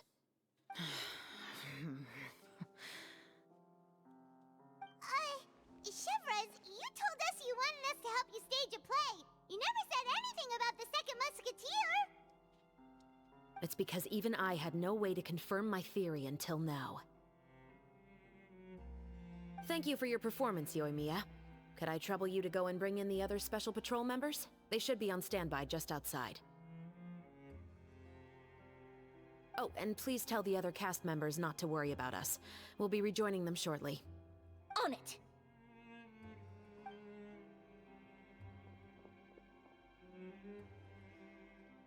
So what do you think, Morris? Care to talk about what happened 20 years ago? My patience is limited, you know. Don't force me to take you back to the interrogation room. I'd wager that you wouldn't last for more than a minute in there. With the recording we made, you have no chance of winning in court. Cooperating with us now is the most practical move. All right. I'll talk. I hired an assassin to murder Eliza. She once worked as a maid on my family's estate. She was very beautiful, and after some time I fell for her. We kept our relationship a secret and carried out an affair for some time, but it wasn't long before she became pregnant. And if my parents ever found out, they would have stripped me of my inheritance and status, driven me out of my home. I also didn't expect Eliza to insist on bringing the pregnancy to term. She even asked me to leave my family and travel far, far away with her. She believed that you were truly in love with her. I didn't have a choice! I gave her a large sum of mora, told her to leave the family and to get rid of the baby. But then years later, she sent me a letter. There were photos of 2 children, and she even asked if I could find some time to visit them. Huh? 2 children? Paimon thought Baptiste was the only... you mean... Even if she had the children against your will, you could have just ignored the letter entirely. Why kill her? I had just gotten engaged to be married to an heiress from another wealthy family. So if anyone were to find out about Elisa, my life would be completely ruined. I didn't have a choice. No. You always had a choice. You just made the wrong choice. Again. Do you know how it feels to watch your mother be killed right in front of you? My brother and I were hardly even school age yet. We were hidden beneath the floorboards, grasping each other's hands like a lifeline. We were so terrified that we didn't even know we could ever take a breath. All we could do was to watch Mother try to fight back, and then collapse to the floor. Even after the assassin left, we were still too terrified to leave our hiding spot. We thought that he might come back. It was only until the next evening when we finally climbed out and gathered around our mother. But she had already become cold and stiff to the touch. You made up your mind right then and there to bring this case to light. LMAO what, Chana? What are you even on about? Not only that, we resolved to get our revenge. And that's why you became the Musketeers. No, that's why I became a musketeer. The man from before was also killed by me. My brother had nothing to do with it. I figured as much. You did? I once told these two that he didn't look like a killer to me. His confession from that night also rubbed me the wrong way. I think what really tipped me off was, how could I not feel a sense of regret in him? Huh? He confessed faster than any criminal I've ever met, but he didn't say a single word about you. He insisted that he was the sole perpetrator in the case. But after the questioning ended, I disassembled the musket we dug up from his backyard, put it in front of him, and told him to reassemble it. Wanna guess how far he got? I mean, I sometimes use the chances when I'm like not actively controlling the game to check up on some notifications and such. Because of like streaming for 4 hours, you inevitably get some like notifications.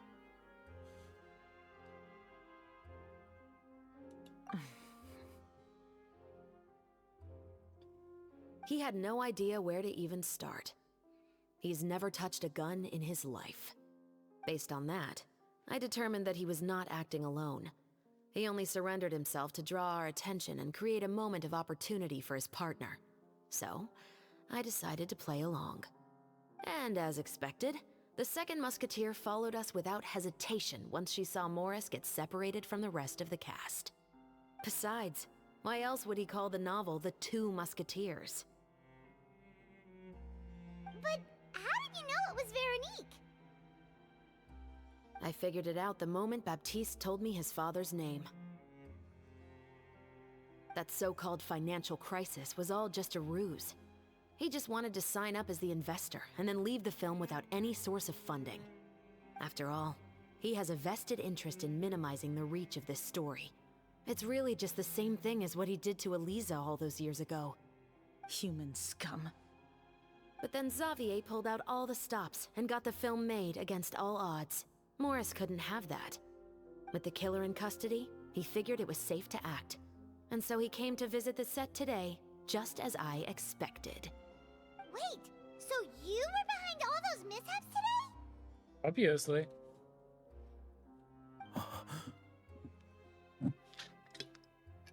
As for the identity of the second musketeer, I assumed they'd probably stay close to Morris and look for an opening.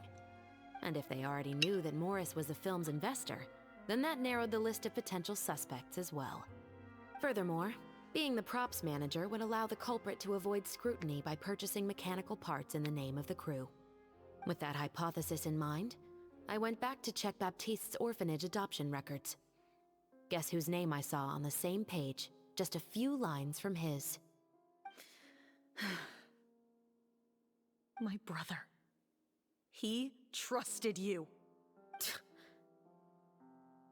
As in, he trusted me to perform the deed on his behalf? He trusted you to stand on the side of justice. I am. I thought you could do it as well. Oh, the look on your face when you told him to go to hell. I really thought you'd put a bullet in his brain. You know what he has done. Are you telling me that you'd rather see him spend the rest of his life living like a king in the fortress of Meripede? I will never be able to forget the feeling of my mother's cold, lifeless hands. And you would call this ending fair? Is this what you call justice? I won't lie, Veronique. I did hesitate when your brother first told me about the truth. I wondered. I agonized over whether I should really put a bullet in his head. So why don't you? Because that should never be how justice is carried out in this world. Perhaps, to you, justice is simply reciprocated. An eye for an eye, and a life for a life. But everyone has their own understanding of justice. If everyone were to pursue their own definition of it, there would be no more order in this world. Today, you'll kill Morris, and tomorrow, his children may come for you. The world cannot render judgments based on a desire for revenge. That will only lead to a cycle of revenge, as well as the destruction of order and civilized society. Fontaine is founded on a set of laws and a standardized code of justice. That is why we are the nation of justice. But with all that said, I will promise you this. Morris will not lead a cushy life in the fortress of Meripede. Chevreuse, the rest of the special patrol is here. Thank you so much, Yoimiya. Letelier, Terena, please take them away.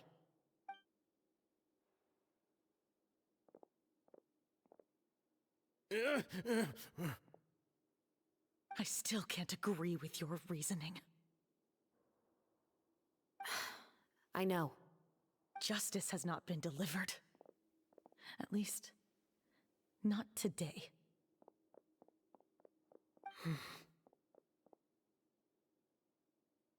Chevreuse. Let's go. We should give an explanation to the crew. Thank you for your concern. I'm fine. I'm just thinking about the things in life that have driven people to take justice into their own hands.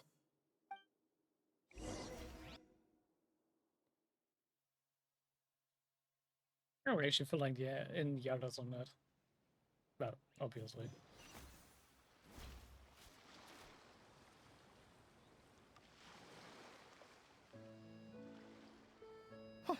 Who would have thought Morris would turn out to be... I'm at a loss of words. How could he have done something like this? I'm just glad that you're all safe and sound. Who knew that such a labyrinth of cases would be behind this story? Well, what should we do now? We have a finished film, of course, but should we still go ahead with the premiere? What do you mean? Shouldn't you be even more motivated to spread the word now that you've learned the truth? Chiori is right. I'd also like more people to see this story for themselves. But the real ending of the story seems to have deviated somewhat from the one in the script. Is that still acceptable to you, Miss Chevreuse? The call is yours. We still have time to reshoot an ending if that's what you'd like. No, it's fine as is. I like what we have for the catharsis. Romanticism is what gives works of art their appeal. Fiction is able to explore means of restitution that could never work in real life. Just like the real world, the world of stories also has its own set of rules and justice. These different possibilities are what initially drew me to reading in the first place. Sounds good to me. I support your decision. What about Veronique? Will she be okay?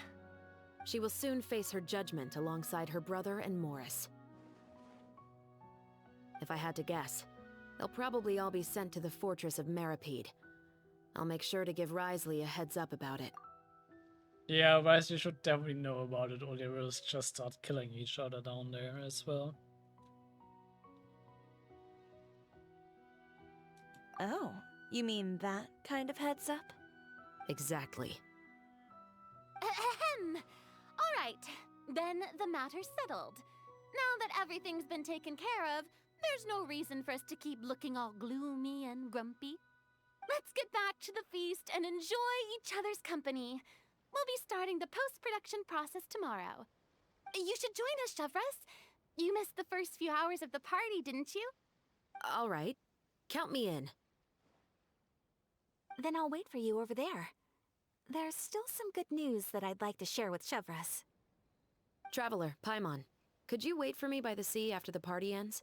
I'd like to go on a brief walk with the two of you. Thank you very much.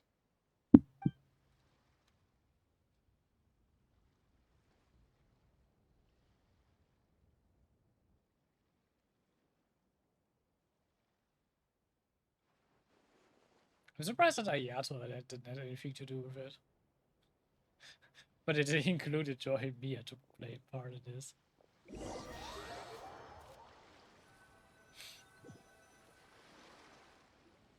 Sorry for the wait.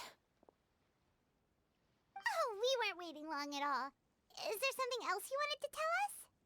No, I don't have anything new to share. I just felt that since you were my investigation partners, I should have another conversation with the two of you.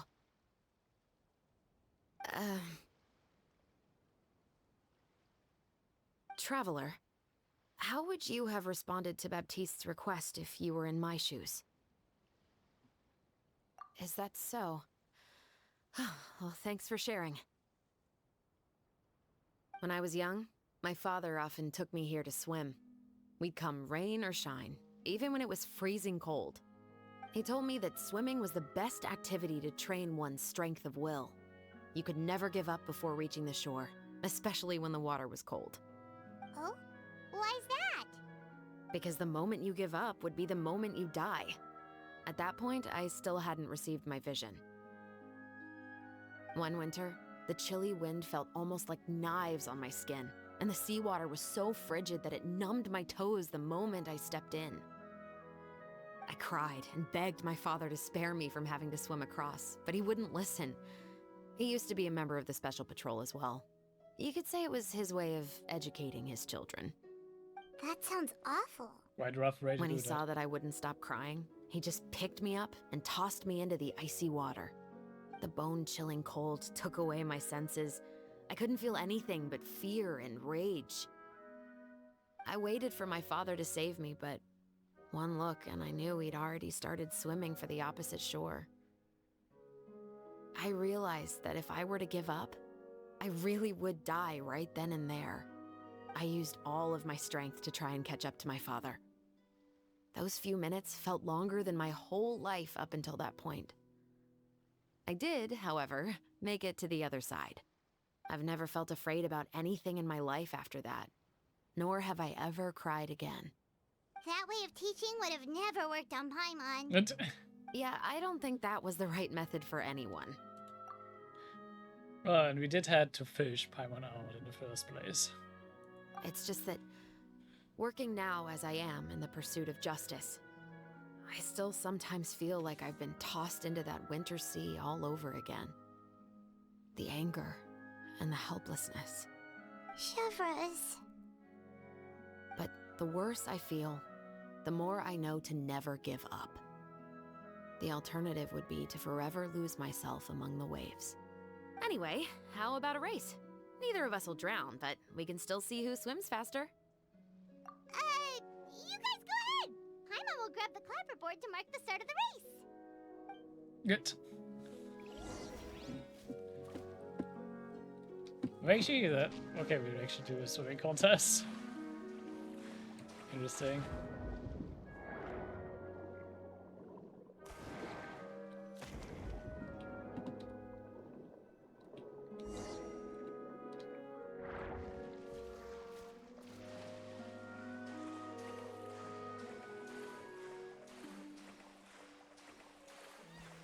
It's actually a contest, or is it just like do the swimming and that's it? Oh, that felt good. Okay. Expected more of this. Fast in the water, Chevreuse. You were swimming even faster than Paimon can fly. So about the special patrol, did you join because of your dad? Partly, but I'd say I was more inspired by the heroes I read about in stories growing up. Oh, so it's due to your love of stories. Of course, it was only after I joined the Special Patrol that I learned that truth is often stranger than fiction. Come on, let's walk a bit more.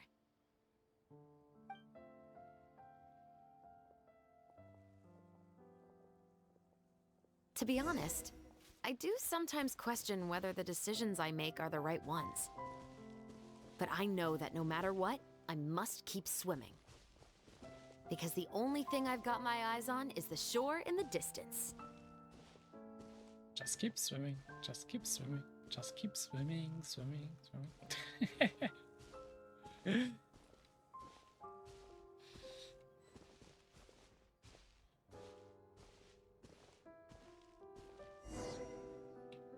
Thank you for coming on this walk with me. I feel a lot better after getting all that off my chest. Huh. We're nearly back at Baptiste's house. Huh. You're right. I didn't realize we were so close. He really did plant a lot of flowers. It's just like how he described it in the story. Huh? Wait. Paimon, Traveler, look! The rainbow roses in the garden. They're in full bloom now. And that's where the name comes from, the roses bloom.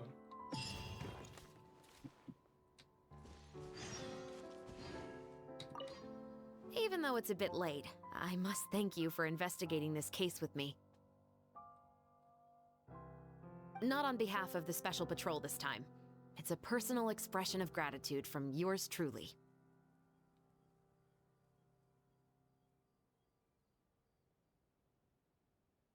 Thank you for looking out for me. I'll see you at the award ceremony. I'd be very surprised if we don't win. Okay. Why does a 2-for-2 you in front of the house now? Your bond is strong. Picked the wrong test subject.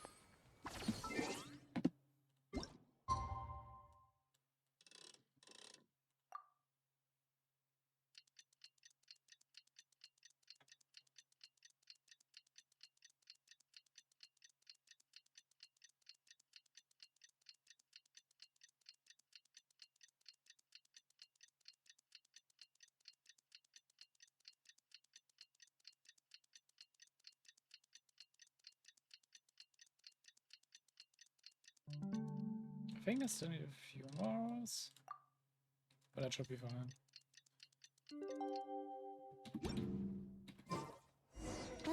The sun is out. Give it this. Our work's done for the day. Shall we take a stroll?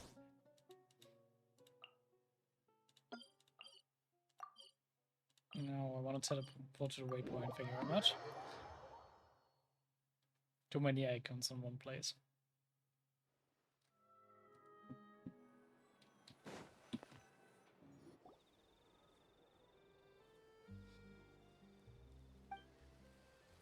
Some more time passes after that. The film is there's a successful premiere, and the Musket murder case also successfully comes to an end. Xavier, it's been a while.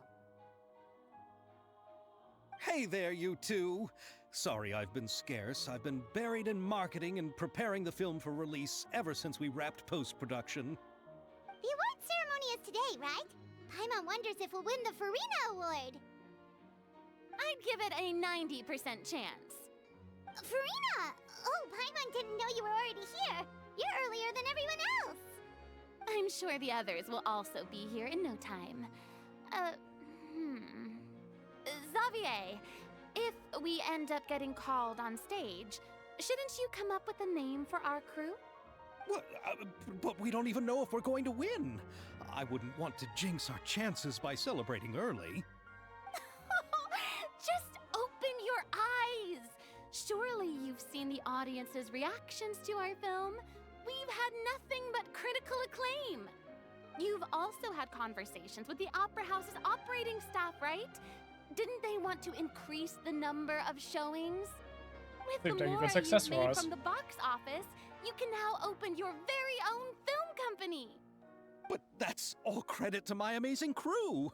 You've all helped to make this a reality, so I can't be the only one asked to come up with a name. Well, give it some thought. I'm sure the crew will respect your choice.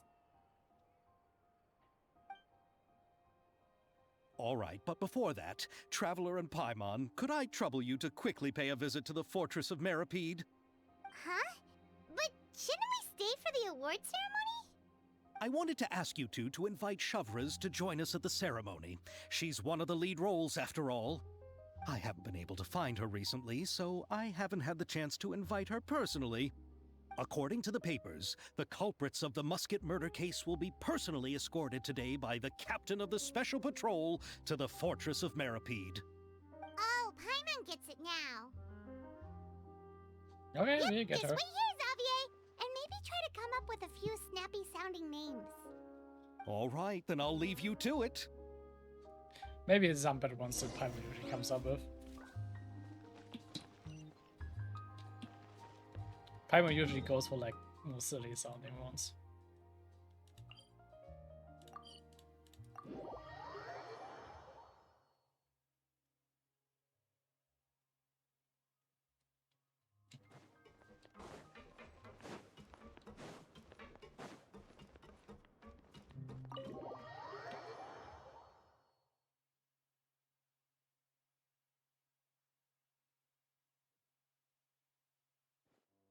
This is as far as I'll be taking them. I'll leave the three of them to you now. Got another errand to run? Something like that. I'm expected at a party. Now that's something you don't hear every day. Found a new pastime? No, it's just a special occasion. Chevreuse! Risley! Festivals really do bring people together. It's been a while since I last had so many visitors at the Fortress of Meripede. Call it the festival spirit, I guess. Yeah, you could say that. Even our head nurse has gotten herself all worked up preparing super deluxe nutritious shakes. Just one gulp and you'll have met all your nutrition needs. Were you talking about work just now? We've already finished discussing everything. So, what do you think about my heads up, Mr. Risley? I believe I haven't yet made any promises or guarantees. But you also didn't shoot me down. Here, how about this? You could give everyone a copy of the newspaper. Perhaps on the day when the cover story happens to, oh, I don't know, expose a certain someone's misdeeds from 20 years ago? I suppose then a certain someone may soon find himself the most unlucky person in the Fortress of Meripede? While another two people will soon be hailed as heroes. Speaking of heroes, did you two need something from me? Oh, actually, we're here for... You're here to invite me to the party, right? Don't worry, I didn't forget. Ooh, then let's head back right away! See you, Risley! Happy Fontanalia Festival! And the same to you. You gotta just leave Risley behind. You're not gonna even invite him as well.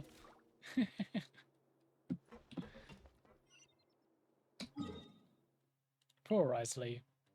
Not even gonna get to celebrate with us.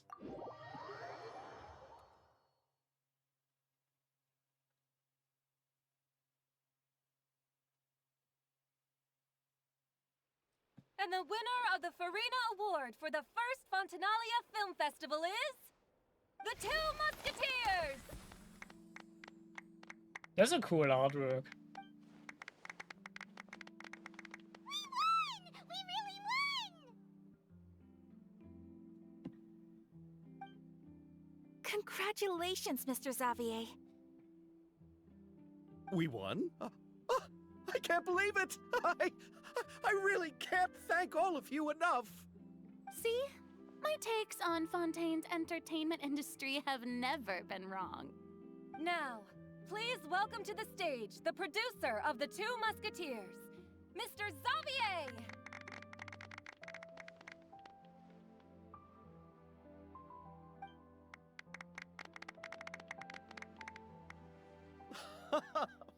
Thank you. Thank you all so much for your recognition and support. While I'm up here, I would love to give special thanks to... Time really flies, huh? It certainly feels that way. It feels like it was only yesterday when you were teaching me to hold a musket. Will you come back to Fontaine again? Of course! I'm very fond of this city. There are so many novel and interesting things that it's been hard to keep track of them all. But how about you? Would you be interested in visiting Inazuma? I can't say the thought has crossed my mind before, but I'd be willing to consider it now. I will be eagerly awaiting your visit. It would be wonderful if you could visit my home and enjoy a taste of our tea and desserts. Well, yeah, let's keep in touch. Did you accomplish all you came here for? Yes. And you should visit Inazuma again sometime. How has Ogura and her business been? To my knowledge, she's doing quite well. Tell her I said hi. What's Ogura again? I certainly will. I heard the thunderstorm has stopped. Yes, and the war has also been brought to an end. Peace and prosperity has returned to the islands. I quite like the sound of that. Perfect for hanging textiles out to dry. I'd like to offer my thanks again to the entire cast and crew. Without you, I would have never completed this film, much less had the opportunity to be standing on this stage. With the support of my entire crew, I would like to officially announce our film company, Musketeer Pictures! Woohoo! That has a really nice ring to it. Then in that case, let's please welcome all the members of Musketeer Pictures onto the stage for a commemorative photo. Oh, Paimon didn't know we'd also be taking pictures. Director Farina, I believe you are the most deserving person to raise this trophy. Huh? No. There's no need. It's so embarrassing. It's an honor the director deserves. Yes, I agree. She's not getting out of this one. Just accept that you're not getting out of this. Ready, everyone? 3, 2, 1. Musketeer Pictures!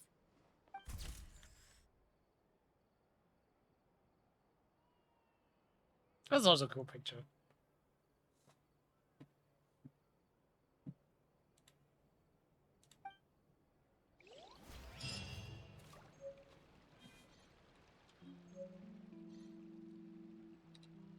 Are you actually getting the poster and the picture for you, teapot? And I do like the artwork for the poster. The art style is really cool.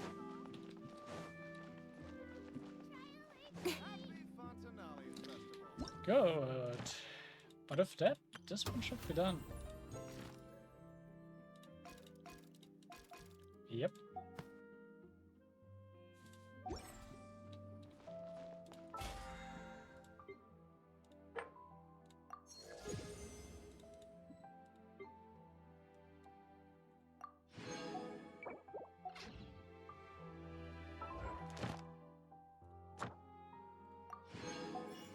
I gotta finish up the commissions and such.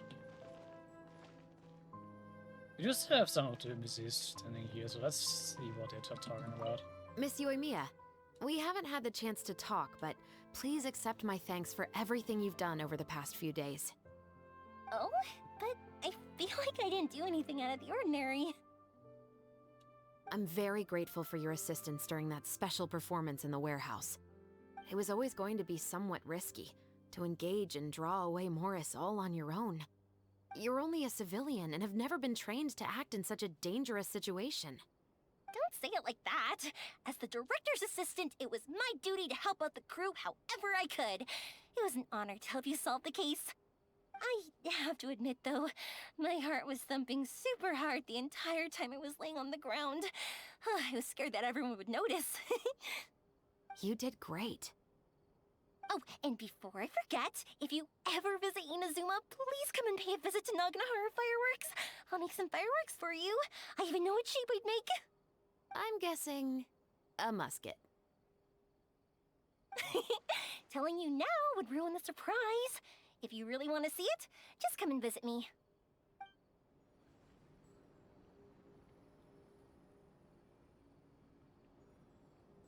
Enjoy the Fontanalia Festival! Trial Is Verena? Where are Ayaka and Ayato though? Or like Chiori for that matter. Lady Farina, please allow me to take just one more photo of you. I would also love to get your autograph, just as a memento of our time together on the crew. Hey, I've had enough of the camera flashes from when we were all up on stage. But, Lady Farina, you are the best director I've ever met! The most photogenic maiden in all of Fontaine! This kind of lively and celebratory setting is exactly where you shine. I believe all photographers would agree.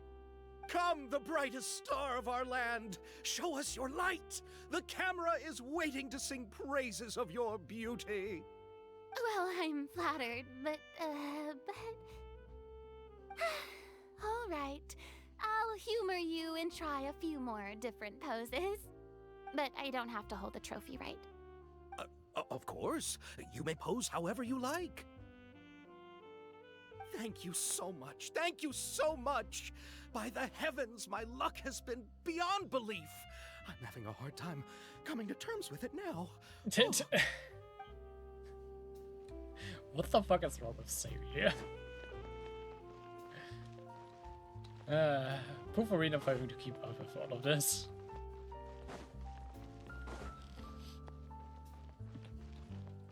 But I'm guessing Ayaka and Ayata are not here anymore?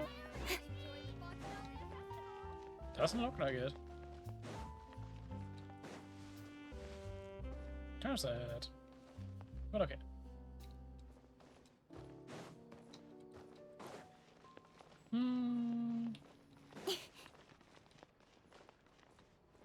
Hello. It is not render distance. Arena's outfit changes.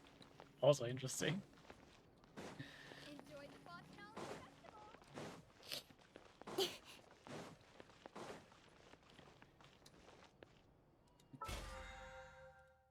I did because of this.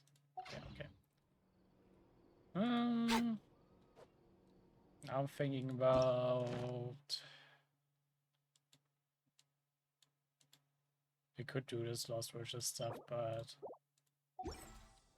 there's not really that much interesting to do gameplay-wise. So yeah.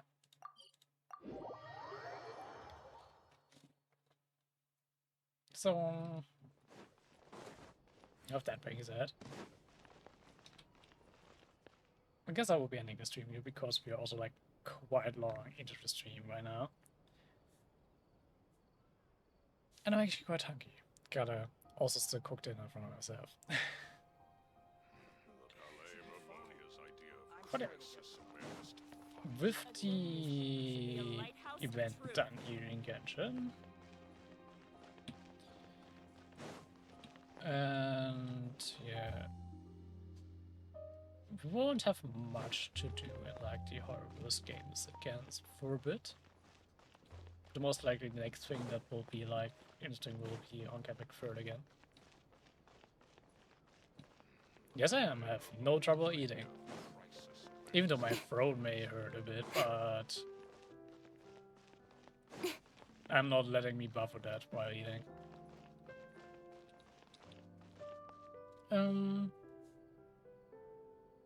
Here is like, yep. Okay, Epic Third will probably be the most likely thing. Okay, that sucks.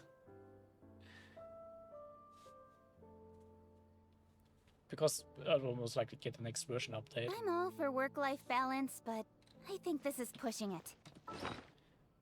While it will still take a while for Genshin, and I don't think there will be any other events until then that will be like interesting to do. But what we are gonna definitely do is like go a bit more into the simulated universe with its like golden gears mode. But yeah. This is like it's just like a bit of like side info as what can be expected. But also could still like just throw in another like cage to randomizer whenever you like. But yeah. Kind of it, especially you, Jana. I hope you get better then so that you can also actually like eat. I would give you like chicken noodle soup that's like easy to eat because I still have some like in the freezer which I cooked myself. which is actually like really nice to have when you're like having a cold. But yeah, I do hope you're getting better. And for this also, I hope you enjoyed it. I hope I will see you again.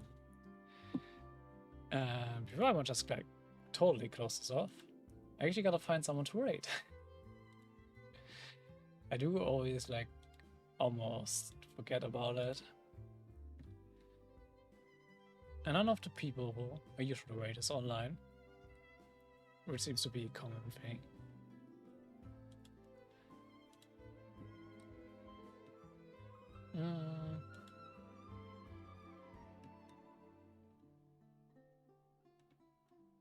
Let's see if I can like find someone interesting to wait for you.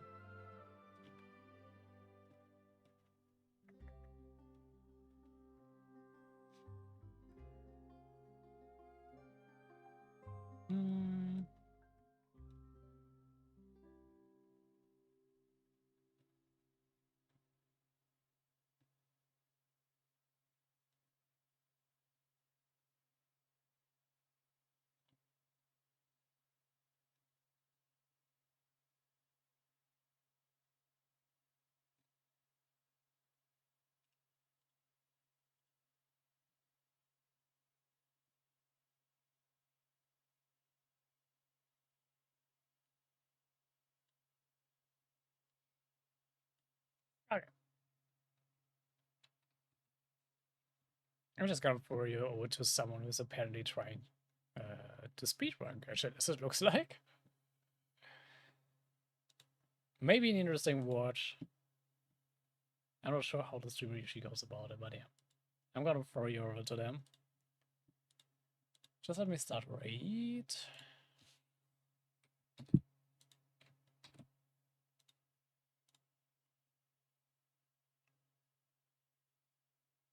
And yeah.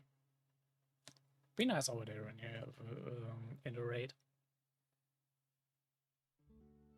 I'm also gonna look into it a bit because I'm curious what they're gonna do. But yeah. I hope we'll see you next time. Until then, bye bye.